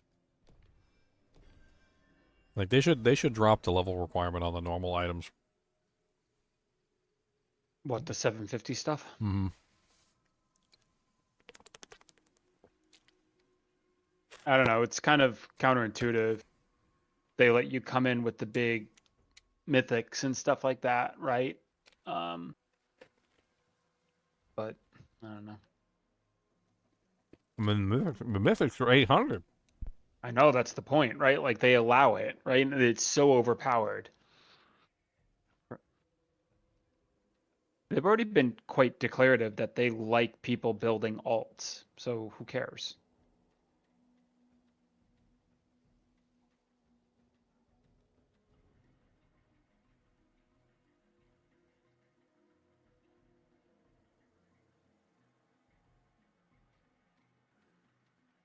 These are delicious. Okay. You Canadians are... I don't know what you got, but you got something there. I don't need to take your cheesies worldwide.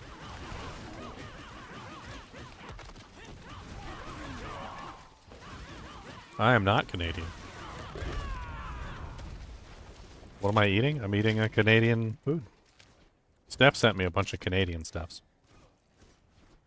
These are cheesies. I got a whole video of, he sent us a bunch of Canadian snacks.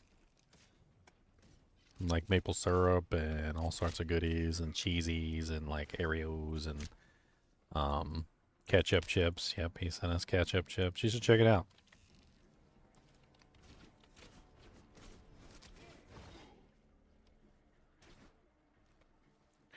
That's the taste testing video right there. I don't know if ketchup chips are my favorite. I'm not that big of a ketchup person.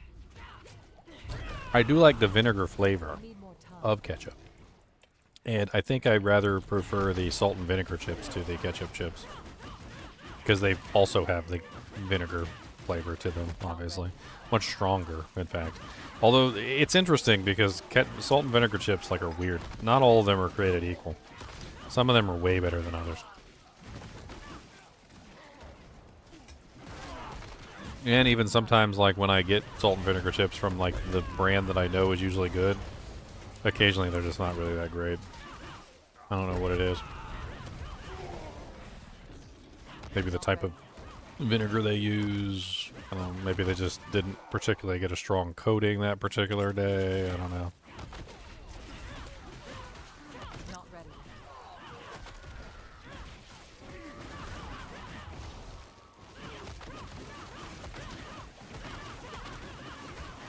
Need time for this. I'll eat a bag of salt and vinegar chips until my mouth is about to fall off. Isn't that the standard way that everybody eats salt and vinegar chips? And then, Need more time. and you just don't want them for a week or two later. You're like, no, my mouth is still sore. It burns, precious. It burns. Time.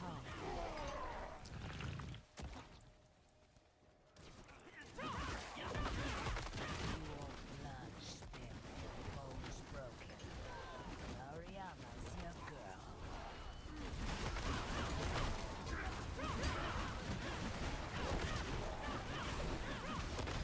Yeah, Shattered Vow of Evil with the Hellhammer sounds interesting to me. Sounds like a Shattered Vow of Evil? yeah, because of the burning. You scale the quick strength for the burning damage on the Hellhammer. So you get auto execute. It could be Shattered Vow interesting. just feels really good on Barb. Just having the berserking attack speed and easy berserking without having to worry about anything to get this to you. I bet you Shattered Vow and actually, can you put it on Sork? A Shattered Vow and Inferno could be kind of interesting too. Or Incinerate. Shattered Vow is a staff, right? All arm. It's a pole. Oh, It's a pole arm. Storks can't. I don't think Storks can use pole arm. Well, they did that one patch where and I don't know them all off the top of my head anymore. Yeah, where One they patch will enabled a open bunch of up. stuff on all the characters. It opened I up know Like- that they gave Storks swords and stuff. We'll have to put it on a Sork and see. Need more time.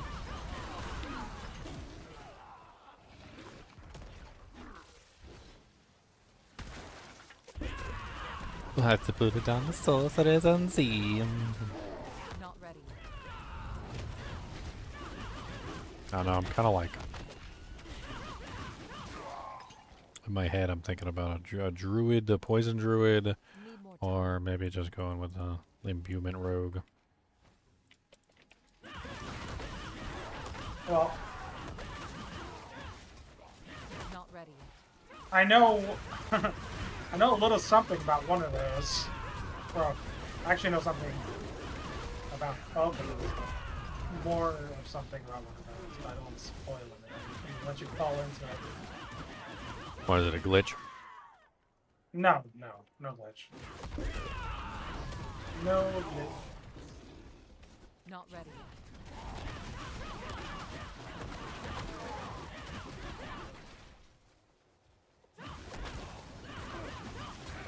I mean, I was thinking of trying to stack the imbuements as much as I could.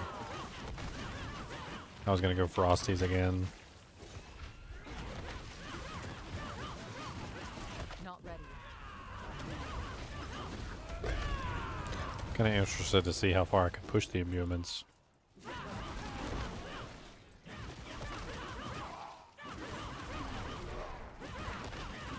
Need more time.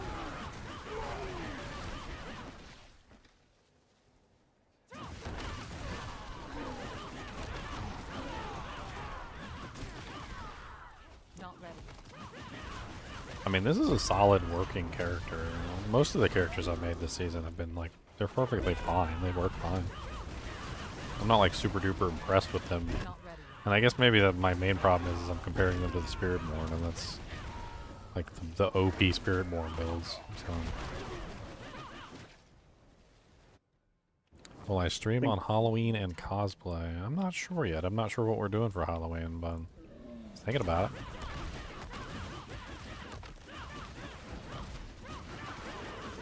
Not ready yet.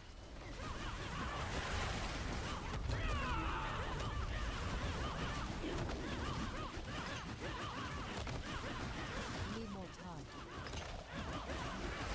Oh man, I didn't even know this aspect. Okay.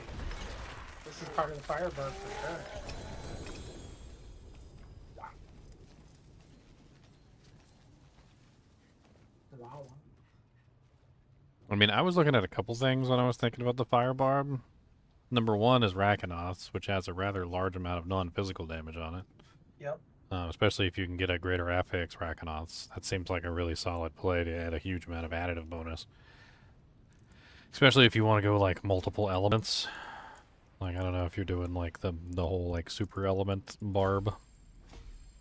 Could be an interesting way to push it. And Frosty's has a rather large amount of fire damage on it, which isn't terrible either. Also comes with cold damage and freezing, which I guess could work somehow into the build. I mean, defensively, being able to freeze monsters certainly isn't terrible. Also works really well to stagger bosses. I mean, there's other options too, of course. The Ugly Bastard Helm gives a huge multiplier too, which is kind of nice.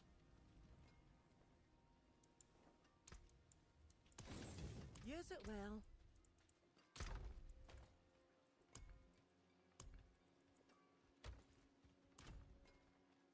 Yeah, the elemental linebacker is back for sure. I remember I built that like in season 2 or something. I think Yeah. it's back. Get your I Doom mean, Burner out, your Azure Wrath, your... Get all your Doojanks together. It literally gave me an aspect for it. I didn't even know, but it's a flaming charge one. Gives you fire explosions when you charge. It's bad, baby. Like, I swear Blizzard watches this stream and listens to my builds. Dude, we were talking about a whole fire character, and they made a fire helmet. Like, what are we... They definitely were listening. Not I ready. gotta make that guy. They've probably been waiting for me to make the build too. Like, when is he gonna finally stop playing Squidward and make this build? Yeah, where's the Ugly Bastard build? Let's go. Need more time.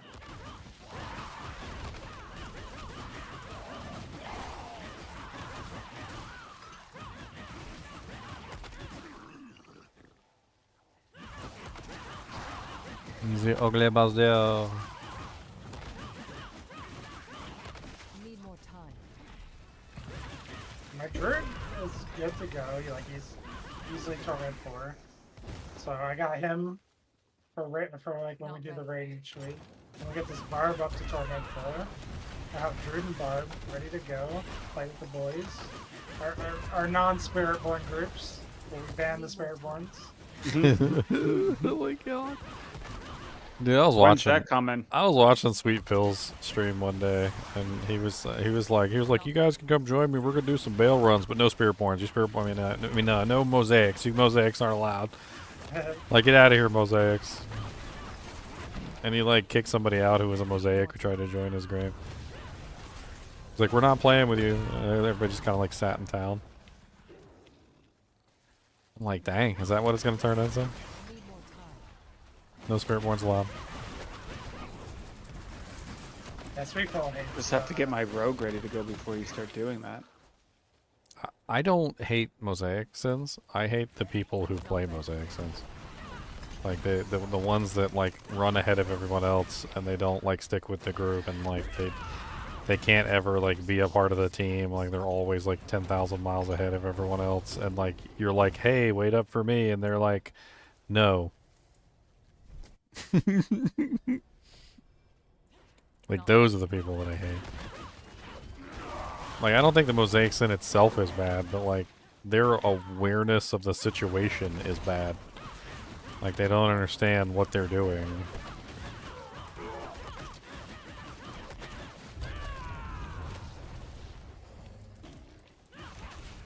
time.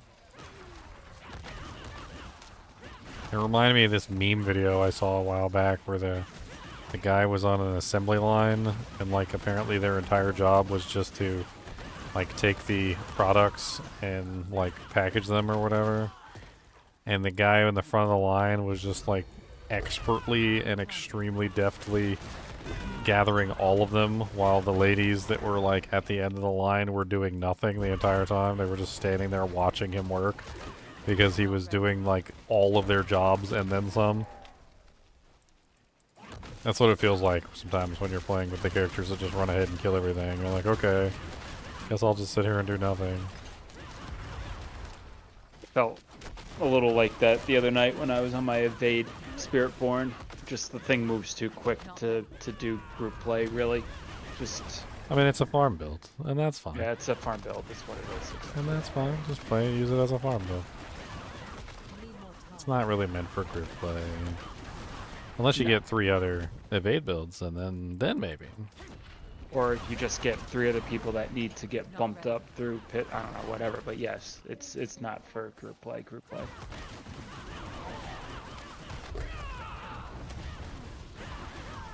Need time for that. I don't know, I'm starting to get D3 vibes from the whole, like, super fast moving and attacking builds. Not ready. I really didn't like it in Diablo 3. It was not fun gameplay. I still remember the first time I was on my Crusader and I joined a game. I can't remember whose game I joined. This was way before I was a streamer. Joined the game. There was 2 barbarians in the game. The barbarians were running the like quintessential like whirlwind forever, and then gained like huge amounts of movement speed while whirlwinding. They were, I don't know what their movement speed was, but I remember that day I had to like do a complete retrospective on my character to try and figure out how I can add more movement speed because I wanted to try and keep up with these barbarians because I felt like I was just running behind them picking up loot. And I remember I took all my Paragon points, dumped them into movement speed. I got like movement speed boots, movement speed on everything that I could get movement speed on, and You still couldn't keep I up. still couldn't keep up with them. I still couldn't keep up with them. I don't know how fast they were going, but they were going faster than anything I was capable of achieving. And I just couldn't. It was like a little kid following behind his parents, but he could never keep up because his parents are faster than him. And it's just not fun gameplay when you're on that side of it. Like maybe it was fun for the barbarians because they were running through and killing everything, but for me, who was desperately trying to keep up with them and couldn't even like hope to kill anything, it was just mindlessly boring, and it also felt like my character sucked. Which my character didn't suck. He was pretty powerful, and You just I just move couldn't. that quickly. I just couldn't catch up with them. Need more time. I don't know what person at Blizzard at that particular time period, in their infinite knowledge, decided to make one class that much faster than all the other classes, because it was a really stupid idea. Well, and then they came out with the spin to win Demon Hunter as well, and that was a really strong farming build. Yeah, it's basically holding down a button, spinning through the dungeon, killing Mhm. everything. Yeah. No thought to it. Just, and that one was also faster than everything else too. There were very few choices that you had, like on specific characters. Like I think for Crusader it was the charge ability. I think you had to like beef up You the get on charge the ability horse. and get on the Yeah. horse and ride around. And then the Witch Doctor for a number of seasons had the chicken build. That was my favorite. The angry chicken. I don't know. Diablo 3 much of the time just kind of felt like a solo game. It felt like it was meant to be played by yourself, and they had no intention for you ever to play with other people. Yeah. Like, because when they start coming out with stuff like that, where your barbarian and your demon hunter are like 100 to 200% times faster than anything that you can build on the other characters, movement speed wise, and you just can't keep up with them. I mean, it comes off very much so as a like, you know, hey, we gave this guy a really overpowered build. Like, we never intended you two to play together, so, you know, like, Crusader, go over there in the corner and play by yourself. I feel like the Crusader just in general didn't get a lot of love. Like that just some people really like that class, but that class never was strong at D8 consistently. I tried to love it because it was the closest thing to a paladin that game had. No, it's just not even close. And after like 5 or 6 Crusaders, like multiple builds, like swapping them in and out, my conclusion is that the monk was closer to the paladin in Diablo 2 than the Crusader was ever going to be. Need more time. The Crusader was a... I don't know what the Crusader was. A failure. It gave you hope that maybe a paladin like could somehow emerge from the mix, but it just was not a paladin.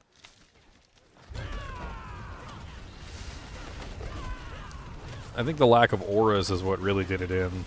Like, there was no team play. There was no, like... That was the whole fun thing about the paladin, was the auras.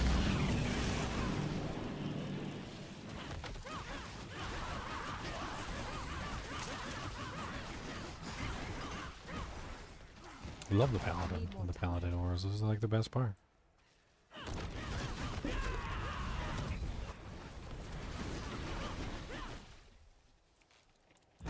Not ready.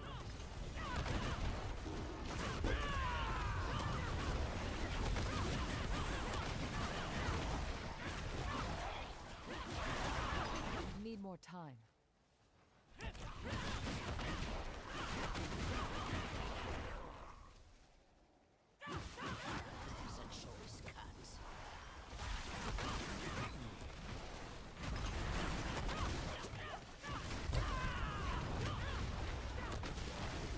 Need more time.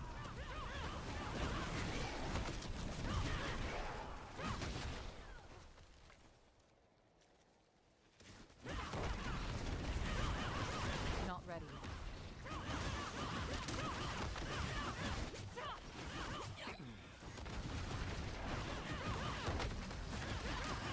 Need more time.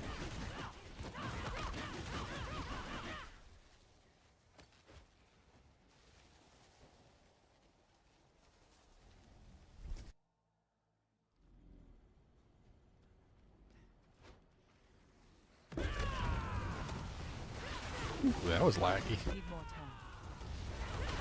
I don't know what I did there.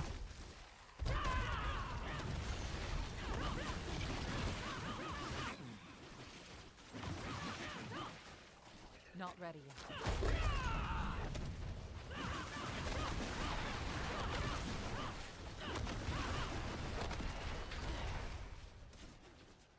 Need more time. Somebody called Diablo 2 the slot machine game. It's basically just a slot machine. Need more time.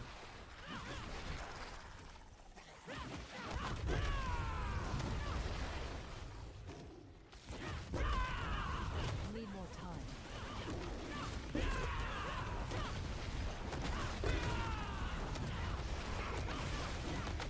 What's up, All Out Style? How's it going? Having fun with this Withering Fist build. I'm trying to see if I can scale it a little bit further, see how far it'll go. Not ready. I mean, I feel like it's pretty much a Torment 4. I'm just trying to get these glyphs up. I could probably do a Torment 4 at this point. It's just easier to farm these, get the glyph EXP.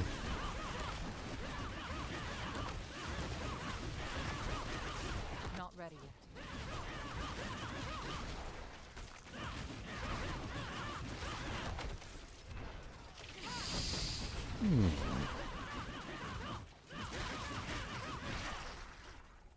Need more time.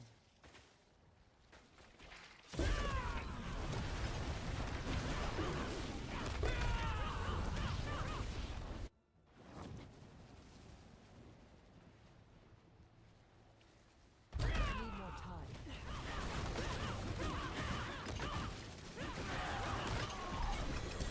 Warwick link, bye.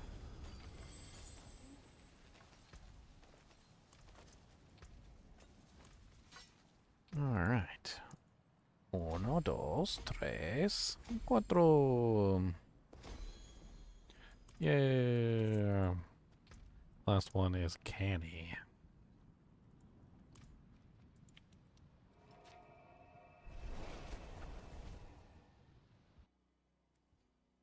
And then we can go and do another class we see.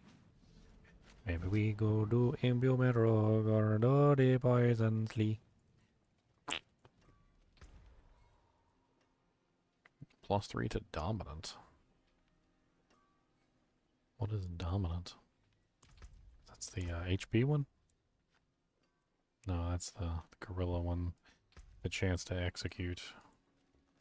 Hmm.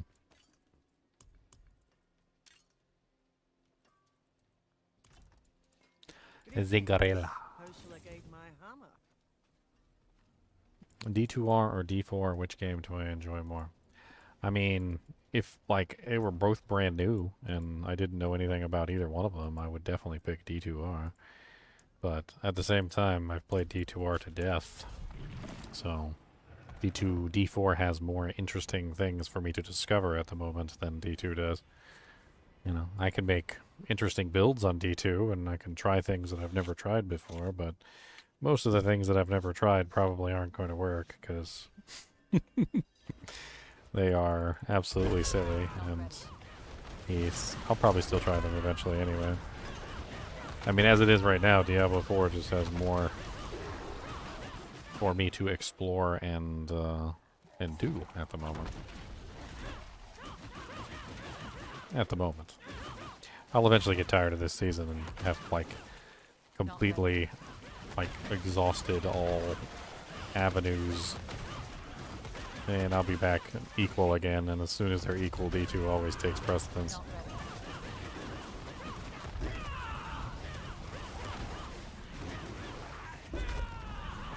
Yes, D2R is comfort food, Diablo 4 is the shiny new. Exactly. See? Winkus understands. Have I ever found the unique ward shield? No, I still have not found the unique ward shield. Still to this day, it will not drop for me. I don't know why. I don't know what I'm doing wrong.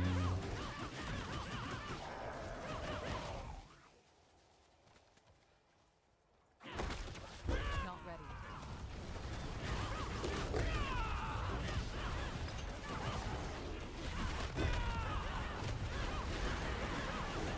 Not ready. What's up, Tizabold?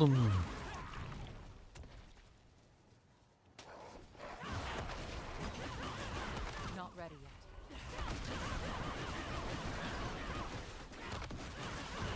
And I was watching this Korean drama called Behind Your Touch, Not ready yet. and there's this song on there, which I totally can't play on here. I don't think anyway. Let me check the music database on my thing real quick before I say no. But her name is Gemma.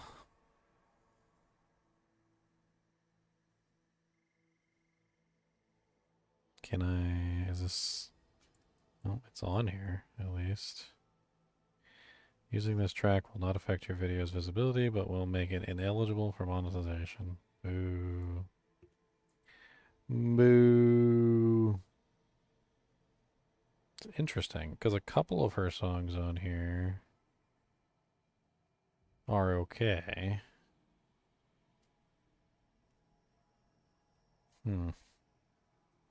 But a couple of them are not. Like, I can play Shrine, Let Me Go, All I Need, Luca, Enigma, but I can't play We Disappear. I'm pretty sure We Disappear is the one I wanted to play, too. It kind of sounds like a James Bond song. Like, you know, like the beginning of the James Bond movies where they always have, like, the intro from a, Link it in the people. Oh, yeah, I'll link it. Hold on. Oh, crashed. Yay! They got you. Dun, dun, dun. Got me! Did you send your demo money in yet? I did not.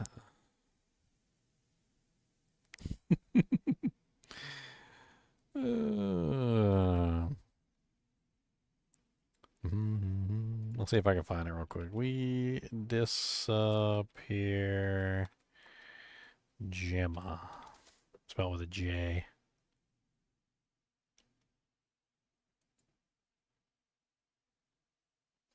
Okay. Here we go. Here's a YouTube video. There you go. Listen to that and tell me that doesn't sound like a kind of like a James Bond theme from like a James Bond movie. Like that's not totally like what you would hear at the beginning of James Bond. You know, like from like, you know, like Tomorrow Never Dies or something like that. Straight up sounds like a James Bond soundtrack. Even the way it starts and everything.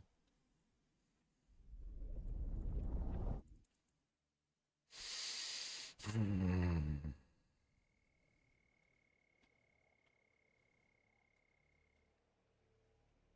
think it's going on.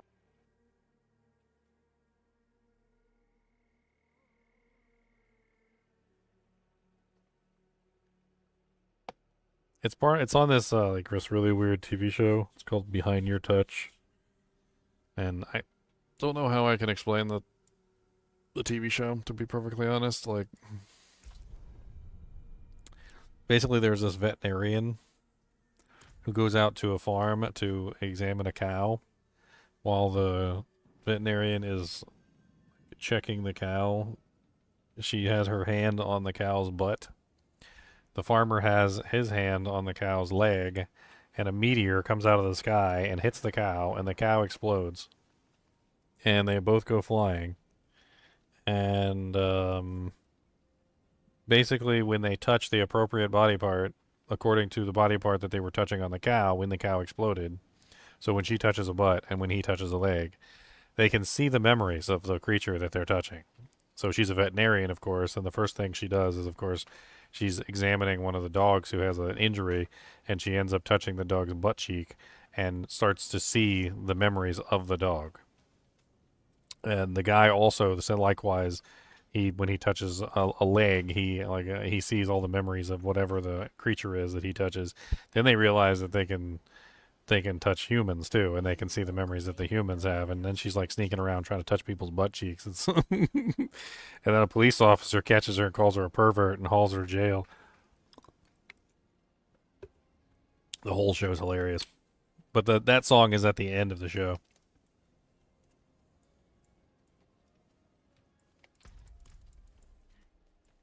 They put a bunch of K-dramas on frickin' Netflix, and I've been like watching a bunch of them. I think they're pretty good.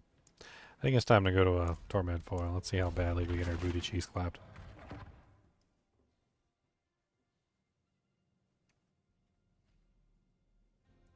Booty cheeks clap, booty cheeks clap, booty cheeks, booty cheeks clap. Let's get our booty James cheeks. Bond. Hmm? Oh, well, James Bond song. It does sound like a James Bond song, doesn't it? Funny. I went to go do a Torment 2 Lord's Ear for this guy in clan. Just, he's looking for razor plate, whatever. All of a sudden I got a melted heart assay leg to drop. Nice. Did you get any good greater affixes on it, or is it just the one? It's just the one non-resource gen. It's nothing special. It's my third melted heart assay leg I've gotten this season, so. Mm. Okay, yeah. I didn't get my... I'm pretty sure my armor and my resistances are not capped. That's probably my problem.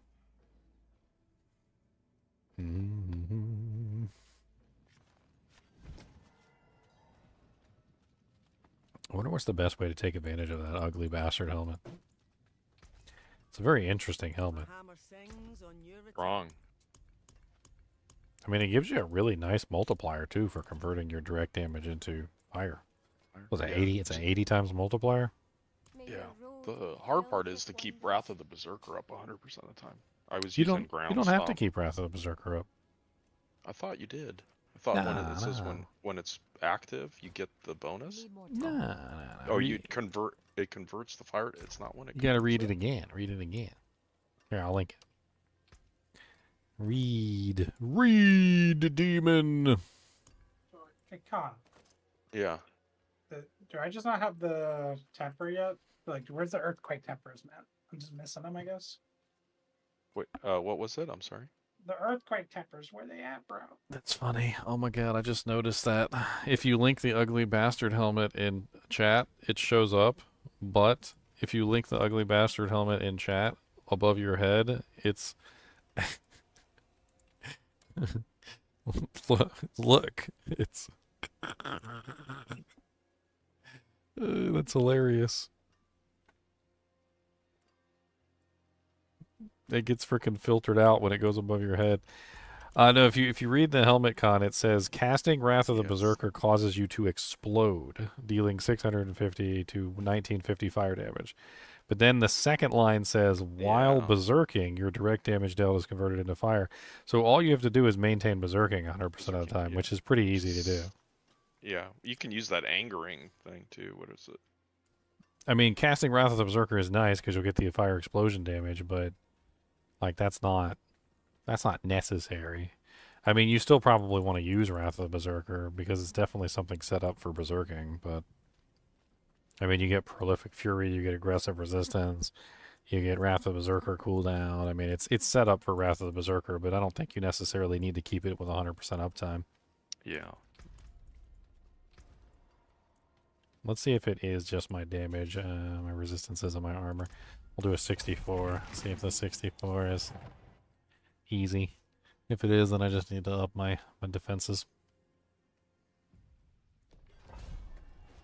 I need more time.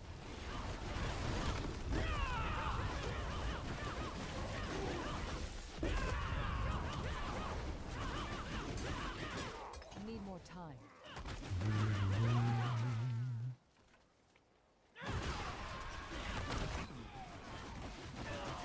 Some 5 if you guys Not care. ready. I don't have enough vigor. Oh, guys, fine.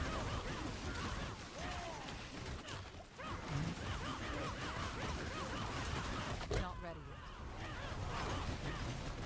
So I'm at 250 now. It costs 122 million to get my next Paragon point. How much? 122 million is what it says. Yeah, I'm at one. Yeah, I'm 249. So yeah, I'm right with you. Not ready yet. Where is this one? Yes.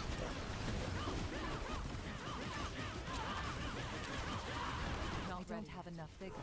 The only way you're gonna level Paragon fast at this point after like 250 is to group up and do the pits, high level Need more pits time. within like 90-second runs or lower. I'm out of vigor. Where you all split up and some people are the second floor, clear that out. Yeah. I'm fine with not pushing it this season. To be honest, like I kind of want to like just play it like I normally do, see how high I get. Not ready. That way I have a realistic expectation of like where, you know, you can end up casually playing the game. If I push it, I'm going to lose that, so. Need time for this. Yeah. I gotta get it done before the 15th because that's when PoE 2 launches. When is PoE 2? November 15th? Yeah, we get some Is that the that's the beta? early access. Okay. So it's basically the game is launched, but it's early access. Like When only is the the- first couple of acts are done, Don't have enough but vigor. then the end game is there. So the end game's there and like 3 or 4 acts are done. And then the rest of the acts are coming throughout the seasons. When does the actual game launch then? I mean, who knows? They're going to be developing it throughout seasons. So like the game is launched. Okay. But like when it's completed is when the official launch will be, you know. It could be a year from now. Need time for this. But the game will be the same. It'll just be developed, you know, throughout the seasons. Okay. I need more vigor. I need more time.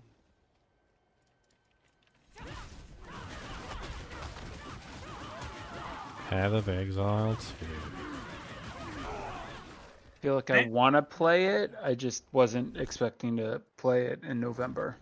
But It's So the first like couple acts is very slow paced, like kind of counter to what we've been talking about. You don't go fast at all. The fights are very like methodical and stuff. It's gonna be a challenging game for the first like couple acts for sure. So you get in like the super like godly gear.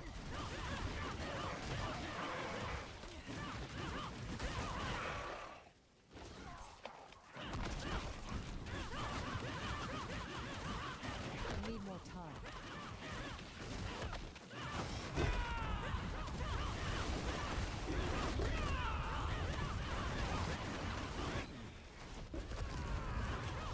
So I got some work to do. Work comes. I was hoping to get all my Diablo 4 videos finished. I'm not even really sure if I'm going to play PoE 2.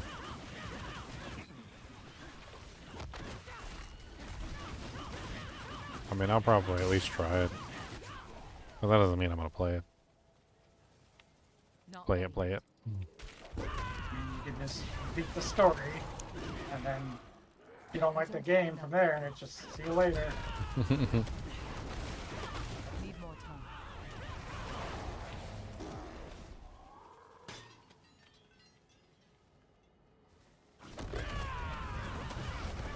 Not ready. A lot of the way to get like high damage, from what I understand too, is like combos of skills. So you have to like press this, then press that, and then this empowers that kind of thing. It's not really going to be a one button. It's not going to be a one button game. Like you could still have one button builds probably in the end game, but it's very much like if you want to get the most out of a skill, you're kind of like comboing and like charging it up with something. I mean, Cool. I have no problem with like skill rotations. The me either. problem with Diablo 4 skill rotations is that like they're like, okay, you're gonna get a 300% multiplier for 0.2 seconds, all right, and if you can use that before you 0.2 seconds is up, then you get your 300% multiplier on your next skill. And if you can do that, then you're gonna get a 600 times multiplier for 0.001 of a second if you can attack immediately after upon attacking that attack. And you're just like, who's doing this? A robot?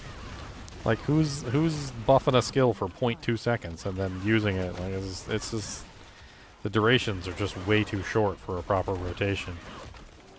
MMOs don't do that to you. Like when you're doing an MMO, they're like, you know, I use this skill and get like a 15-second buff to this skill, and then like when you use this ability and you do like a crit, you get like a 30-second buff for these skills, and like using this skill in combination with this skill will give you like a free use of that skill, and like the rotations are very clear and very plain, and like you have to be an idiot not to see them, let alone like take advantage of them, because all you have to really do is just press your buttons in the right order. Need time for this. And Diablo 4 is just not that way. Like I don't even really think there's a lot of classes in the game that have rotas. Like there some might be some like minimal rotas, but for the most part they just the timers are too small. I guess they're just like deathly afraid of people stacking all the multipliers together and getting like huge amounts of damage, which even with the small timers they're still doing anyway. So I don't even understand why we're suffering. Like Frenzy, oh my god, Frenzy for the longest time. They're like, yeah, it buffs up your other skills. Yeah, for 3 seconds. And you're like, well, what can I? But 3 seconds isn't really a long time. Like, can I get a little bit longer of a buff? No. Maybe like 4 seconds? No. We said no. And then finally, like, when the tempering system is introduced, they have frenzy duration, so you can actually increase the frenzy duration past 3 seconds. God forbid you have a buff on your bar that lasts for more than 3 seconds. Not ready.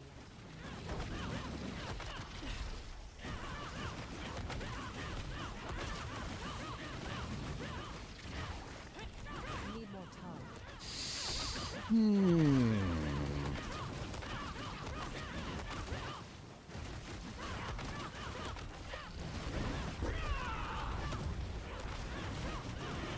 Not ready. Yeah, so I completed a 64 just fine. right below 65, so I guess I just need to get my armor and my resistances in Need check. more time. You had a problem with the 65? Yeah, just a little bit too much damage for me to mitigate. Probably because my stuff isn't set up right. Well, that was stupid. Freaking boss had 1% HP. I thought he was dead and I took my eyes off the screen. That's what I get. I'm out of vigor. Need more time. That's what I get. That's what I get. Oh, that's what I get, my friend. Couldn't take your eyes off the screen, my friend. 'Cause that's how you die in the end. Boom, boom, boom. Oh. Dead again. I think I saw that. Why I died from that. Not ready yet. I was standing right in the middle of that one guy that shoots all the little red balls in all the different directions. I think I was standing right on top of him. Probably shouldn't do that. Need time. It's not a bright idea.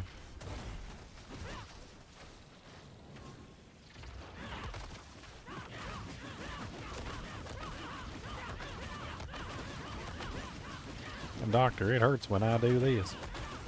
Well, don't do that. Need more time.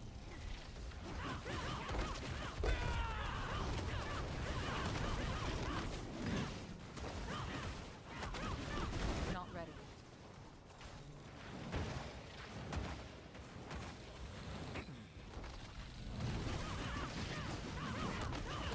Not ready.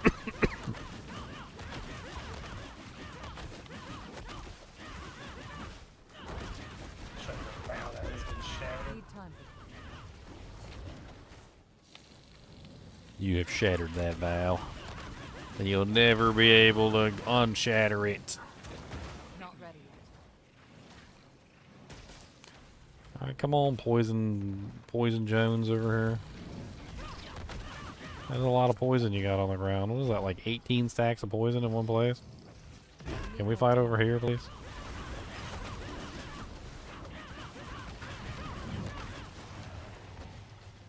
Oh, you can F right off those.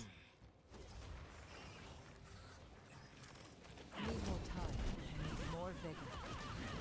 Comment.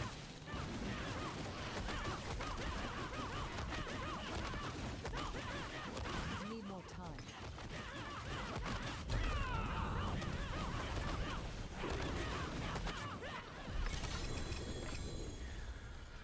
All right. That's cleaving all the meat from the bone. Ink, ink, ink. There you go, gamble. Gambling, gambling, radioactive gambling. Does whatever a gamble can. Gonna give me a big old Need can. more time. Oh my god, I saw the most disgusting retin link the other day. I had to click on it. I shouldn't have clicked on it, but I had to click on it. But I shouldn't have clicked on it. They were eating food from like really old cans. We're talking like 70-year-old cans of food. Like, Oh no. yeah, yeah. It was. I made it all the way up to the point where they opened up the ridiculously old can of oysters. I did not watch them eat the oysters. What came out of that can was unholy. Where the I don't. stars around I your don't ever want to see that again in my life. And the fame. Never. Evil mess. Liars or not, they were the best we had. What hope we got now? What hope have we got now? What hope? I forge more What than horseshoes hope? and nails. What do you need? I really like the ground stomp becoming a brawling skill. This was very intelligent of them to do. Yes, it works really well, and it works really well with the Ring of the Ravenous too, which is fun. Like, cause you just ground stomp and everything bleeds. Like You just- AoE. Get an AoE bleed on top of your AoE stomp.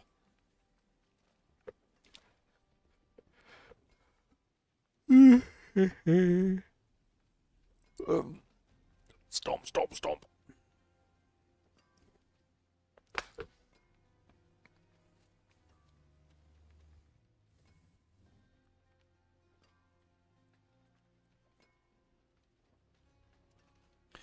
I'm kind of like confused with the Spiritborn. I don't know why they're so generous with the Spiritborn's Unstoppable.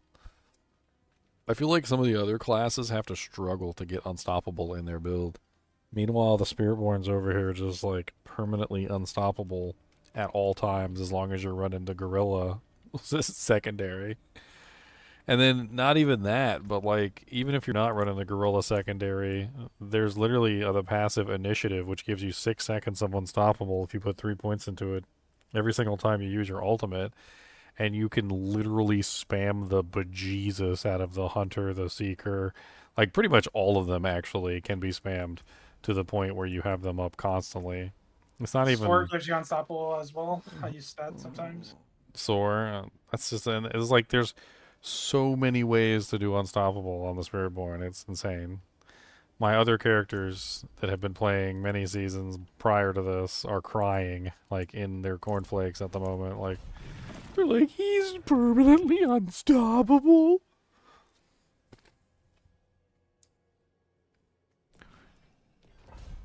I mean, don't get me wrong, the character's really well designed, but that one thing just kind of like really seems weird to me, especially with how stingy they've been with Unstoppable on all the other characters. Well, they've been, since the game launched, every season they've been trying to nerf the amount of crowd control, so I think it's just showing you the design direction nowadays. Less and less crowd control is done to you. For the new classes, basically like, you're never crowd control. Never. Like, literally never. Several of my characters now, if you're running Gorilla Secondary and you have even a moderately high amount of resolve stacks, which you should always have, you're just always unstoppable. That's what makes me think that we're going to see like major design changes on the Spiritborn in the future. I don't want to see them nerf it into the dirt. I like it, but I also, you know, like realize just how broken it is.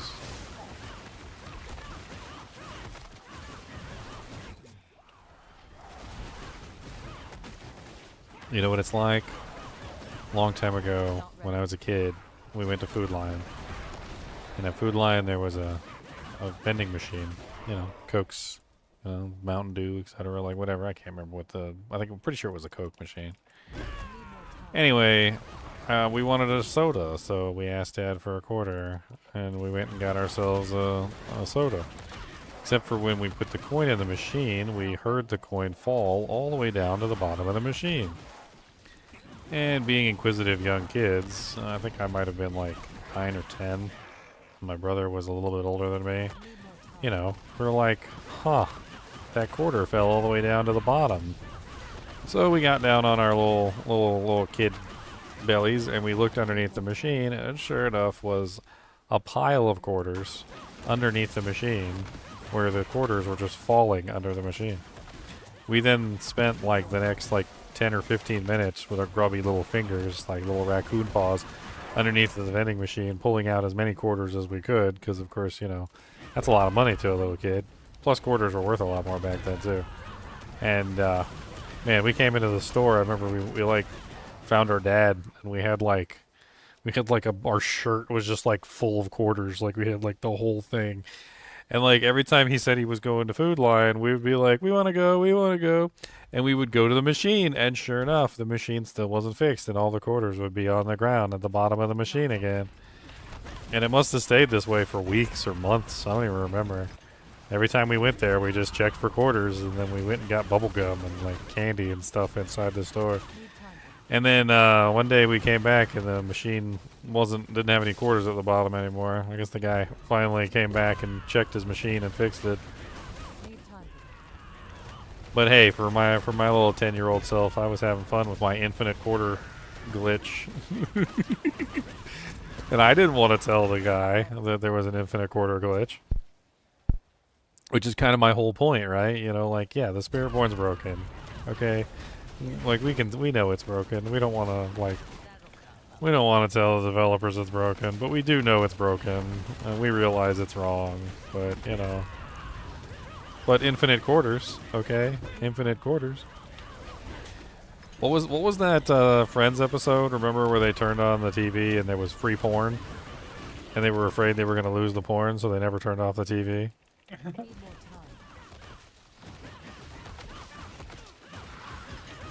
Sounds like a good episode. Not ready. And I think one of them came in and they're like, you know, we could watch something else, and he's like, but free porn. Not ready. Like one of them will be home at all times with the TV on.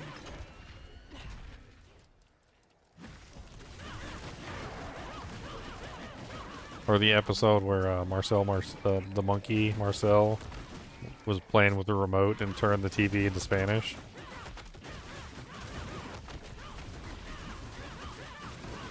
Not ready. All right, guys, I'm out for the night. We'll catch you later. Alright, Dev. Need more time. Ah.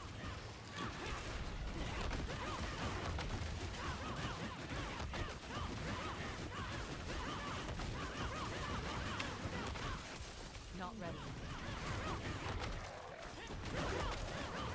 Friends. I like Friends.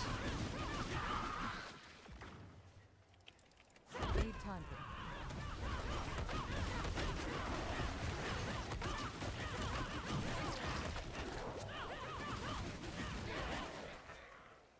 Need more time. I always had a crush on Courtney Cox. I mean, who didn't have a crush on Need Courtney more Cox? time. Monica. I remember I was really excited when Monica and Chandler got together. I was like, yes!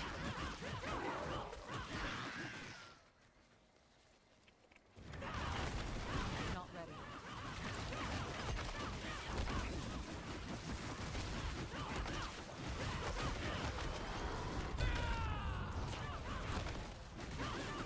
Not ready. Alright, for all the marbles, what is the name on the TV guide that is delivered to Chandler's house? Need more time.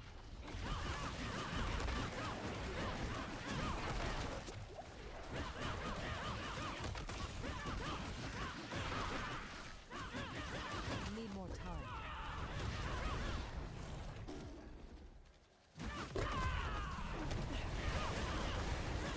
That was part of a quiz thing when they were trying to steal each other's apartments. Not ready. Jessamine got it immediately. Ah, Miss Chanandler Bong. That's right. That's Miss Chanandler Bong to you. Not ready yet.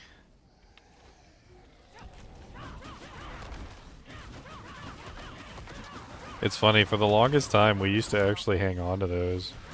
I remember at my house we used to like hang on to the letters that were like horribly misspelled, like in the worst possible way that you could misspell words. I remember one time my last name was Mango. I'm like, who the hell is Mr. Mango? Like, that's not even close. Mr. and Mrs. Mango. To the household of the Mangoes.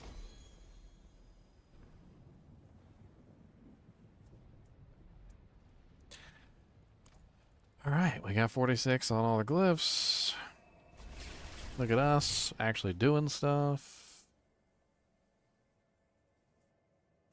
Actually. Need more time.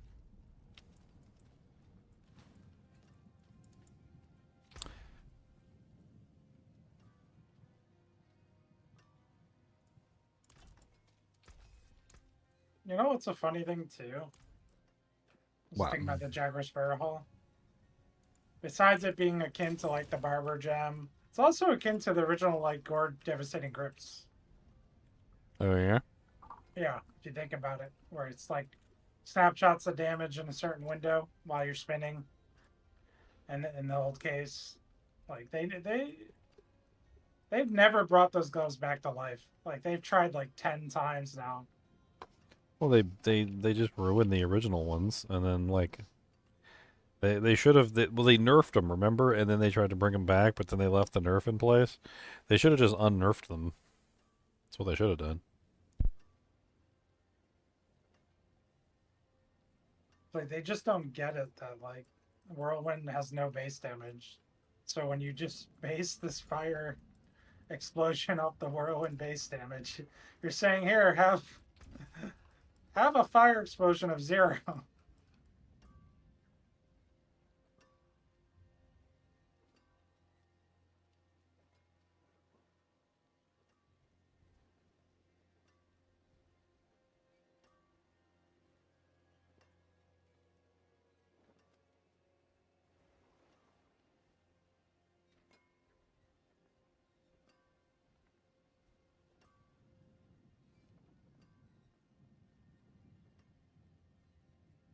I don't know. There's a certain something there that I think they kind of lost when they went to the item power on the weapons. I mean, it was fun hunting down weapons that were high damage in Diablo 2. Like, it was fun trying to find, like, a really good damage weapon and, like, basing everything off of the item power and then having all the weapons be the same item power and then everybody has the same max weapon. I mean, it just feels... eh.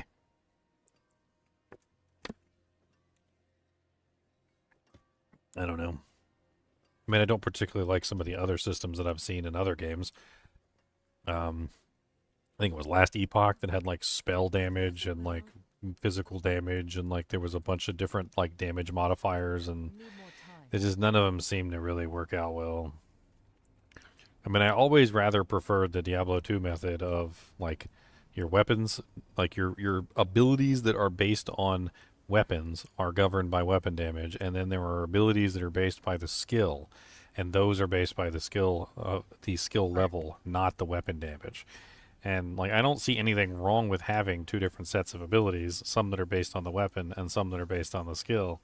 I mean, as of right now, everything is based on the weapon, which makes for an odd situation. I don't know. Well, this character's pretty much done. I think I'm gonna start my rogue. Sounds like fun. Let me unsocket my gemalems. You lose a little mass. I'll put Andariels in the stash. I don't know if I'm gonna use Andariels with this build, but could be fun.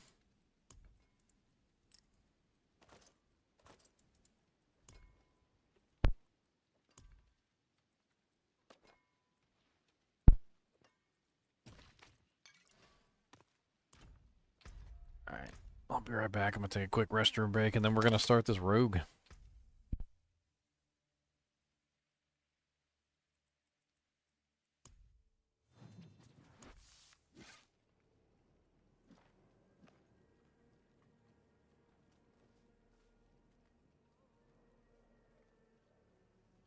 Mr. Goody Two Shoes, Mr. Goody Two Shoes.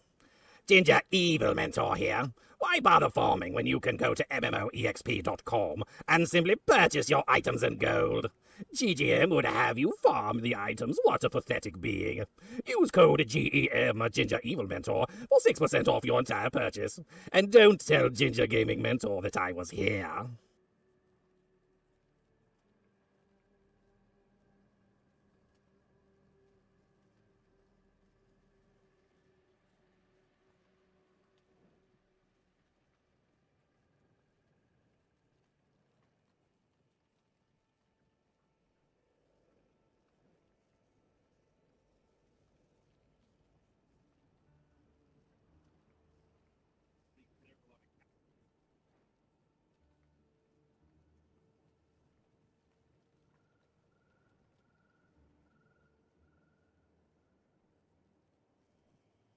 Hey, Rumble.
Winfury, are you blowing up my stream?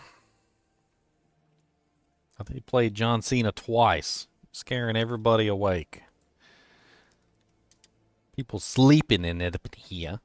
Don't be they trying to take a nap.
Alright. Rogue below dog. Time to make the generic rogue I always make, the one that looks like the one from Diablo 2. Except for maybe I change a couple things.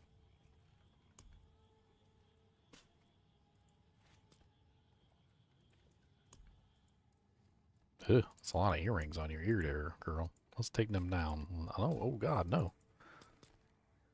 That is not what I meant to do. I didn't mean to remove your eyebrows. You do not look good without eyebrows. Do not remove the eyebrows. Let's just go for some simple dots.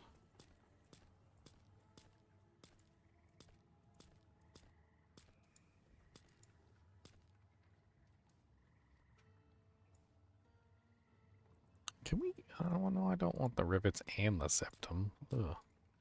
What is she, a moo cow?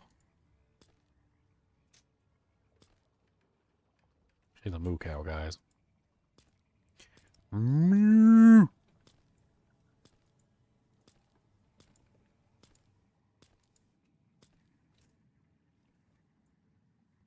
Hey, Hype Train.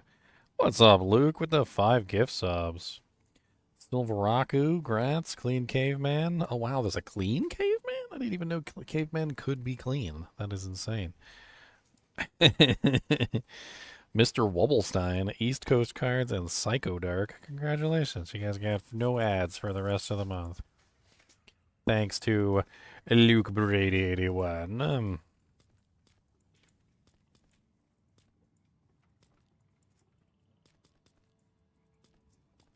Where did I get this frickin' Dujang from? I forgot where I got this from. I kind of want to get a skin for her. I think that'd be fun. What do we call her? Let's call her something silly like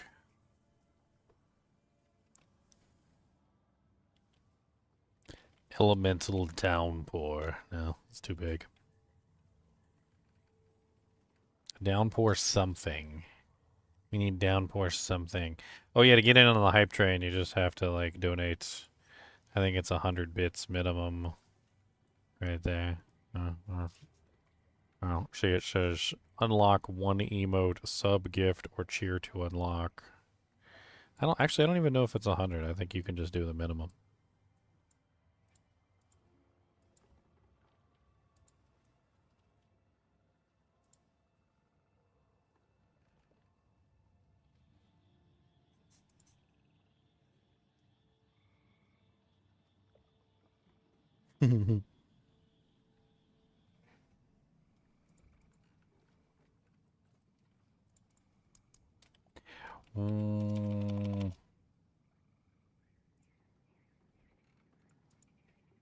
I know what we're going to name her.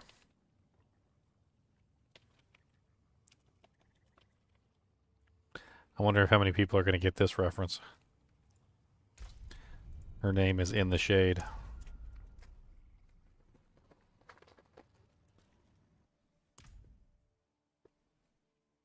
First person to get the reference, and I'm not giving it away. I'll send you a Shaco beanie. If you already got a Shaco beanie, I'll let you get like a cup or something. That's to do with a certain guy with a beard, maybe? I'd like a Jespin was the first one to respond. I mean, you guys haven't really provided me with a quote or anything, so... Like, I need the full Dewjank, okay? I need the full Dewjank. You guys can't just provide me with half Dewjanks. Although Jespin was technically the first to get close. Just a tip. I mean... Fight in the Shade is only half... That's only half of it, guys. Come on. Come on, what are we? Peasants? Peasants?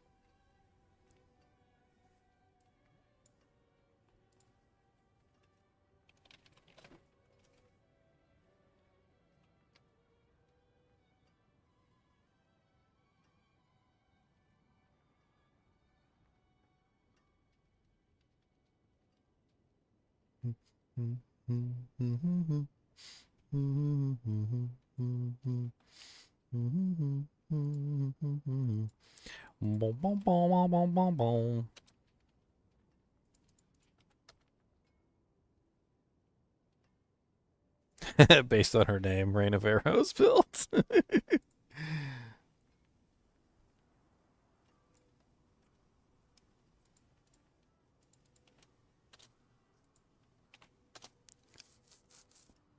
Yes. So the full quote is, Denekes,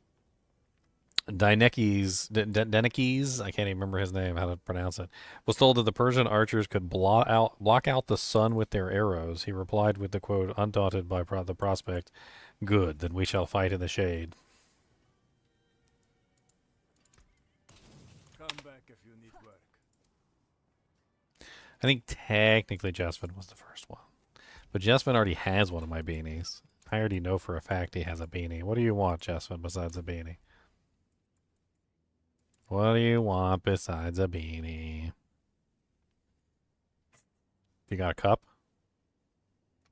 Got a mug? You want a book? I got a notepad. You want a burr rune? You want an rune to put on your beanie? Or an ist rune to put on your beanie?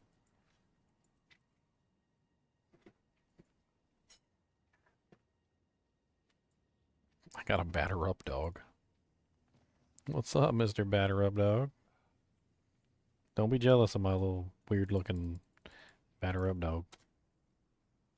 You want a mug?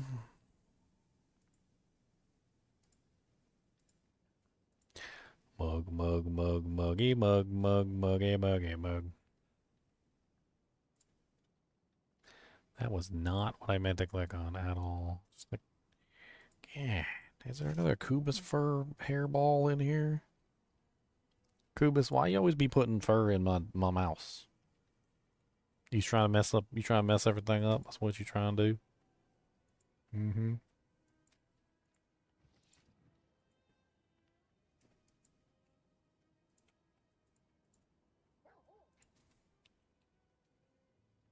Bow, bow, bow, bow, bow, bow.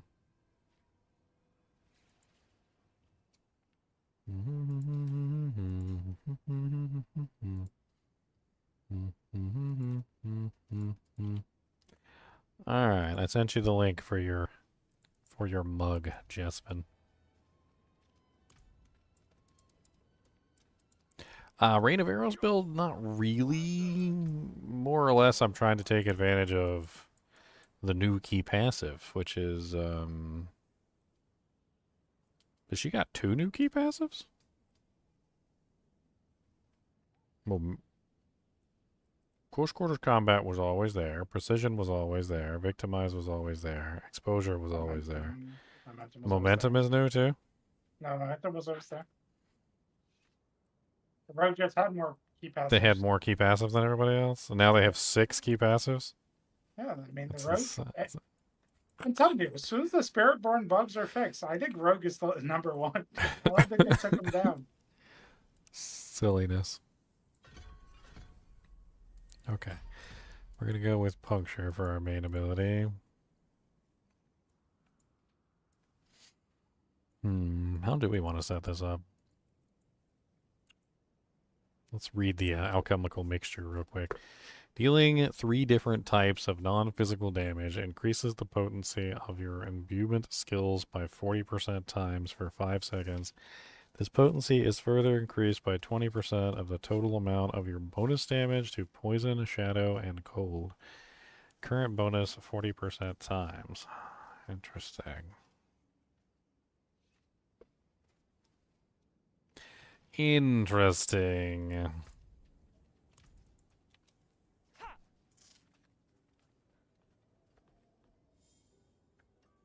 What are you doing? I see you've been chewing up water bottles. He said, what? That's my water bottle. Touch you.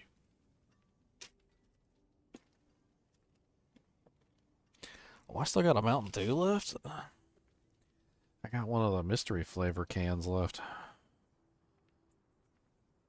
Have they revealed what the mystery? Oh, they don't reveal it until after Halloween, do they? That would make sense.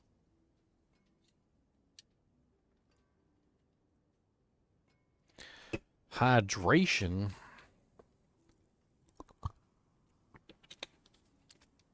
Wind Fury's in here so much, I think he has like 10 trillion chinchilla turds to spend on reward requests. 10 trillion bazillion gajillion.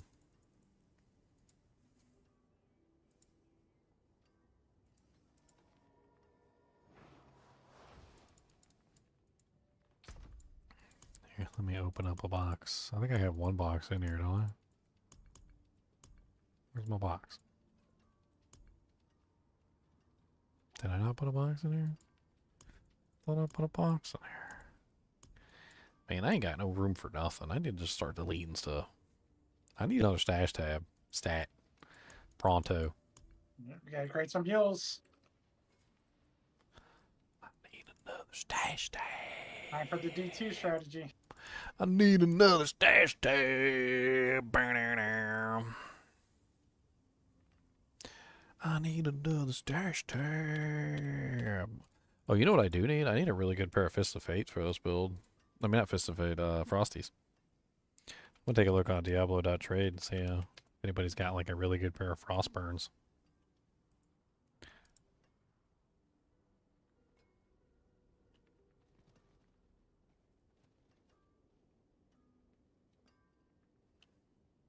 Clear. Trade. 1 million Vershonerinos. Yeah, or I could do that and see if I get a really good pair.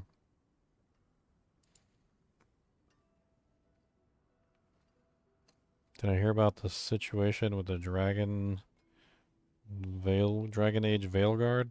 No, because I haven't really been following the Dragon Age Veilguard like at all.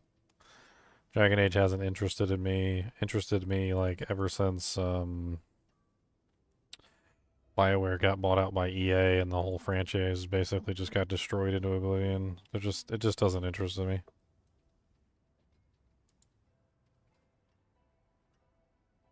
I think that I tried to play a couple of the games when they came out and they were just all terrible. Every single one of them were just so bad. It just never, the franchise just never recovered, honestly. Here's a quad for 1 billion with a 34% chance on the chance to freeze. Honestly, the chance to freeze isn't really like super duper important, but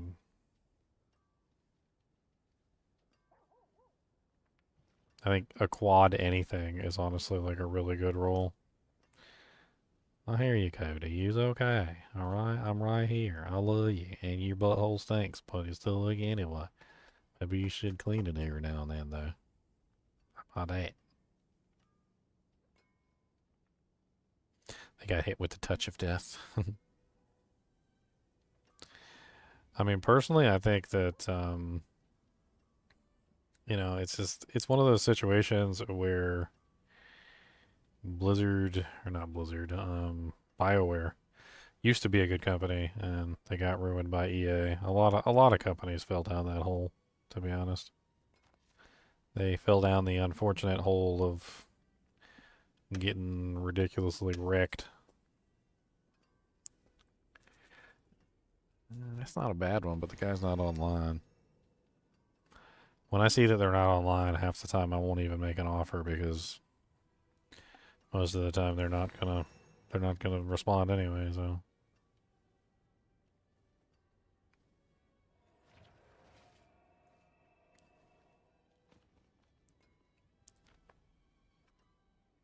I'm looking for one that's 3 greater affixes. What I really want is the attack speed, the fire and cold damage, and the cold damage. I don't really care too much about the fire damage itself. Wow, this guy's got a perfect pair. 60% on the freeze, and perfect on all the aspects. Beautiful.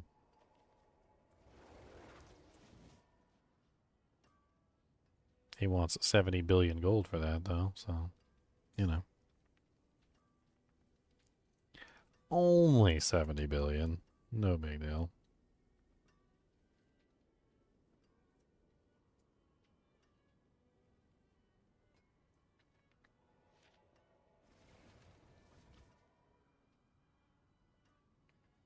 Hey, the perfect combination. The guy's not online, but it's got the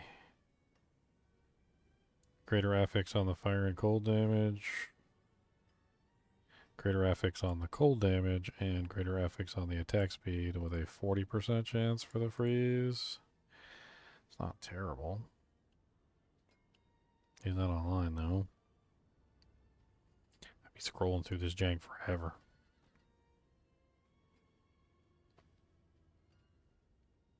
Oh, here we go. These are really nice. Everything that I want, and it's a 58% chance on the freeze. Let's offer this guy... 2 billion. That sounds like a pretty good offer for what he's got there. I don't want to haggle.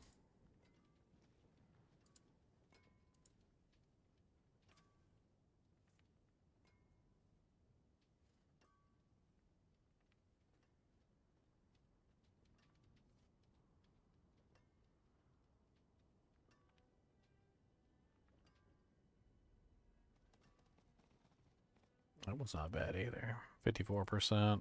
It's only 2 greater affixes, but still pretty decent.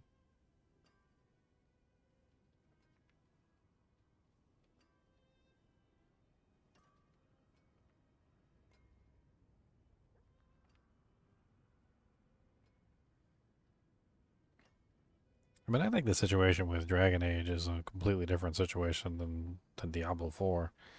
Dragon Age was a company that made some very amazing products. BioWare was, is the company that was responsible for games like Baldur's Gate, Icewind Dale, like the original Dragon Age 1, which was an amazing game. And then Dragon Age 2 was like around the beginning of the acquisition of Blizzard, EA, when they bought out BioWare, and then like everything went downhill from that point. Like the quality of their products was just not up to snuff. And I don't know if it's strictly because of the buyout of EA or if there was other mitigating factors, like, perhaps there was something else involved. Like,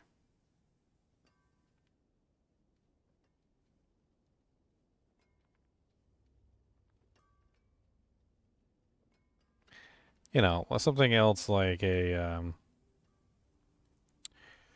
don't know, like maybe the people who were actually making the good product, left with the buyout. So a very common thing is something along the lines of, like the company sells out and then like the main talent leaves the company. And then so you're left with the sub talent who didn't really know what they were doing to begin with. The company that buys out the product, they have the franchise, but they don't have the talent behind the product anymore. And it just seems readily apparent that the talent behind the product is missing, essentially.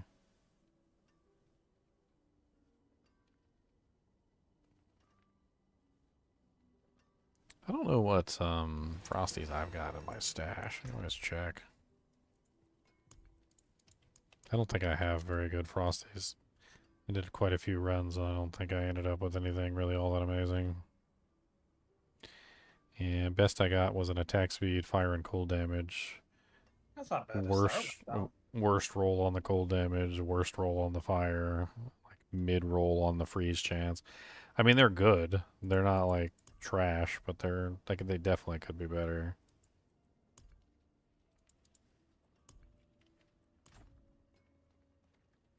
We'll find out when we get to. I was commenting with this one guy on one of my videos, and I'm so freaking sick and tired of the silly comments that I get. Like, I don't know if you guys have been following like the whole like infinite burroon thing, and like basically my character in Diablo 2, I can essentially like make whatever item I want, and I can have like an infinite number of them if I want to. I figured out like the variables of the game and how the variables work, and started to control like how those variables create items. I figured out that the variables not only determine like what drops, they also determine the stats of the item. They also determine what monsters are there, the modifiers that the monsters have, the names of the monsters, like the types of monsters that you see, and so forth and so on.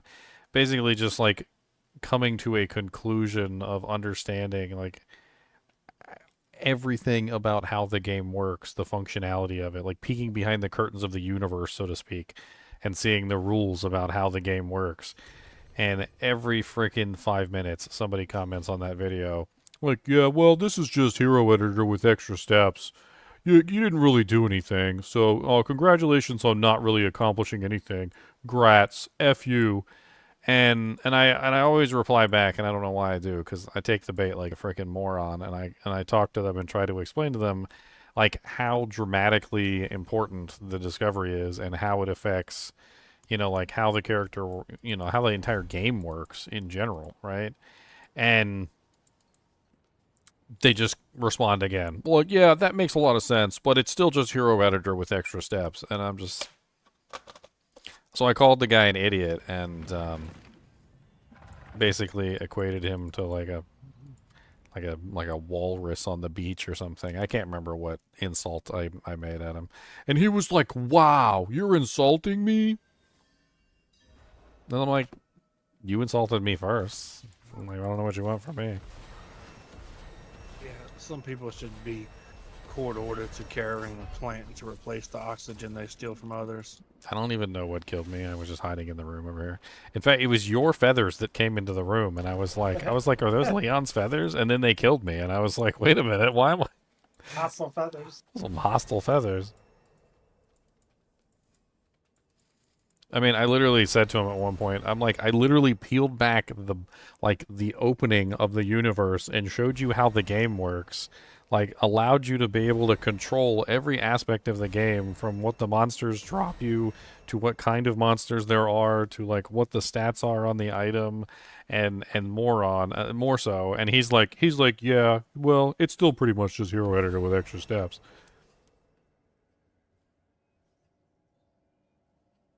Then I gave him an analogy, and it wasn't meant to like prop me up or anything.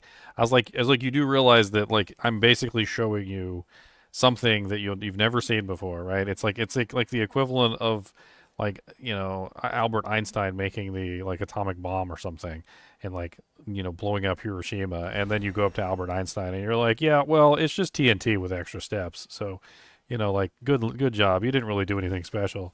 Congratulations on that.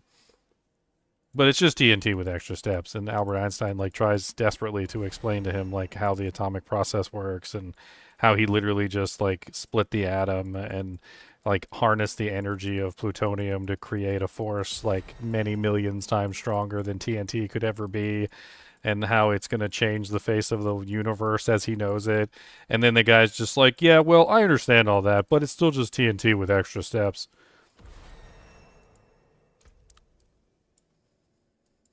At some point or another, I just give up, and I'm just like, okay, I guess you're just stupid. I guess you're just dumb. That's pretty much all there is to it. I don't really know how to explain it. You're not a very smart individual.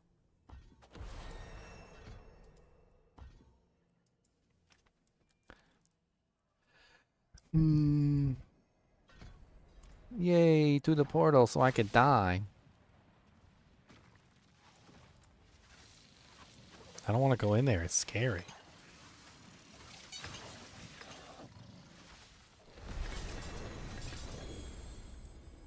Yay, aspects I can destroy. Hey, was I smart? I kept my obols. I was smart. I actually kept my obly boblies. I need to go spend them real quick on, like, what should I do? Like amulets?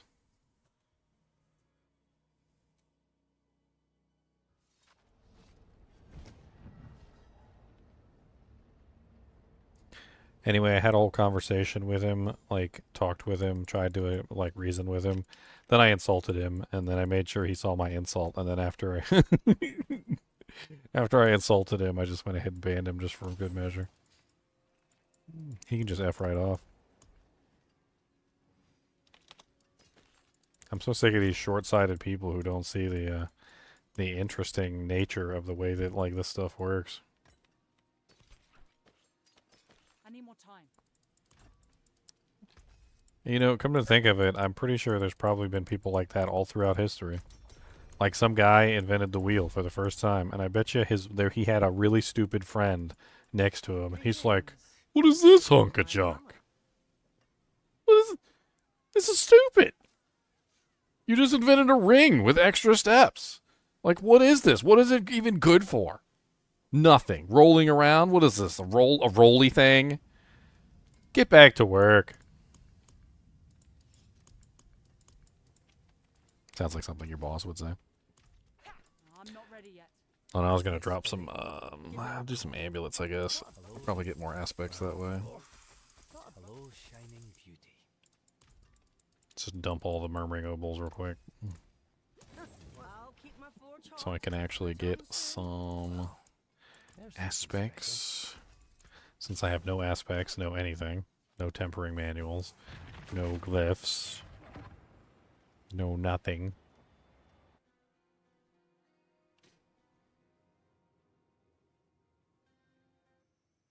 Alright, I'm in. Sounds good. I think all the XP is on the completion anyway. Majority of it. No. Oh, there's a werewolf there. Him scary.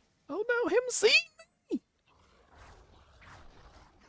Use your fancy evasions! Don't let him catch you! No, there's so many, run away! Oh. God, why is there so many people back here? What? Just So many monsters back here. I tried to run one way and there was like 2 elites, and then I got away from them and I ran the other way and there was 2 more elites on the other side. I was just boxed in. They're guarding you shall not pass. I seen this. Gandalf is here. Balestra gained 4% increased damage for 4 seconds after evading. I am Gandalf the White, not Gandalf the Grey. I come to you now at the turning of the tide.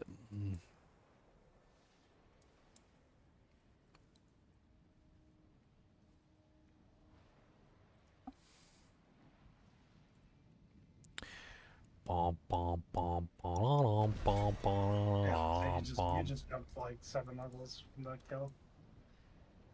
The completion XP. I see. Dang it, I did not mean to do that. I need more time. I clicked on the portal by accident. I don't even think I can go backwards.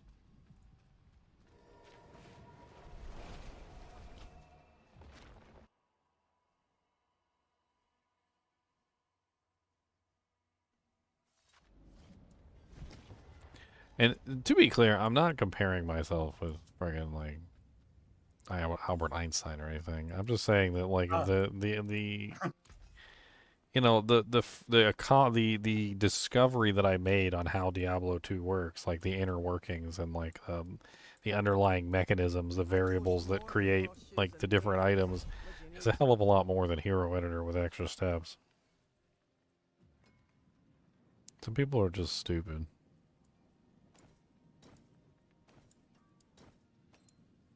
Hero Editor with extra steps. Your mom's an extra step. Ooh, burn. Oh, it's actually different because here editor's creating an item and the other one's dropping the item, you know? Well, one's a third-party tool, and one can be done within the game without third-party tools, which is also very important. Natural drop of the item.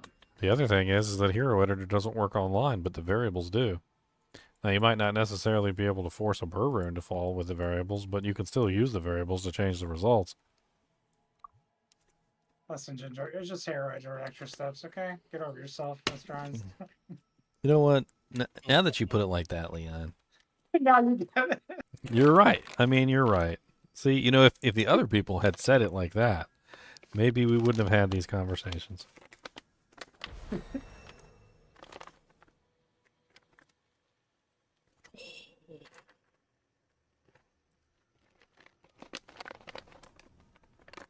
Maybe we wouldn't have had these conversations.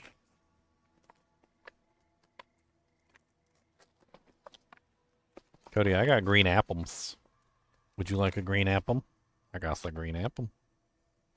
I know you like that. What do you think of the smell? Does it smell good? Smell like green apples? You want to taste it? Got to taste it. Okay. What does it taste like? Green apples? Okay, here you go.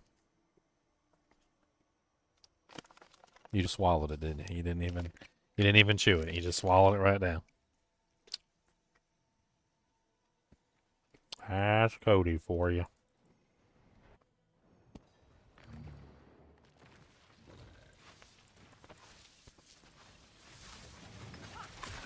Haha, I got the killing blow. You see that? Yeah. It was all me.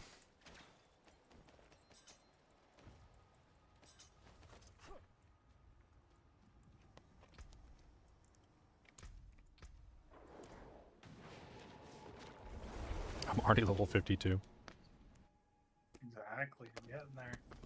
Do you even have any boxes saved up? Question mark. Where are your boxes, man? No boxes. Don't need them. I had one. I was looking One for it. box. More than horseshoes and nails. I was looking for it. What do you need? You might as well save that box for 60 now so you get better loots.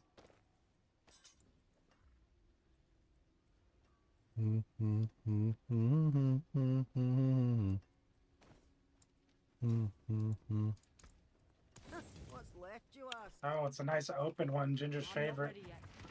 Yay! Open field. As far as the eye can see. Cody, where'd you go? My Storm Feathers is fighting in the shade too. Where'd you go, Cordy? Cordy? Where'd you go, Cody? You don't want another one of these green apple candies? You just left me? You don't want this? Oh, you do want this? Well, take it then. And stop being a turd face. Come here. Nah, you gotta come here. Nah. No, you gotta come here. You gotta get a headlock. And I gotta tease you with it like this. We got to tease them. I gotta shove it in your nostril holes like that. You can use some condoms in your nose. I said, no, give it to me.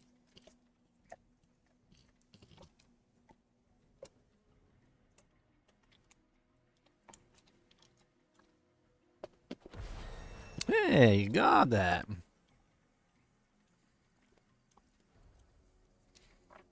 What do you think of that? They're good. Green apples. You like the green apples?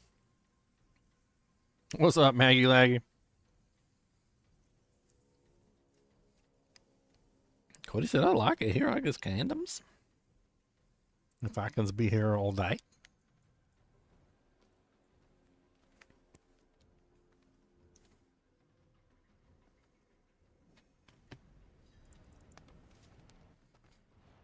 I love the people who can't do it, like when I'm doing the unlimited burr runes.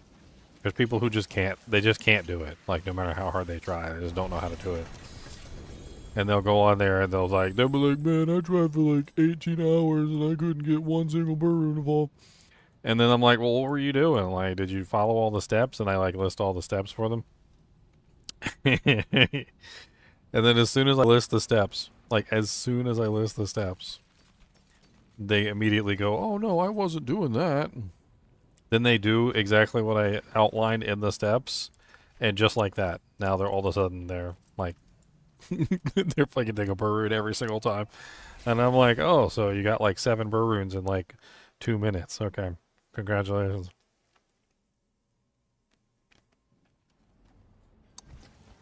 I'm still not using you. Drive, Evan. I lost it all on Diablo 2. What? You lost all your Diablo 2 drive? I forge more than horseshoes and nails. I'll keep my forge hot. Return soon.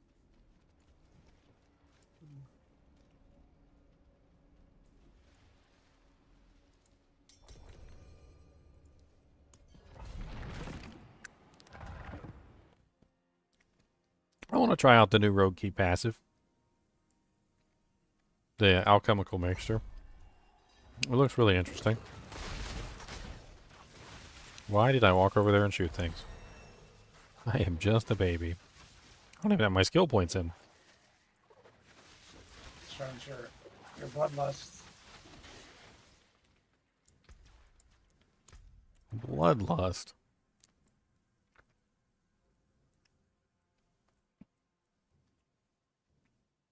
Interesting. I see they did some icon updates for the Rogue. Like the Caltrops has this blue passive now that's supposed to be for the cold version. That's interesting.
What did you do? Die in hardcore?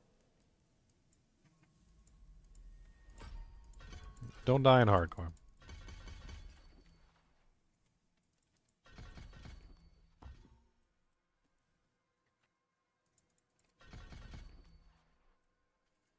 God, why does the frickin' Rogue have so many frickin' passives? Like, holy Jesus in heaven. Like, what is going on with all these passives?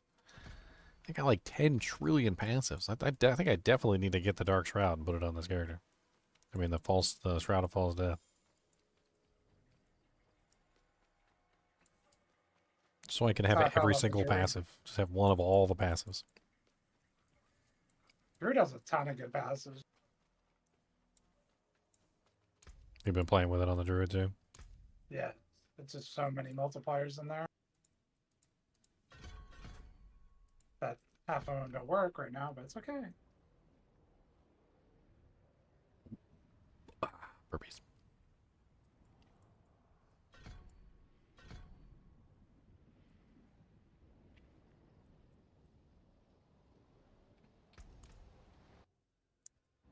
I'm here. I got some damage. I'm gonna banana and a banana pie. Oh, I wasn't even in that. Where'd he go? I wasn't even in that. I was out of it. Res me before I die. Before you kill her. Oh yeah. Otherwise, I won't get any EXP. Okay, we'll get it. We'll get it done. He said okay. He said we got McDonald's at home. McDonald's at home. You're dead. Oh no! Explosions. No. There were so many circles. If you can't live, you don't deserve that. I tried. There were so many circles. I ran. I ran for my life. There's so many circles. I'm not ready yet. Should just stay outside the room. Look, okay, I'm not that smart. You still get. We all already the established I'm no Albert Einstein, okay? We already established that. Yeah, just hero editor with extra steps. Yeah, I'm just hero yeah. editor with extra steps. Exactly.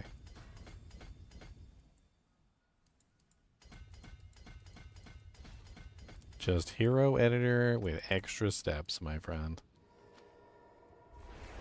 All right, deleting this part of the stream so John Hamilton can't see it.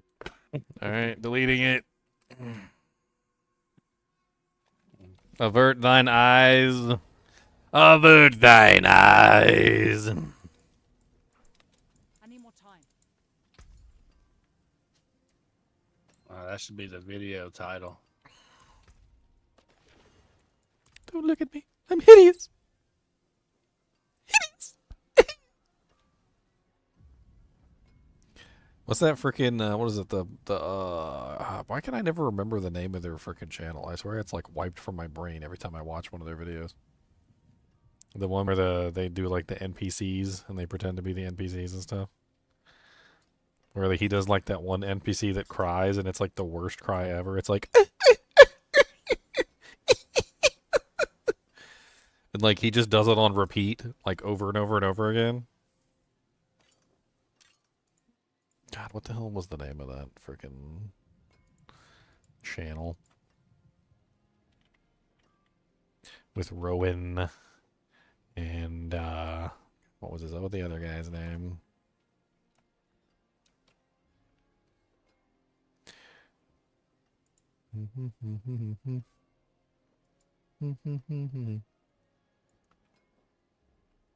Is it the guys that work in that tech shop?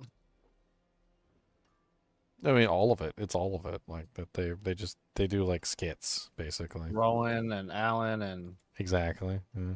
I'm pulling it up right now. Viva La Dirt League. Yeah, that really cheesy NPC cry he does. He's like, and he literally just walks around town doing that. Like that's his whole skit. Like he's like the crying dude.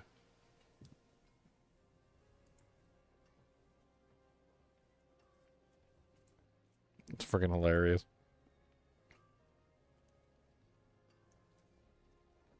I need a little bit more cooldown reduction and I'll be set. Viva is Dirt League. Okay, I'll just remember Dirt League. Dirt League. Cody, you're a Dirt League. How about that? He said I'm not. That's nice. It's clean. That's a bath 2 days ago. I had bath 2 days. 2 days ago I had bath. Very clean. Got my hoodums on. You got your hoodums on. Washed your hoodums. So that's clean too. I think clothing is the way to go for animals. I know. Hear me out. Okay. I'm gonna explain myself why I think clothing is good for animals. So animals don't really take baths very often, right? And they also like, unless you force them to, and they don't want to either, right? But like you can have an animal stay sort of like semi-clean by osmosis just by simply having them wear clothing that is clean. Of course, it needs to be clean. And then taking it off them when it's dirty and then cleaning it and then taking them off them when it's dirty and cleaning it. And it like, the clean clothes are going to like absorb some of the nastiness on the animal. And then when you wash the clothes, you wash that nastiness out and then you repeat the process over and over and over again. So you just end up constantly, like by osmosis, slowly making the dog cleaner, which I think is kind of a hilarious way to look at it. But give them like a hoodie, and they just wear the hoodie all the time. They have like 2 or 3 hoodies or whatever. I don't know. Do I go to Torment 1 and just see like how well I do in Torment 1? Do we die? I'm having fun with my Cataclysm Druid. Oh, yeah? Yeah, we got almost permanent uptime on it. Just a little bit more cooldown reduction and I'll be set. Wonder if I should use Doombringer in this build. I'm going like non-physical. I'm going like full non-physical. Hey, Maggie Laggy, thanks for the sub, man. Cause you awesome, and I thank you for the chance me to actually have the drive up, and I actually have a chance to get my crap back. Yeah, I mean, if you're in a situation where like something catastrophic happens, like I feel like that's what hero editor is sometimes for. Is you can spend a little bit of time and you can get your stuff back, but like it's up to you whether you want to go that direction or not.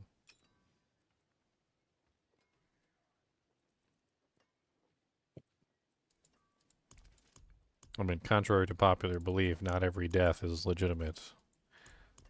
Especially if you're doing like a hardcore character. Like there's plenty of times where you're going to die on hardcore and you're going to be like, "Oh, okay. Well, I don't know how that was my fault."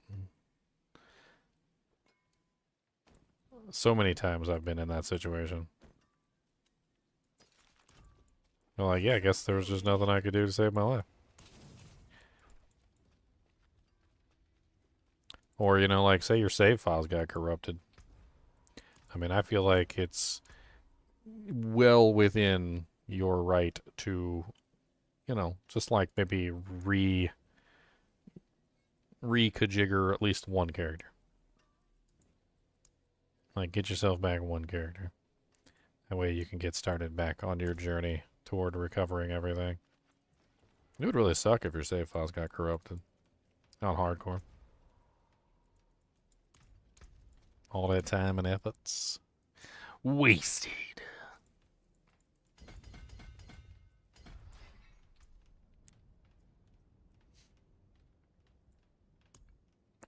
Danse Macabre. Casting a mobility or subterfuge skill increases the damage of your next skill by 50% times.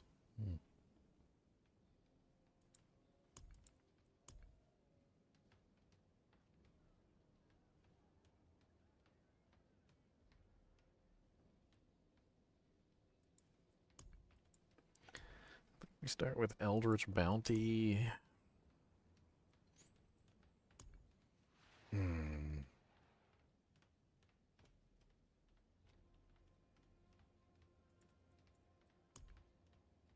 Alright, let me go grab my armor piece.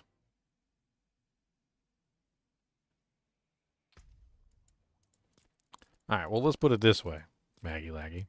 Alright, let me put it in a way that maybe you'll understand, and you'll see where I'm coming from when I say that I don't think it's cheating. Alright, so let's say you're playing online, alright, and you're playing on a server that is run by administrators that you can actually get in touch with, as opposed to like some sort of multi-million-dollar conglomerate where good luck trying to get in touch with anybody that's not like from India and has no clue what's going on. So you're playing on a server where things are, like controlled by an actual person who is fair and would not let you cheat, right? One day, something happens, some sort of catastrophic bug, your character gets corrupted, and you've got to start back at level 1 or something, right? You talk to the admin, and the admin says, "Oh, that's no problem. We've got a backup of your character save file here from 2 months ago." He then restores your character from the backup from 2 months ago. Is that cheating? In my eyes, that is not. So in the case of a catastrophic failure, save corruption, or some sort of problem which is outside of your control, like say for instance, you know, like a hurricane came through and destroyed your PC and you lost all your files, or, you know, like the power goes out just at the wrong moment and your hardcore character dies. Like, I don't see anything wrong with throwing it up to the courts, essentially, having the admin do a judgment call for you, and, you know, restoring your character back to what it was before, if that's possible. Hero Editor is just a way that you can do that when the files are lost. So, as an example, let's say, for instance, the administrator of this particular server did not have access to a backup file of your character, but you had a screenshot of, like, all of your equipment. The admin then proceeds to generate each piece of equipment and re-equip your character, giving you the EXP that you need to raise your level back to what it was before, according to the screenshot, and restoring what you had in place. Again, don't think that's cheating. That's just the administrator doing his best to restore what you had lost. It's a fine line to walk, because obviously you could be tempted to give yourself a Sword of the Gods or something while you're doing it. But if used properly, I don't see anything wrong with it. And if you want the judgment outside of your own hands, that could also be a whole thing. So, like, maybe instead of, you know, you being the one to make the judgment, maybe somebody else makes the judgment for you.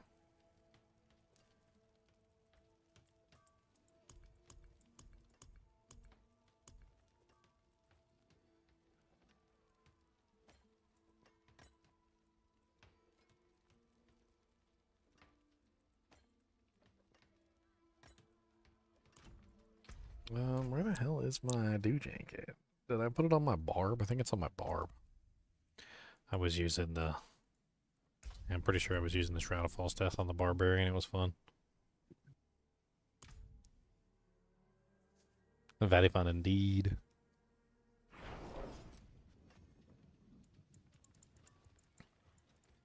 There is magic in all things. Let me show you. Can you imagine something like that happens and you make somebody else your administrator, so you have to go to them and be like, hey, you know, like, the hurricane destroyed my computer and I lost all my save files. Is it okay if I, like, restore my save files with my Hero Editor program? And they're just like, no. Denied. Request denied. I said request denied.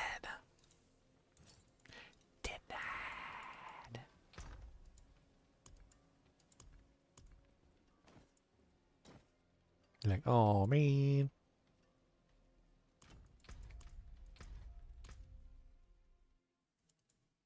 I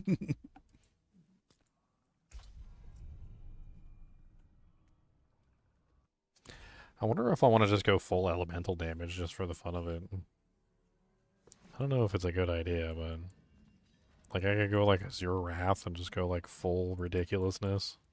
Just have like cold damage, fire damage, shadow damage, everything popping out of every friggin' like whiz-wah.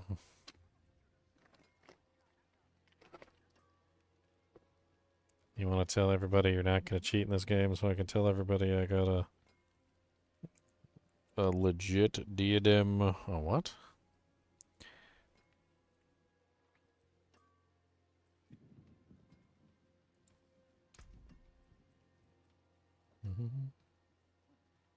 I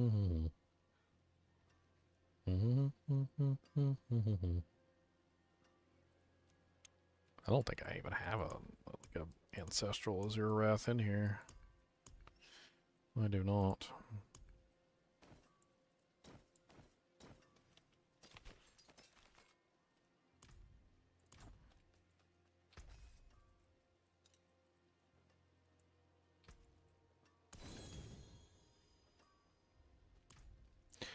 One day I'll wish upon a star, and then I'll tell them all afar. Behind me, your butthole smells like lemon drops. That's not how the song goes at all, but it's behind me. What's up, heathen? You the only one left in here? It looks like it. It's just being the heathen. Just having fun on this Cataclysm Druid. Oh, yeah. Bink, bink, bink. Oh, wait, let's see. I need. We're gonna need. I mean, this is like not set up properly at all, but it does have dexterity, which is my main stat. All the Spiritborn stuff is actually like kind of compatible with the rogue. It's kind of neat. I guess I could technically swoopy swap some swappy swip swovers. That ring's pretty nice. Let's see what I got amulet wise. That's exhausted temper, although that's pretty nice. I don't know why I keep the exhausted temper items in here. Just to tease myself with them.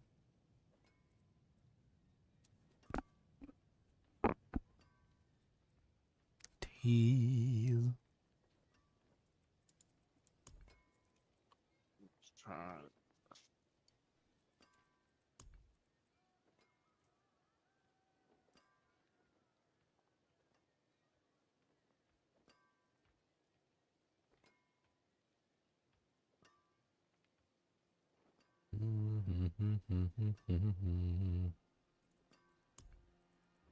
I mean, this amulet is a pretty good stopgap until I can get what I'm trying to get, so I'm not actually going to use an amulet on this character anyway. I'm going to be using, what's that unique amulet? The Rain of Arrows one. Word of a Con. Word of a Con, yeah. Yeah, I'm going to be using Word of a Con anyway.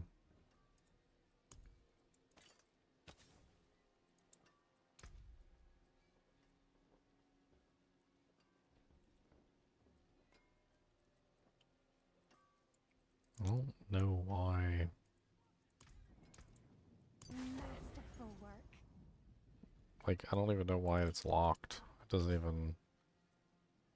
Oh, I don't know. I gotta spend 3 million and just don't change it just to unlock it. Okay, never mind. I guess I can't unlock it. I think it's because I've already messed with it. I don't think it's unlockable.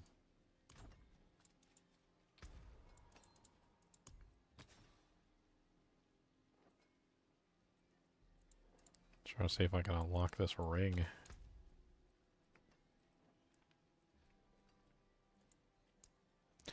Boom, boom, boom, boom, boom, boom, boom, boom, boom, boom, boom, boom, boom.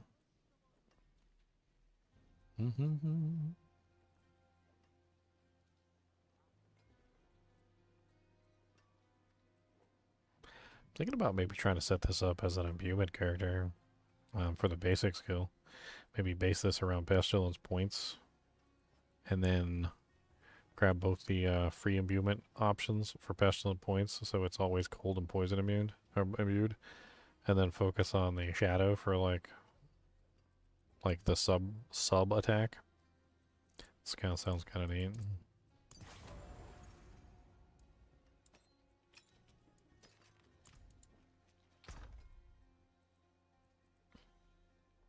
I've got something similar right now. I did a dual imbuement puncture rogue. Using the new key passive. No, victimize. Since it's fixed now. I think victimize was always what I used before with the old one. It was broke last season. Yeah, I mean it worked okay. It wasn't amazing. It wasn't amazing, that's for sure.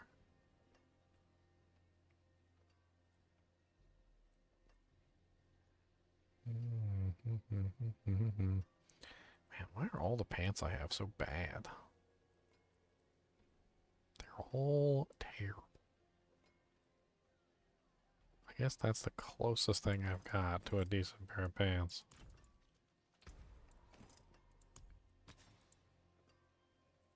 And the healing received is the greater affix, so I guess we roll off the healing received.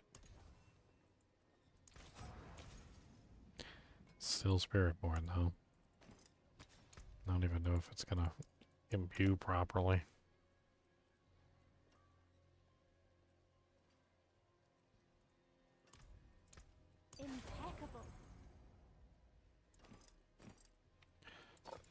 your road. I was gonna try and get like a basic amount of gear.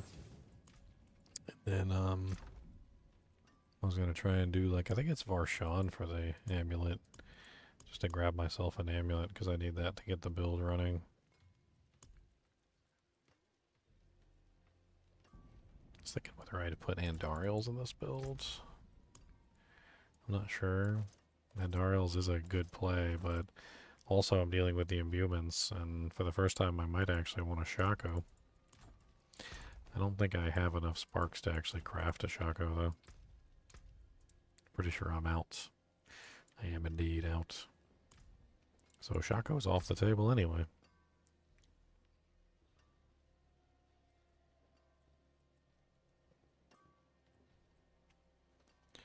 Alright. Do we have the cold imbue aspect yet? No, we don't. It's unfortunate. That still might be enough to take out the Varshan at least. Funny thing was at the same seed you Burr runes exploit, I was running the Countess. Didn't know exactly how I ran it, but the first run, 3 level, first elite unique followed me to drop the Harlequin Crest Shaka. Yeah, that can happen. The shaka-laka-laka ding-dong, shaka-laka ping-pong-pong-pong.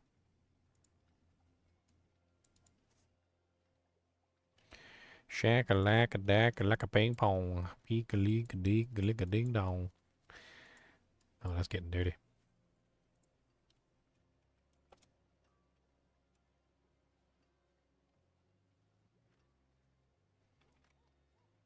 Alright. Diablo 4 down life. Let's go to tools. Target farming a Yonekos. Rogue. Word of a con. Oh, it's Grigore. Okay. I don't know if we can kill Grigore. Let's pull out some Grigore mats and go slap Grigore around. Or Grigore is going to slap me around one way or the other.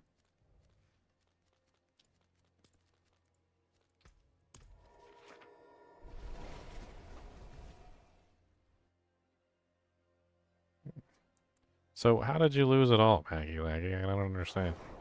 Even in hardcore, when you die, you only lose one character and that character's inventory. You don't lose everything.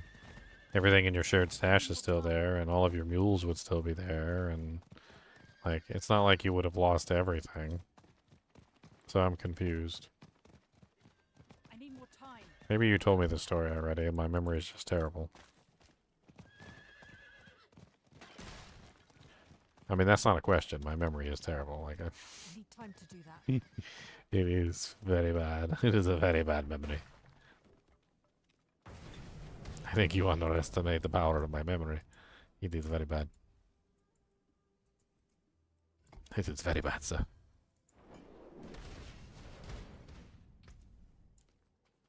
I mean, just because your Steam got hacked, it doesn't mean your save files would be gone, Maggie Laggy. Unless you're talking about, like, online. I mean, online is one thing. That's something completely different. But, like, I'm talking about, you know, like, offline. I thought we were talking about offline characters. Your offline characters are stored in your save data.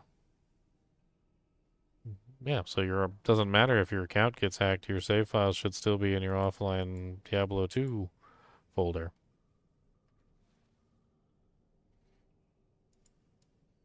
I mean, let me give you an example. So, like, on my computer, if I open up my C drive, I can go into where my files are, which is, at least in, you know, in the non-Steam version, it's C users, my name, saved games, Diablo 2.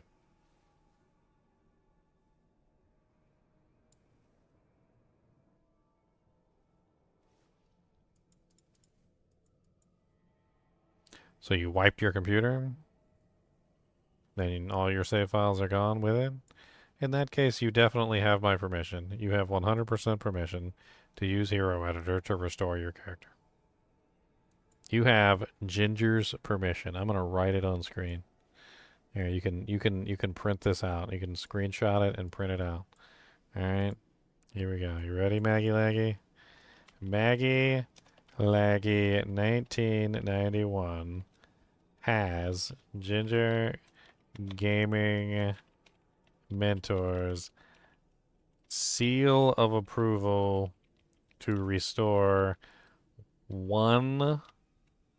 only one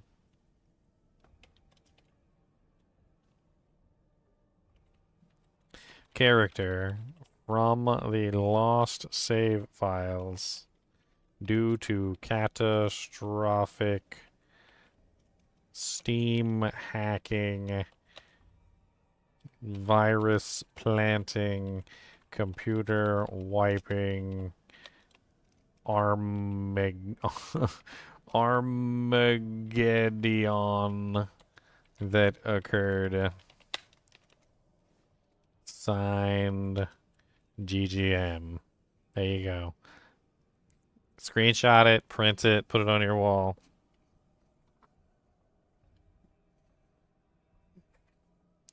Screenshot it and print it, sir. Permission granted.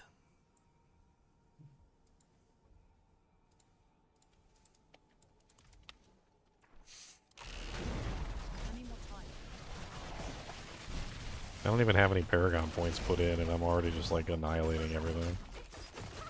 This is Torment 1. I wonder how easy this is going to be on my boss. I'm not ready yet. I might could just go straight to Torment 2. I haven't even put any Paragon points in at all. I'm 256. I haven't even put my first board in.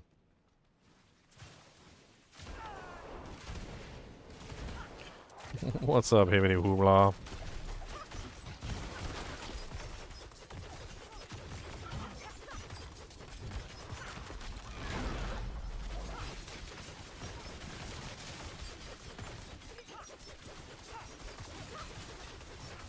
I'm not ready yet.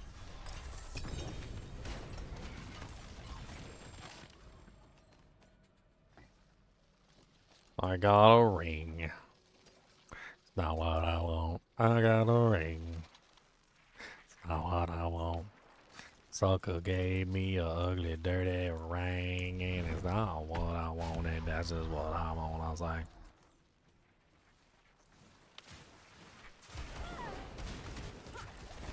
damn, 2 stacks already? I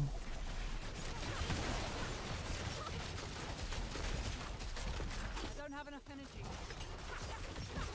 I need more time.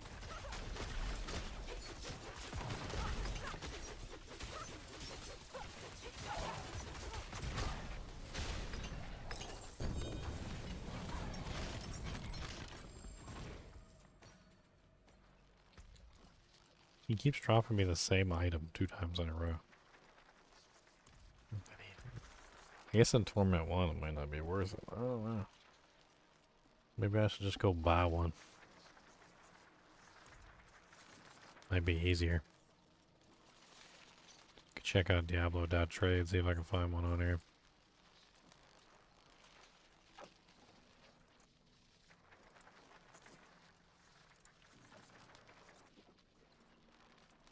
Equipment. Word of Hakan. What we really want is the cooldown so we can keep it active pretty much all the time. That's the goal.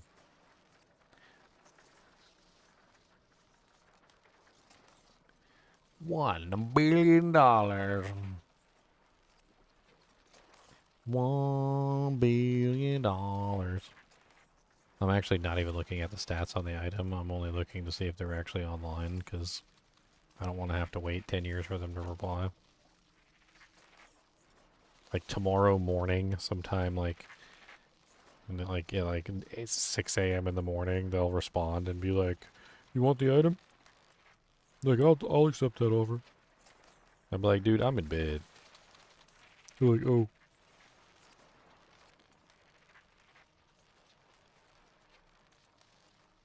Dude, I'm asleep. Dead. To the world. Go away. You should have responded.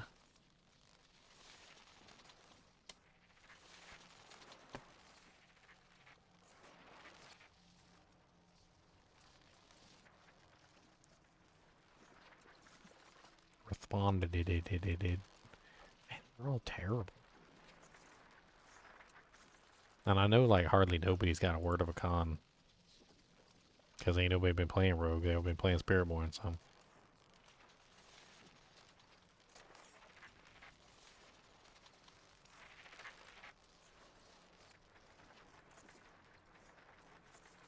Is you be or is you ain't be, my lady?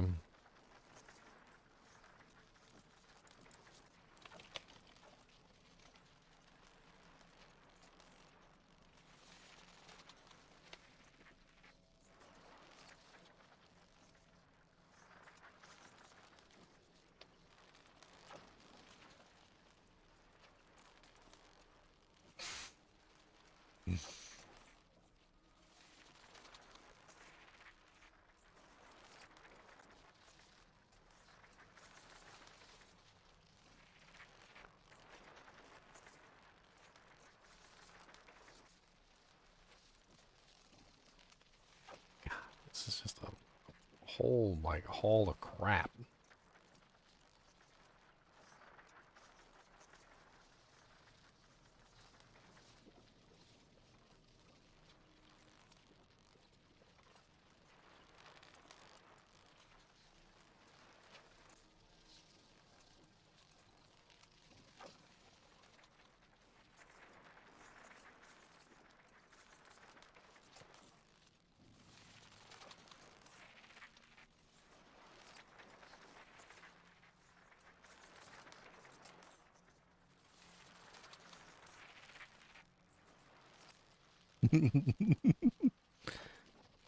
I am the law.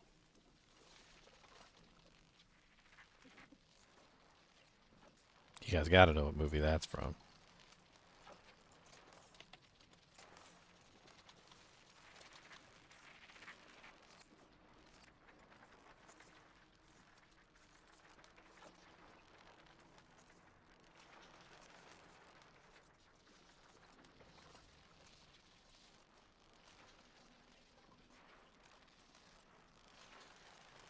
That's right, Judge Dredd. I like Judge Dredd. I actually saw that remake movie a little while ago, and while, you know, I didn't appreciate it wasn't Sylvester Stallone because he did such a good job at the role, I did like the remake movie. I thought it was pretty good. I also like the fact that they kind of kept his helmet on the entire time, too.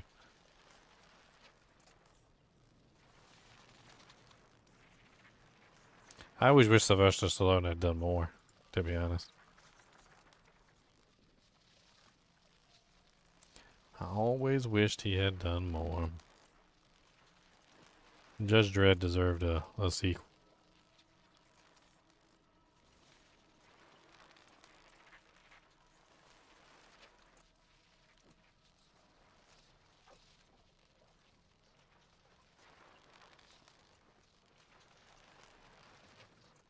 Why is this website so laggy? It's the laggiest website in the whole friggin' world. I don't know why this website's so friggin' laggy. Dude, I feel like I'm just like I punch myself in the eye just for using this website. Just right now.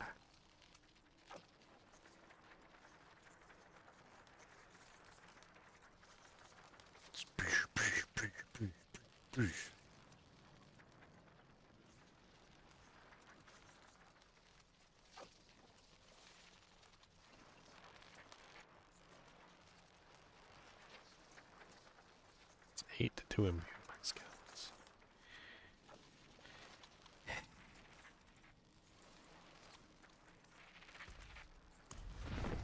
I think maybe I just need to put my points in and go do a tier 2 for Torment 2. I bet you I can probably handle Torment soon. I'm not ready yet.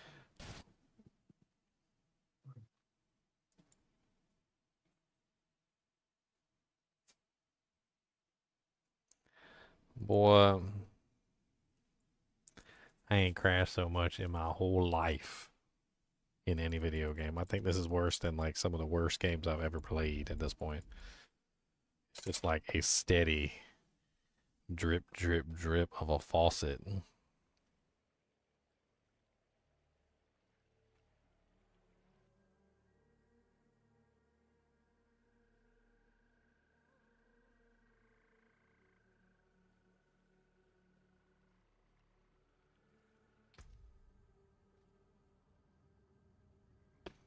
Drip, drip, drip.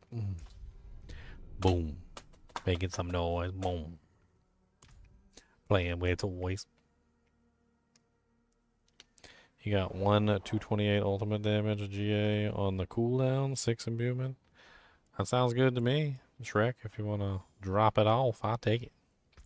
I'll take that from your hands. I'll take it right out your hands. Snatch it. I'll snatch it from you. Snatch. I'll snatch it.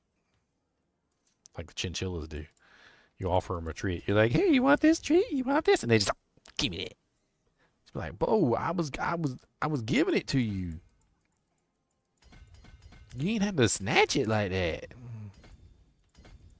They'd be like, yeah, I did. I did have to snatch it. That's the law. The law to snatch.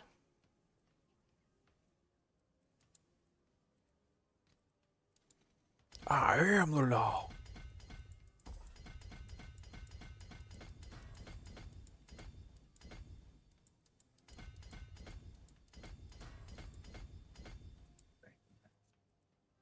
He got done dirty in that freaking movie too. He was like the best police officer ever, and they never should have doubted him. They doubted him anyway. And that's just rude. It was uncalled for.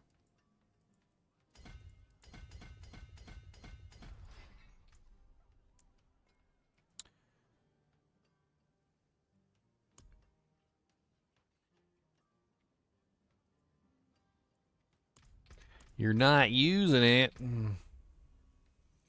Well, boy, I'm gonna put that to good use. I'm gonna put that to good use. I'll put that to good use. I may be an NPC. Mobility or subterfuge skill increases the damage of your next skill by 50% times. There was a problem sending invite code. Your butthole is stinky.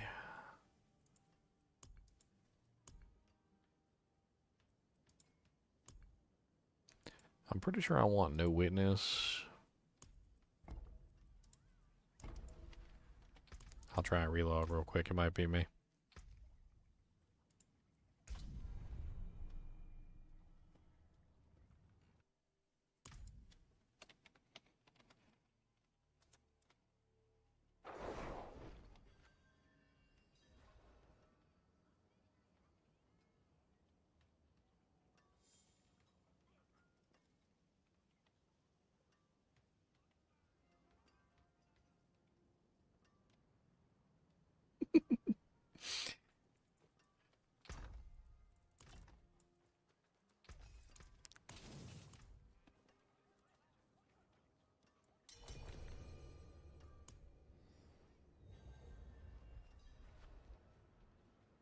Shrek the nerfed? You're a nerfed? You got nerfed?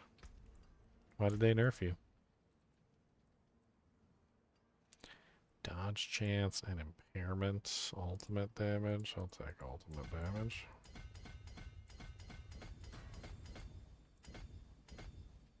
I don't want the strength though.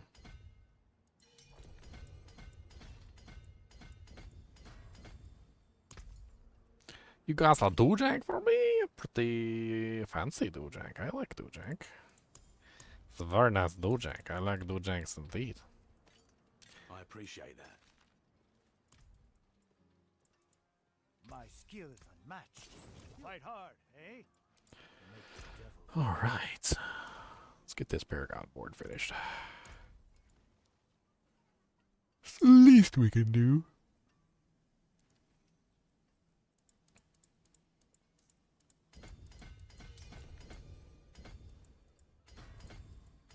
And then thank you, Shrek. I appreciate it. More ultimate damage over there. I'll take those. Oh, yeah, life per second over here. It's a nice little board.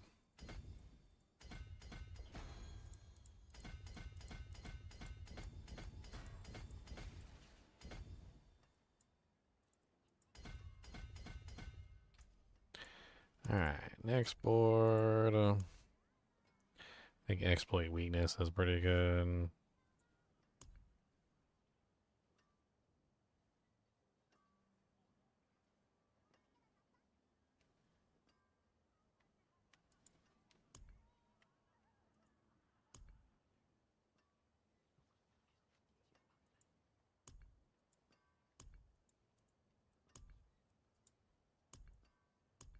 Yeah, exploit weakness. Solid board choice.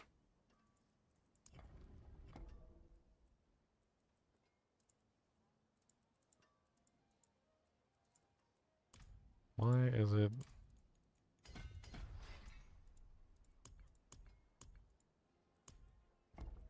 Get it.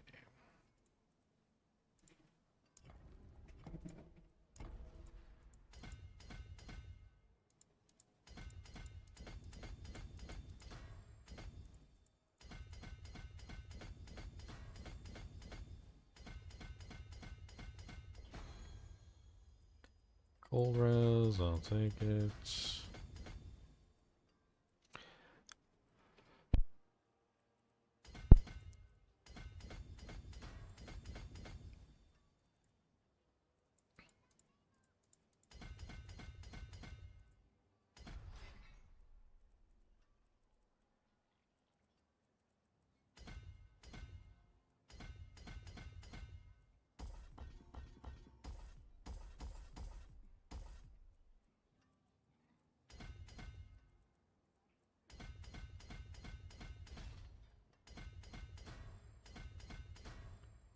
Alright, we got one more board. I don't know what to choose for the last board. Well, we're not going to be using combo points. We're not going to use inner sight. Deadly ambush is only for traps. Cheap shot, maybe? I think cheap shot is our play. Yeah. Cheap shot is it.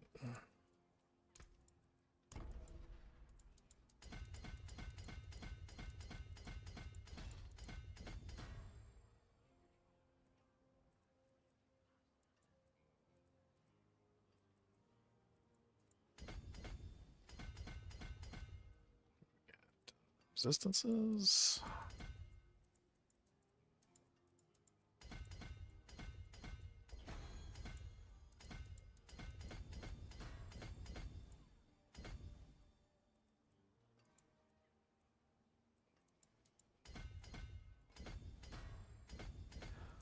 Alright, now we need glyphs, and we need to activate those glyphs, and we have like no glyphs, so that's the whole thing.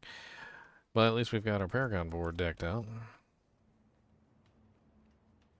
PoE 2 has been delayed until December 6th. Thank Jesus. Because I didn't want to play it right now anyway. I mean, I was gonna, because I wanted to give it a try. But, like, I don't want to play it right now. I would have rather waited till later. Good, we can dive into PoE 2, like, at a more appropriate time frame. Unless it corresponds with Diablo 2 Resurrected Season 9, and then I'm probably not going to play it until Season 9 is over. We'll see. Alright, let's go bump this to Torment 2 at the very least. See if we can at least do Torment 2. Actually, we don't even need to do Gregory anymore, do we? Still probably better to go to Torment 2. Torment 1 was too easy. We didn't even have Paragon board equipped.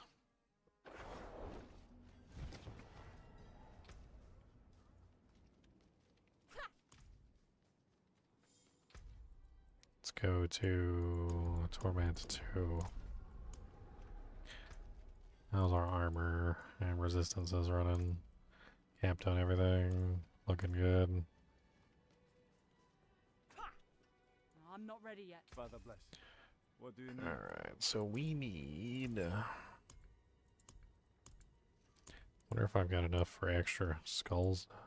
I think we need like 2 grand skulls.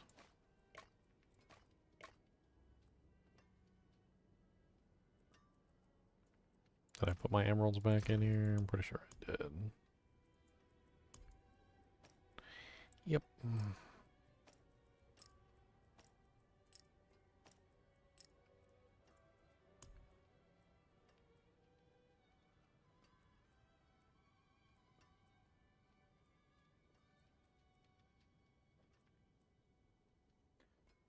Trying to think about what gem to put in for this build. I'm trying to focus on the imbuements themselves, not necessarily the damage of everything.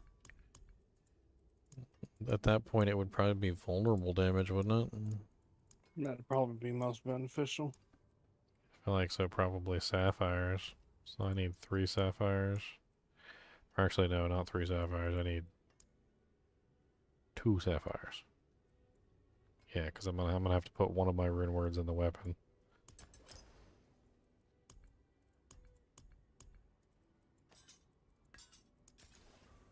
I mean, you don't have to.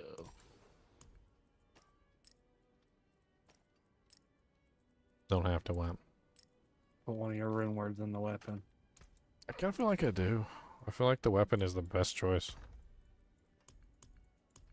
Like damage-wise, I don't think you're getting better damage from the like vulnerable damage bonus that you get additive from Doombringer versus the like multiplier damage that you get from dexterity.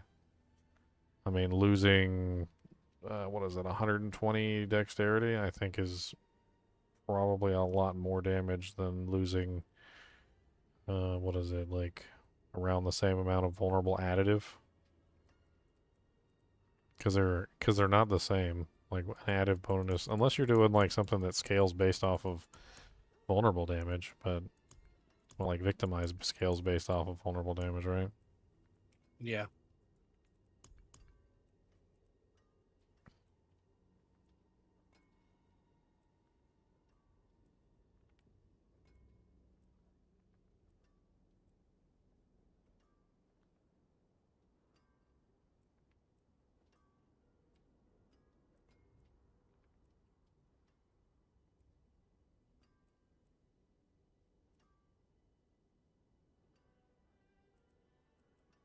I think we're gonna go with Frost Nova. I think that sounds fun. And then we're gonna be spamming our ultimate, so we could potentially go with that one that gives you 150 offering every time you do your ultimate. I mean, I'm gonna be like chain gunning the ultimate, so I'm not really too worried about that. Literally chain gunning the ultimate.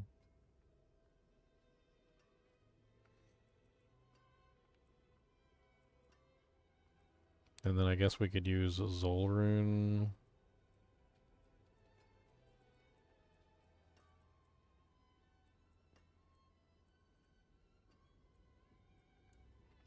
In the opposite. Activating what though?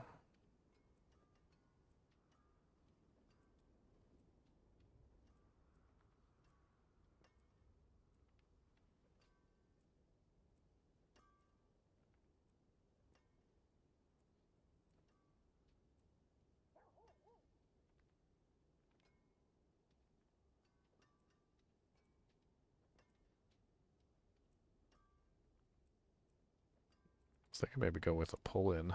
Sounds like fun. See how well that works. See if we can actually do some pits. Oh, what am I doing? Mercenaries. Slap yourself in the head.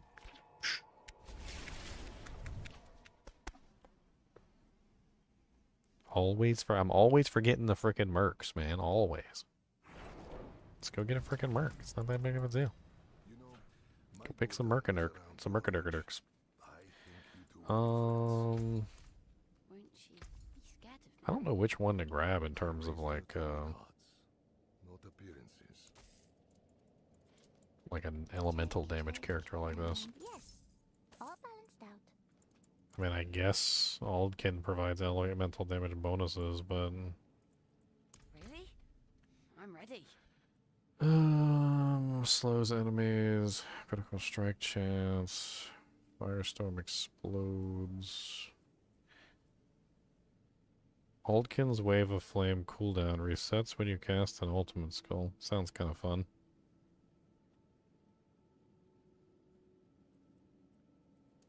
Let's go down that pathway.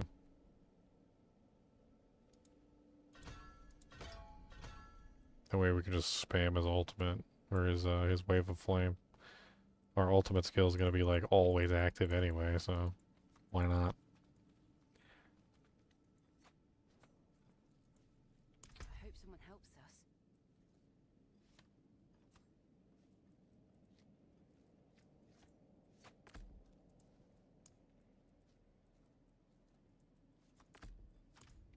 Alright, there. We've got generic mercenaries.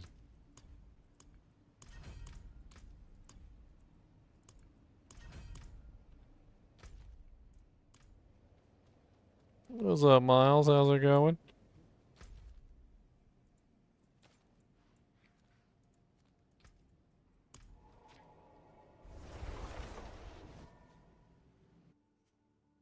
Oh, you got some rats?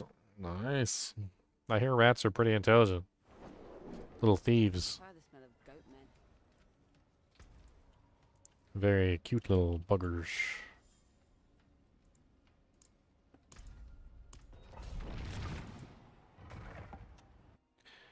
Marcus Malingering.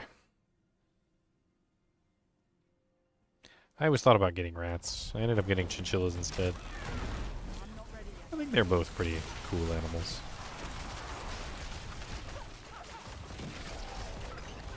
Oh, I need to go do my... I totally forgot about that. I don't have my Dujang quest done.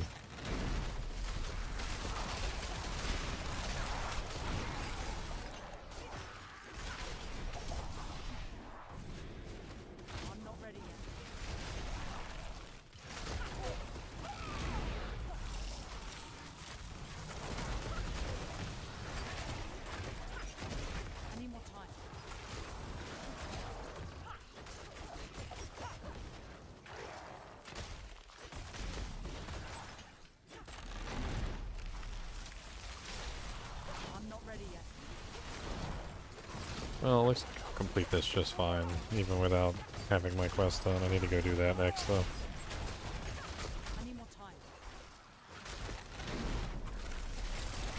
I need more energy.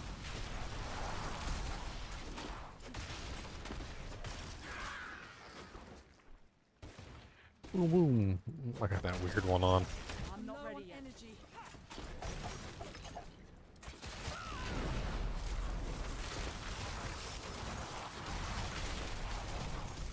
I need more time.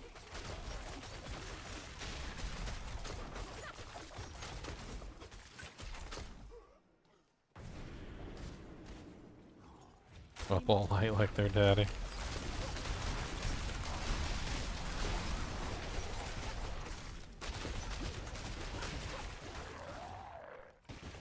I'm not ready yet.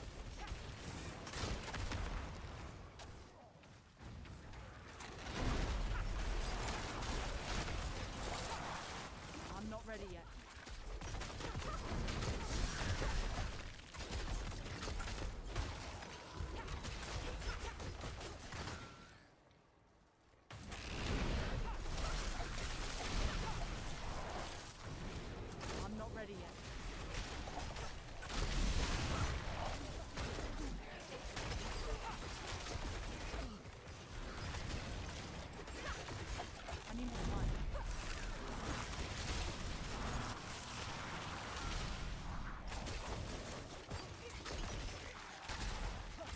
This is really interesting because there's a lot of key passives that, or passives that I just like don't normally take with this build. And this is the first time I've had the crouch out of false death with this build. And I basically have all the passives now. So, like every passive that I kind of would have avoided last time because I didn't really have enough to throw 1 point into it, I've got them all. That's kind of crazy.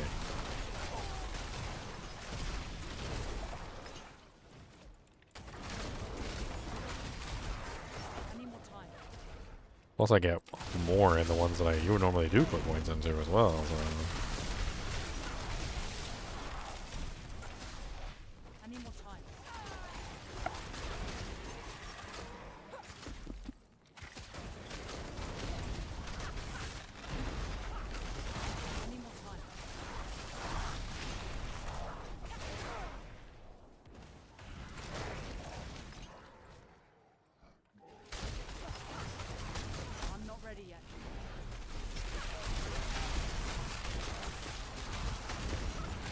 Oh yeah, I think I don't want Ring of Starless on this build. I actually remembered. Because my goal is to fire. You just spend, that's right. Because spending resets all my cooldowns. Yeah, Ring of Starless might not be the right play.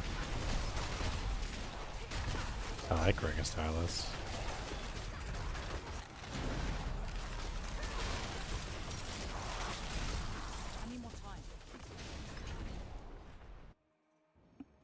See how she does against the boss.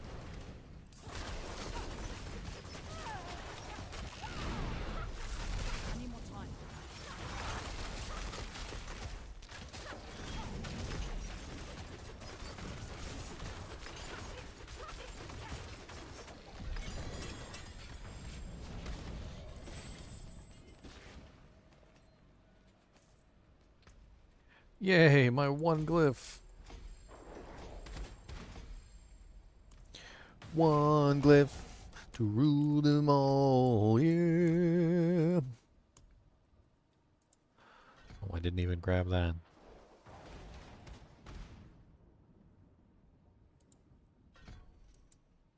Okay, we got 1 point in all those, which is nice.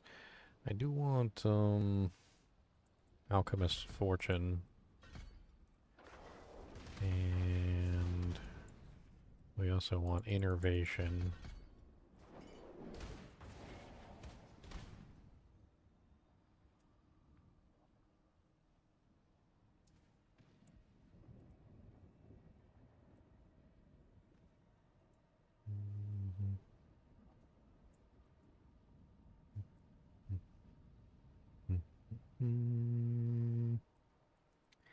Exploit and Malice. Yes.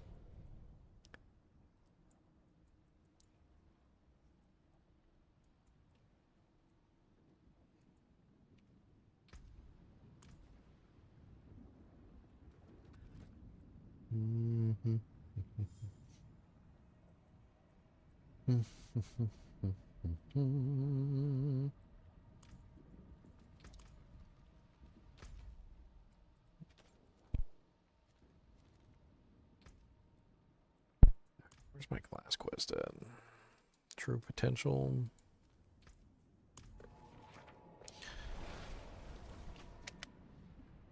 Oh, let's go have some fun with that. See if I can remember to actually do it properly.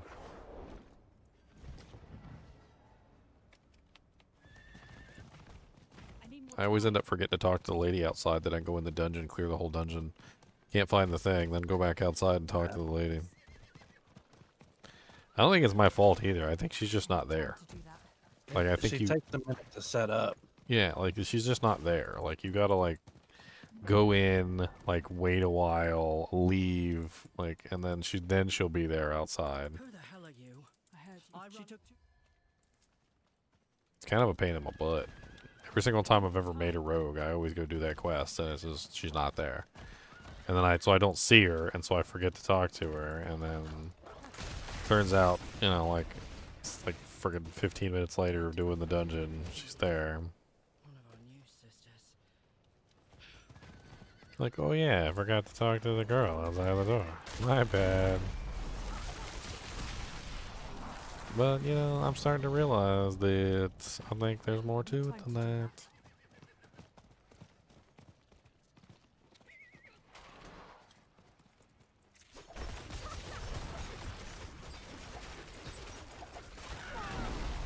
I need more time.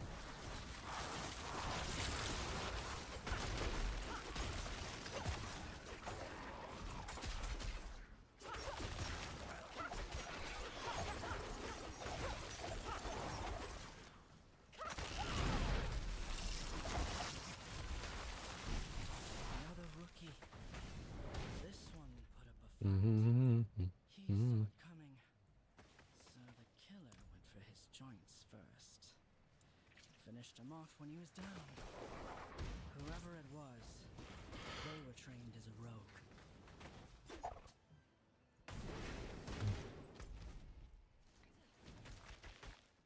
I need to, like, actually make the quest. My quest. Can't see where the hell I'm supposed to go. Okay. I need more time.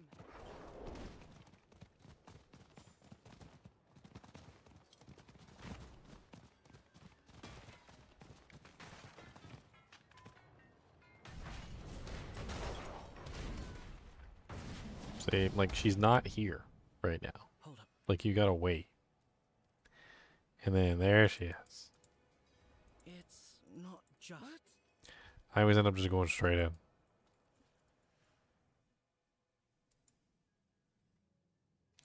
Alright, you have a good night, Mara Winterhide. I'm not ready yet.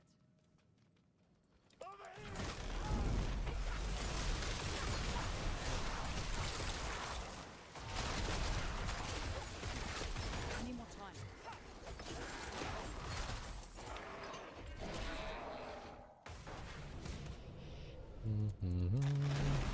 Goodbye.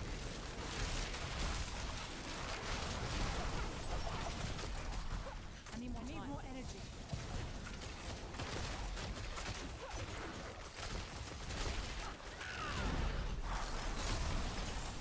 Wow, 392k already? I need more time. That was a beautiful little overpower. I'm just a baby.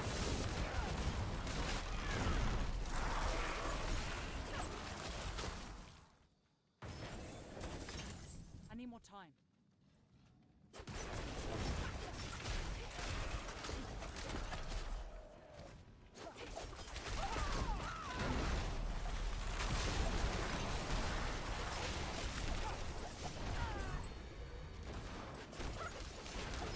I need more time.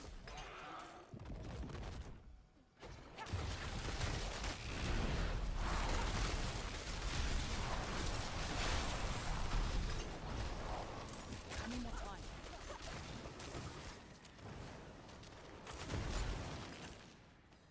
I'm kind of mad they nerfed Word of a Con.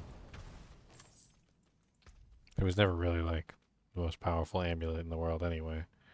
And it was a very specific build that had to do with Rain of Arrows, and I feel like they just nerfed it.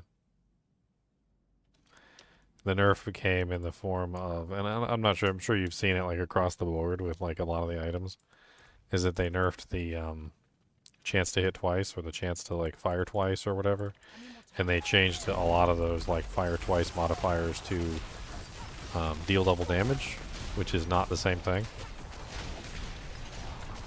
So like with this particular build, I rely a lot on like lucky hit chance and like proccing effects and like the monsters being, you know, chilled, frozen, shadowed by the imbuements or whatever, and having those imbuements cause extra damage because of the effects of them. And so like taking away the, you know, like fires twice is a pretty big nerf to the amulet. I mean, yeah, it still technically does the same amount of damage, but it doesn't apply the imbuements twice, and applying the imbuements twice was really the big part of the way that the amulet worked at that point. Coin. It messed up my head. Coin. Where is it, sister? No! It's mine! Maybe I will take it from you. How about that? I'm not ready yet. Leron, I tried to kill myself. Stop this fight from ever happening.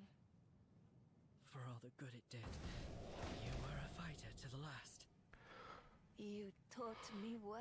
You taught me well. Get my Dujax. What a waste. You and me. You did good. Yay, Dujanks.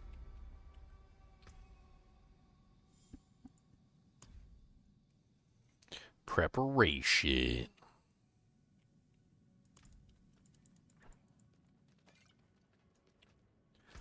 Alright, now we're cooking with some bacon grease.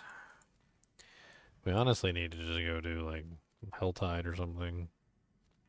I don't even know if I have the materials for HellTide. The baleful fragments, I've been burning them on like every character, leveling up and getting gear and whatnot. Pretty sure I just sat there burning them one day for like hours. Pardon me, stranger. I need time to do that. I don't think I like this. I need more time. Let's go to the Blood Maiden. I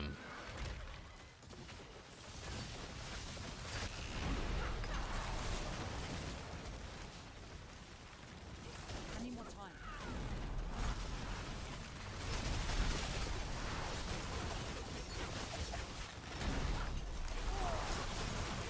I need more time.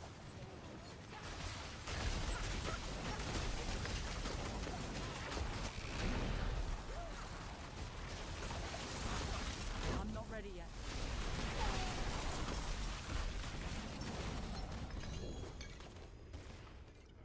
Yay! Assassin augments. I'm not ready yet. I can put in a heart.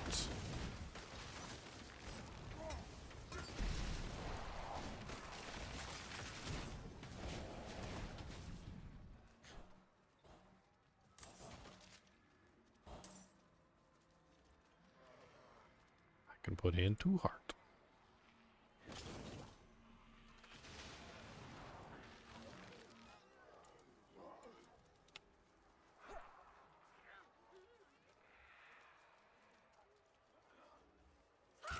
Died.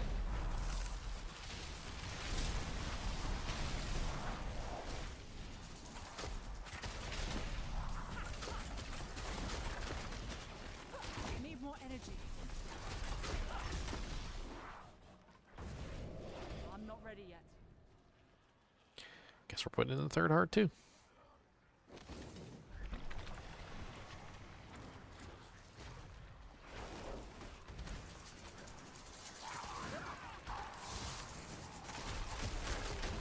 Out of energy.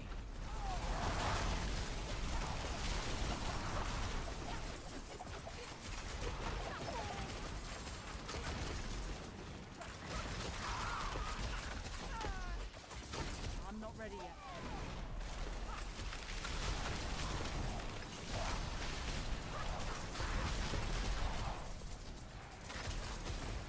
This build is not even set up properly, and it's already more functional than a lot of the other builds I've made.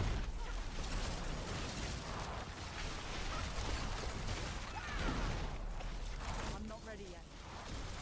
I didn't even do the aspects yet.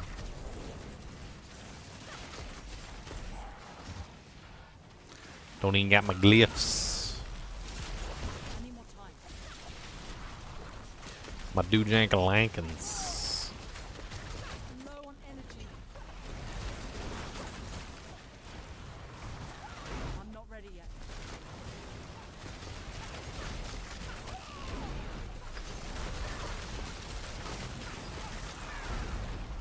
I need more time. Yeah.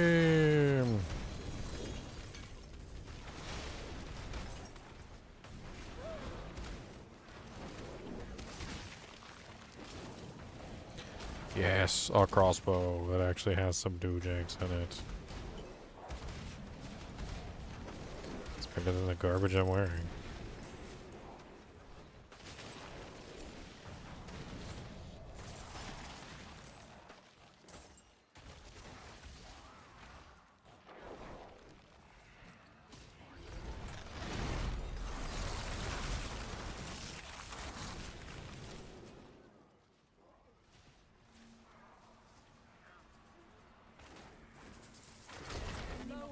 I need a Rhoda. PS5 lags so bad right now. Why's that? Somebody's Hellborn just popped out of a crevice. What's up, Hellborn? How do you like it when you get shot in the butt? How do you like it when you get shot in the butts?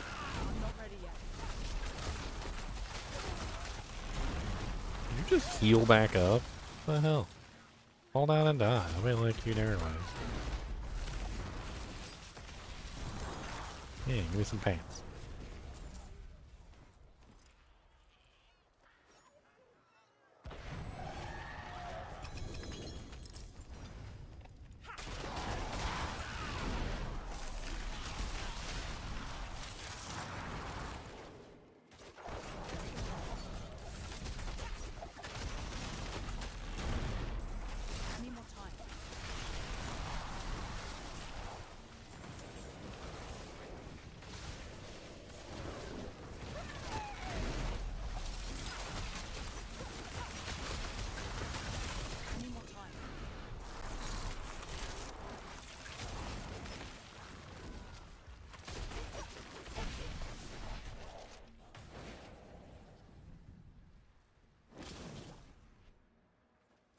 It's like nobody ever has any baleful hearts around here anymore. Nobody's willing to put them in, but they'll show up if you put them in. I'm not ready yet.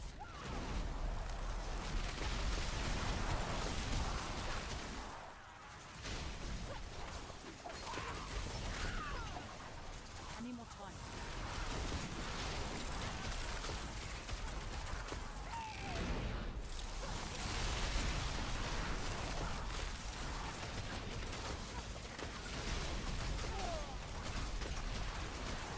I'm not ready yet.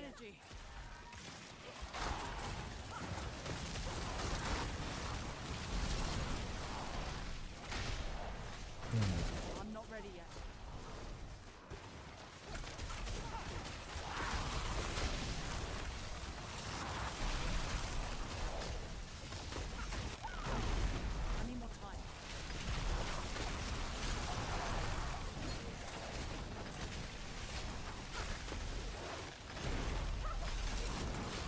I'm not ready yet. I need more time.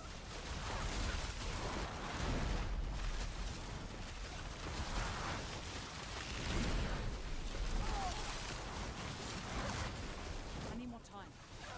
I don't have enough energy.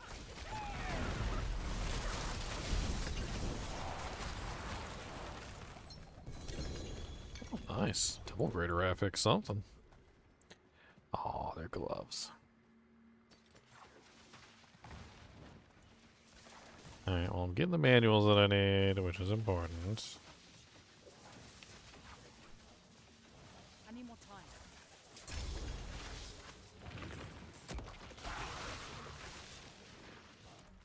At this point, we need to go open chests. Like 2 chests total. I need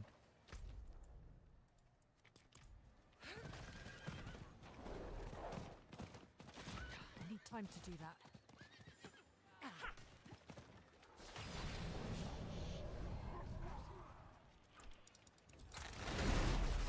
I need more time.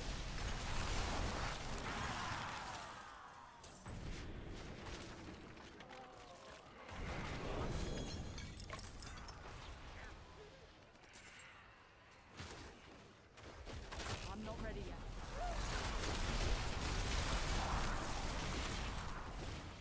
That core skill thing on right now. I'm not ready yet.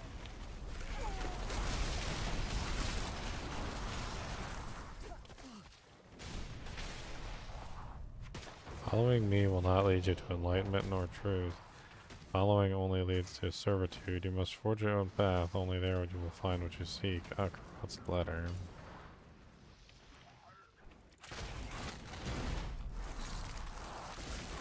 Following the path.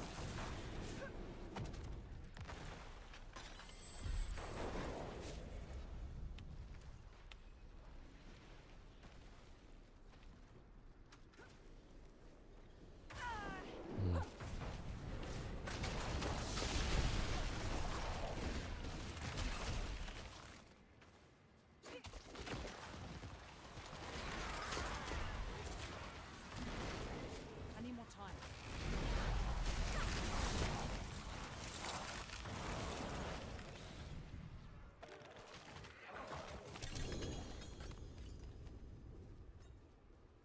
Alright, we got a bunch of doojinks.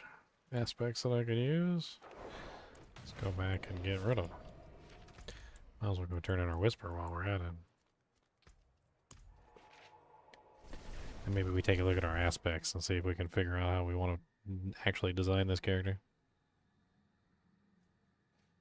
I think without a doubt we probably want the, I believe it's the imbuement multiplier. Can't remember the name of it. Exposed something. It's been a little while. My rogue memory is getting hazy.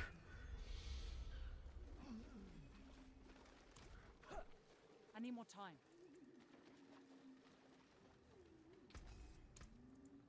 I can break that down. Okay.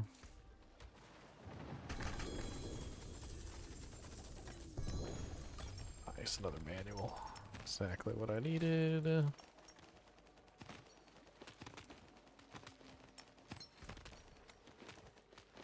Two more manuals. Nice.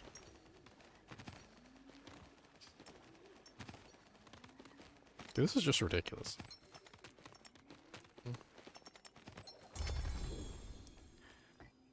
Give my doojags. The forge is ready for whatever you need. What is the better combination for this? Well done. So I'm using what?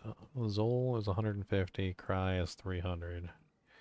Thol is 400. Okay, so it's probably better if I swap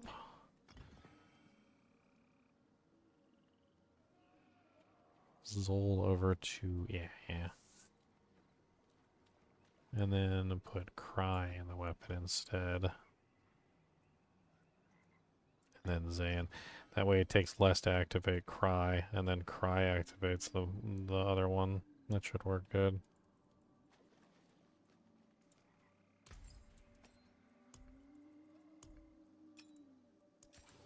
Beware the envious, my friend.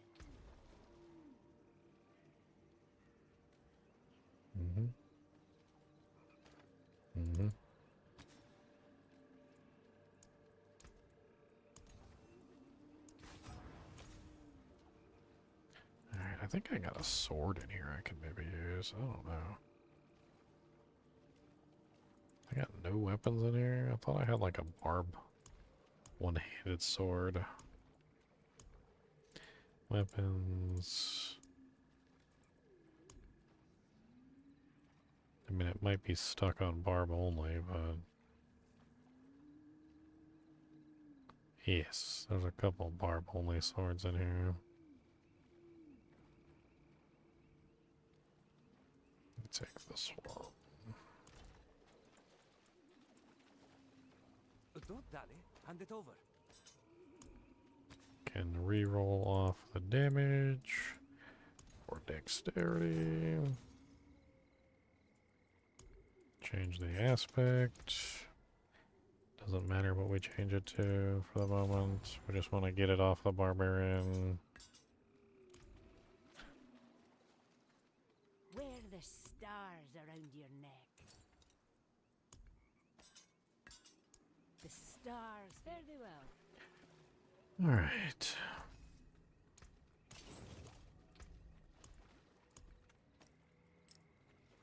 Nah. Most important one is the imbued aspect. Yeah, the aspect of corruption. Your imbuement skills have a 34% multiplier, increased potency against vulnerable enemies. That's like one of the strongest ones we can use. So aspect of corruption goes on the bow, on the crossbow.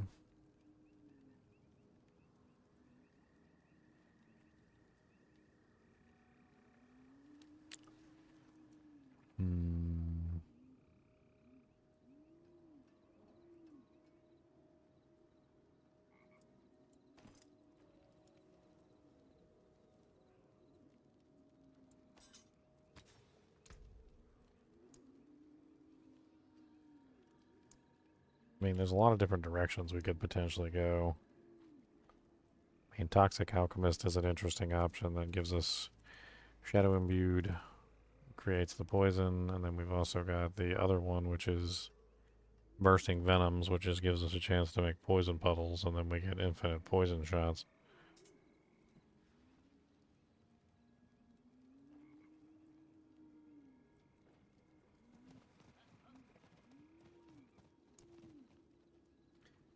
There's also...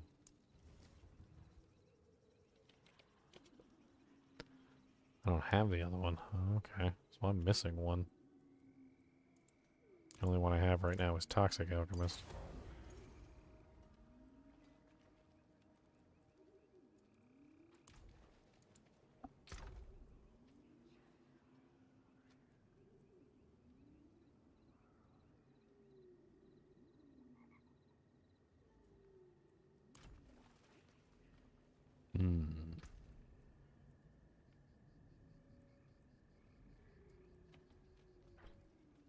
I'm not ready yet.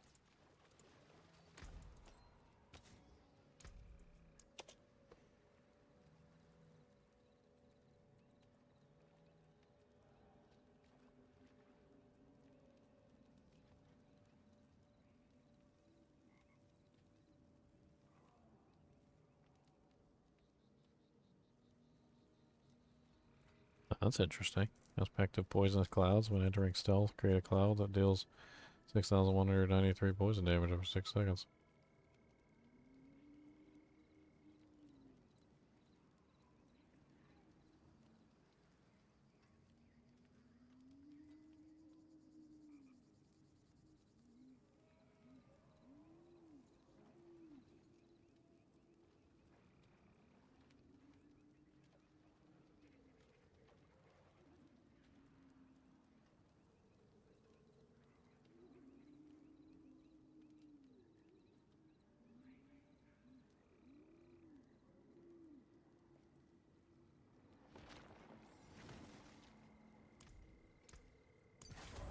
A good business and fortune.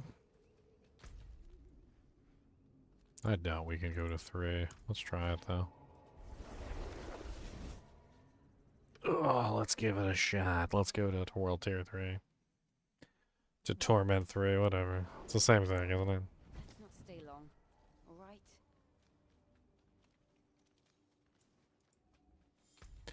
I'm not really sure why they thought increasing the number of difficulties was somehow going to decrease the number of difficulties. They're like, we had too many difficulties, so we decided to remove some of the difficulties. But then we added like 17 more difficulties. And we don't really know what we're doing, so, you know, just give us a break.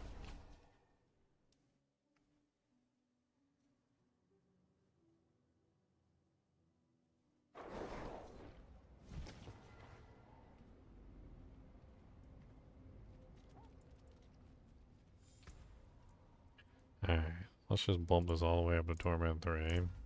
Let's go die a bunch. You guys ready to die? You guys ready to die with me, right?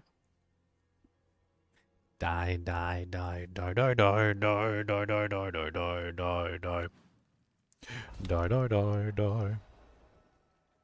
Die, die, die, die, die, die, die, die, die, die.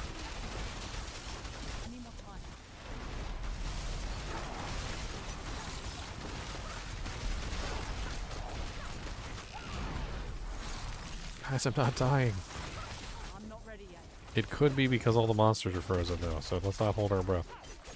When they unfreeze, they might kill me.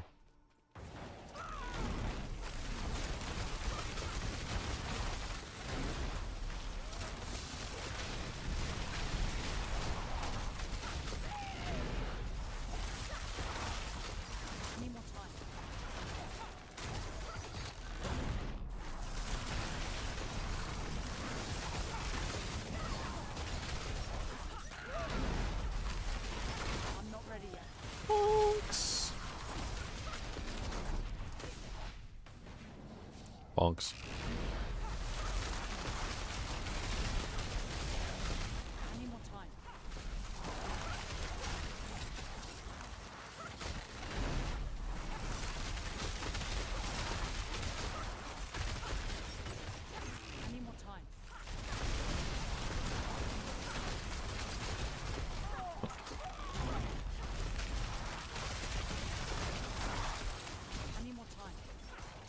This alchemical mixture thing is really fun. Or alchemical advantage, or whatever the hell it's called. I like the way it works. It does lots of damage. What's my multiplier at right now for it? 269%. The dealing of 3 different types of non-physical damage increases the potency of your imbuement skills by 40% times for 5 seconds. Potency is further increased by 20% of the total amount of your bonus damage to poison, shadow, and cold.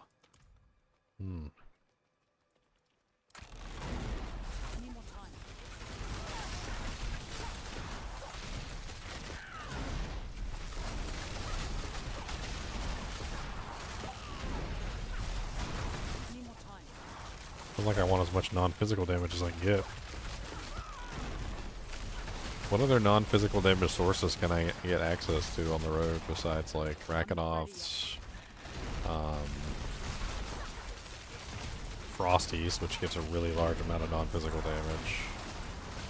At least it does the cold anyway. It's not like the whole kit and caboodle. I know there's just like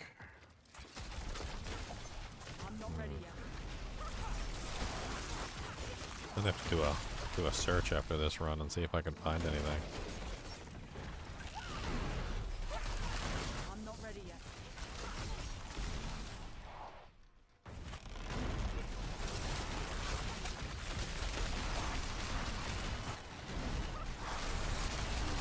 I need more time.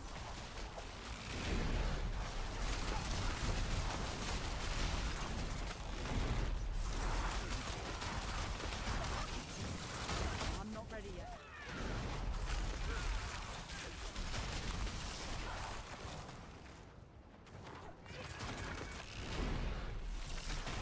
I need more time.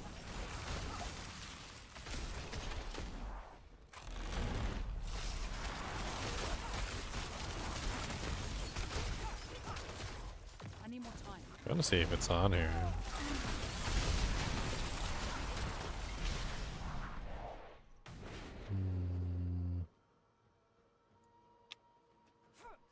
I'm not ready yet.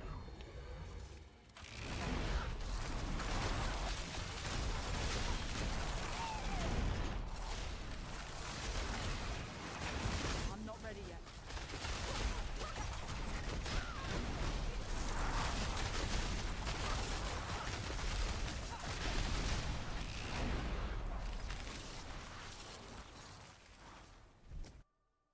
What's the wording on the skill again? Do I have to cast the ability or? No, it's just dealing 3 different types of non-physical damage. Okay. Which should be happening all the time because I've got fire and cold lucky hits on Frosties. I've got Doombringer lucky hit, which does shadow damage. I also have the poison damage from the imbuement. The Rain of Arrows is doing all 3 imbuement. I'm getting the shadow imbuement. I'm also hitting with Rakanoths as well, which is every time I use a cooldown, I'm getting a little fire pump. So it should be triggering all the time. I need more time.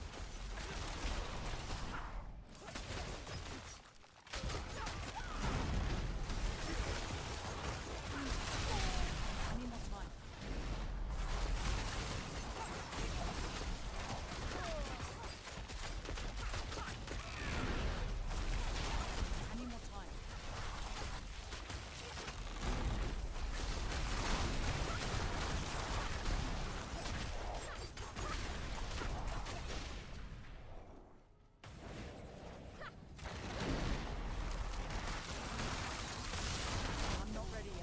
What's up, John Swartz? Long time no see, buddy.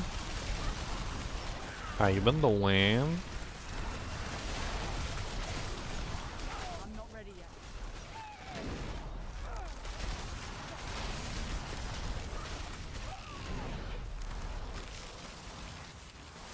I think I like this.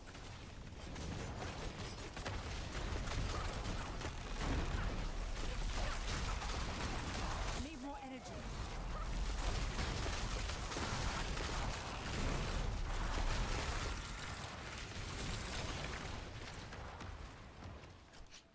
You've been sick? That's terrible. I need more time. Gotta eat your chicken noodle soup and get better. It's the best thing when you're sick. Some chicken noodle soups. I'm not ready yet. Chicken noodles, chicken noodles.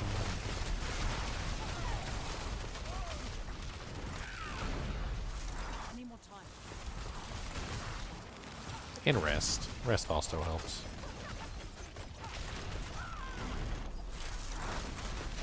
Sometimes you just gotta take a nap.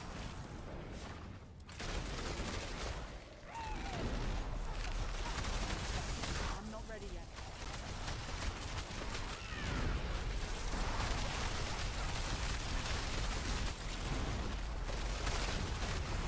I'm not ready yet.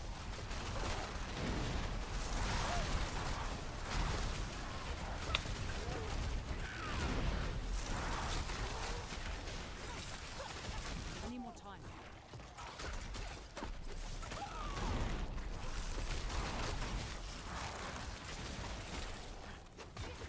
Chili con carne. I'm not ready yet.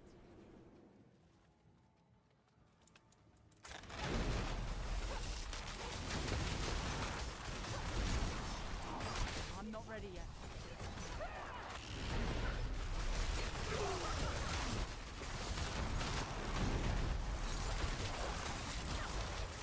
I need more time.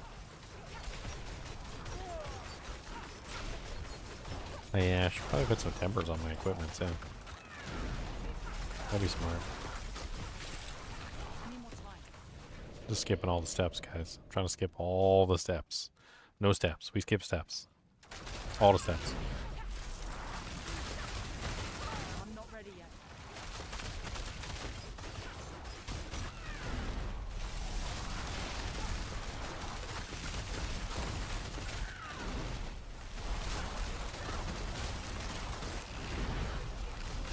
I need more time.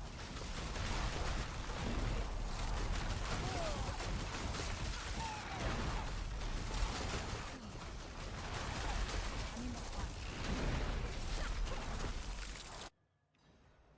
Yeah, ultimate reset thing works really well on Waldkin. Every time I spam my ultimate, it's freaking his ability pops right back up.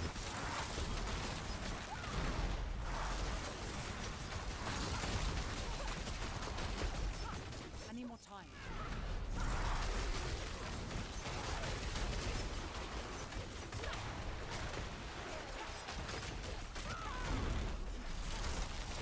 I'm not ready yet.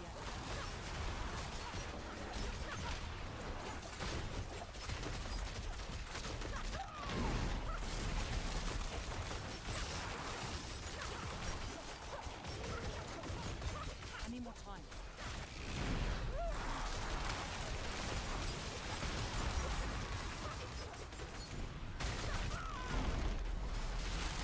I'm not ready yet.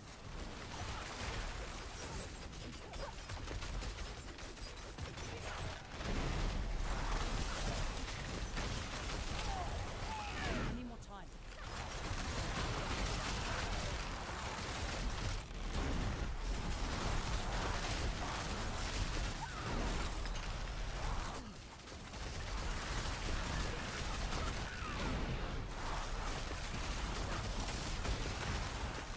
Round sea ham.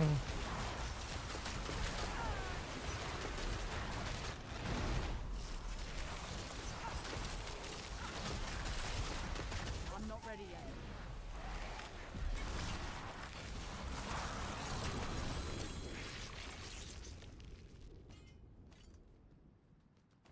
Still no freaking cliff. Well, I got a couple actually. Never mind.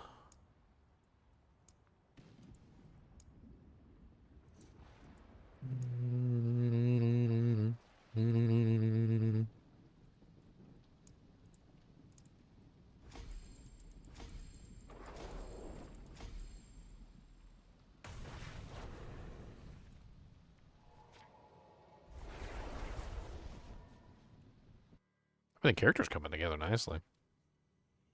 Throw some timbers on here, see if I can push this even further. I'm trying to think the best way to go with this. I do kind of wish I had the,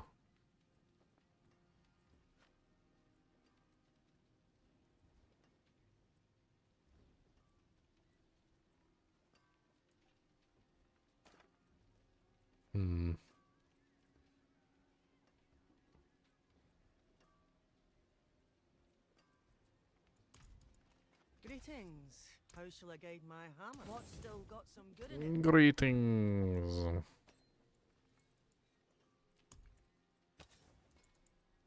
I still don't have the cold imbue yet. Icy Alchemist, Frosty Shrines. No, I do not. I do have the Icy Alchemist now, though.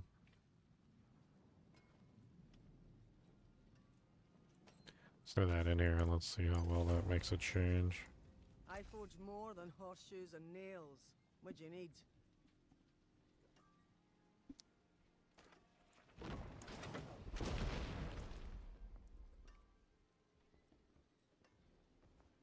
Chance for Rain of Arrows to deal double damage. Chance for Rain of Arrows to deal double damage.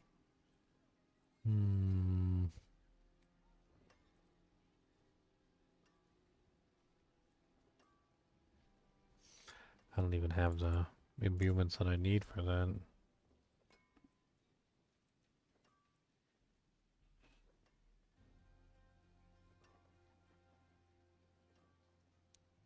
Or that.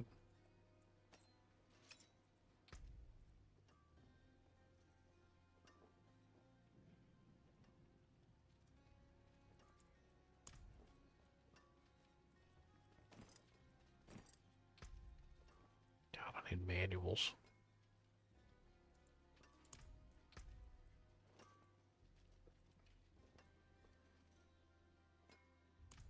I'll keep my forge hot. Return soon. Crash. Gordon. He'll crash every one of us. He's the crasher of the universe. Crash. Gordon.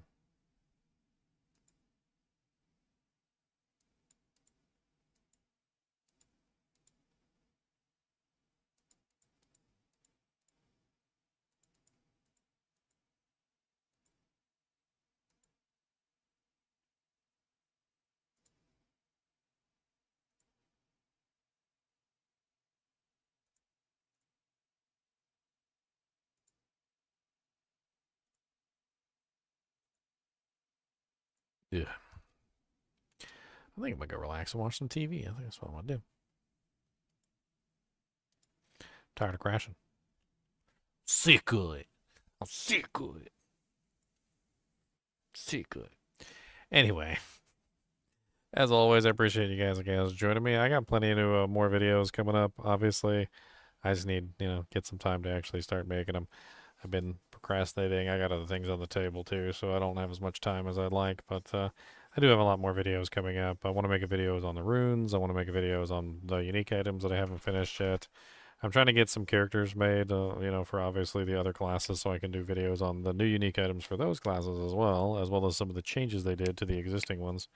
And as always, keep watching. Hit that like button. Hit that subscribe button. And go back.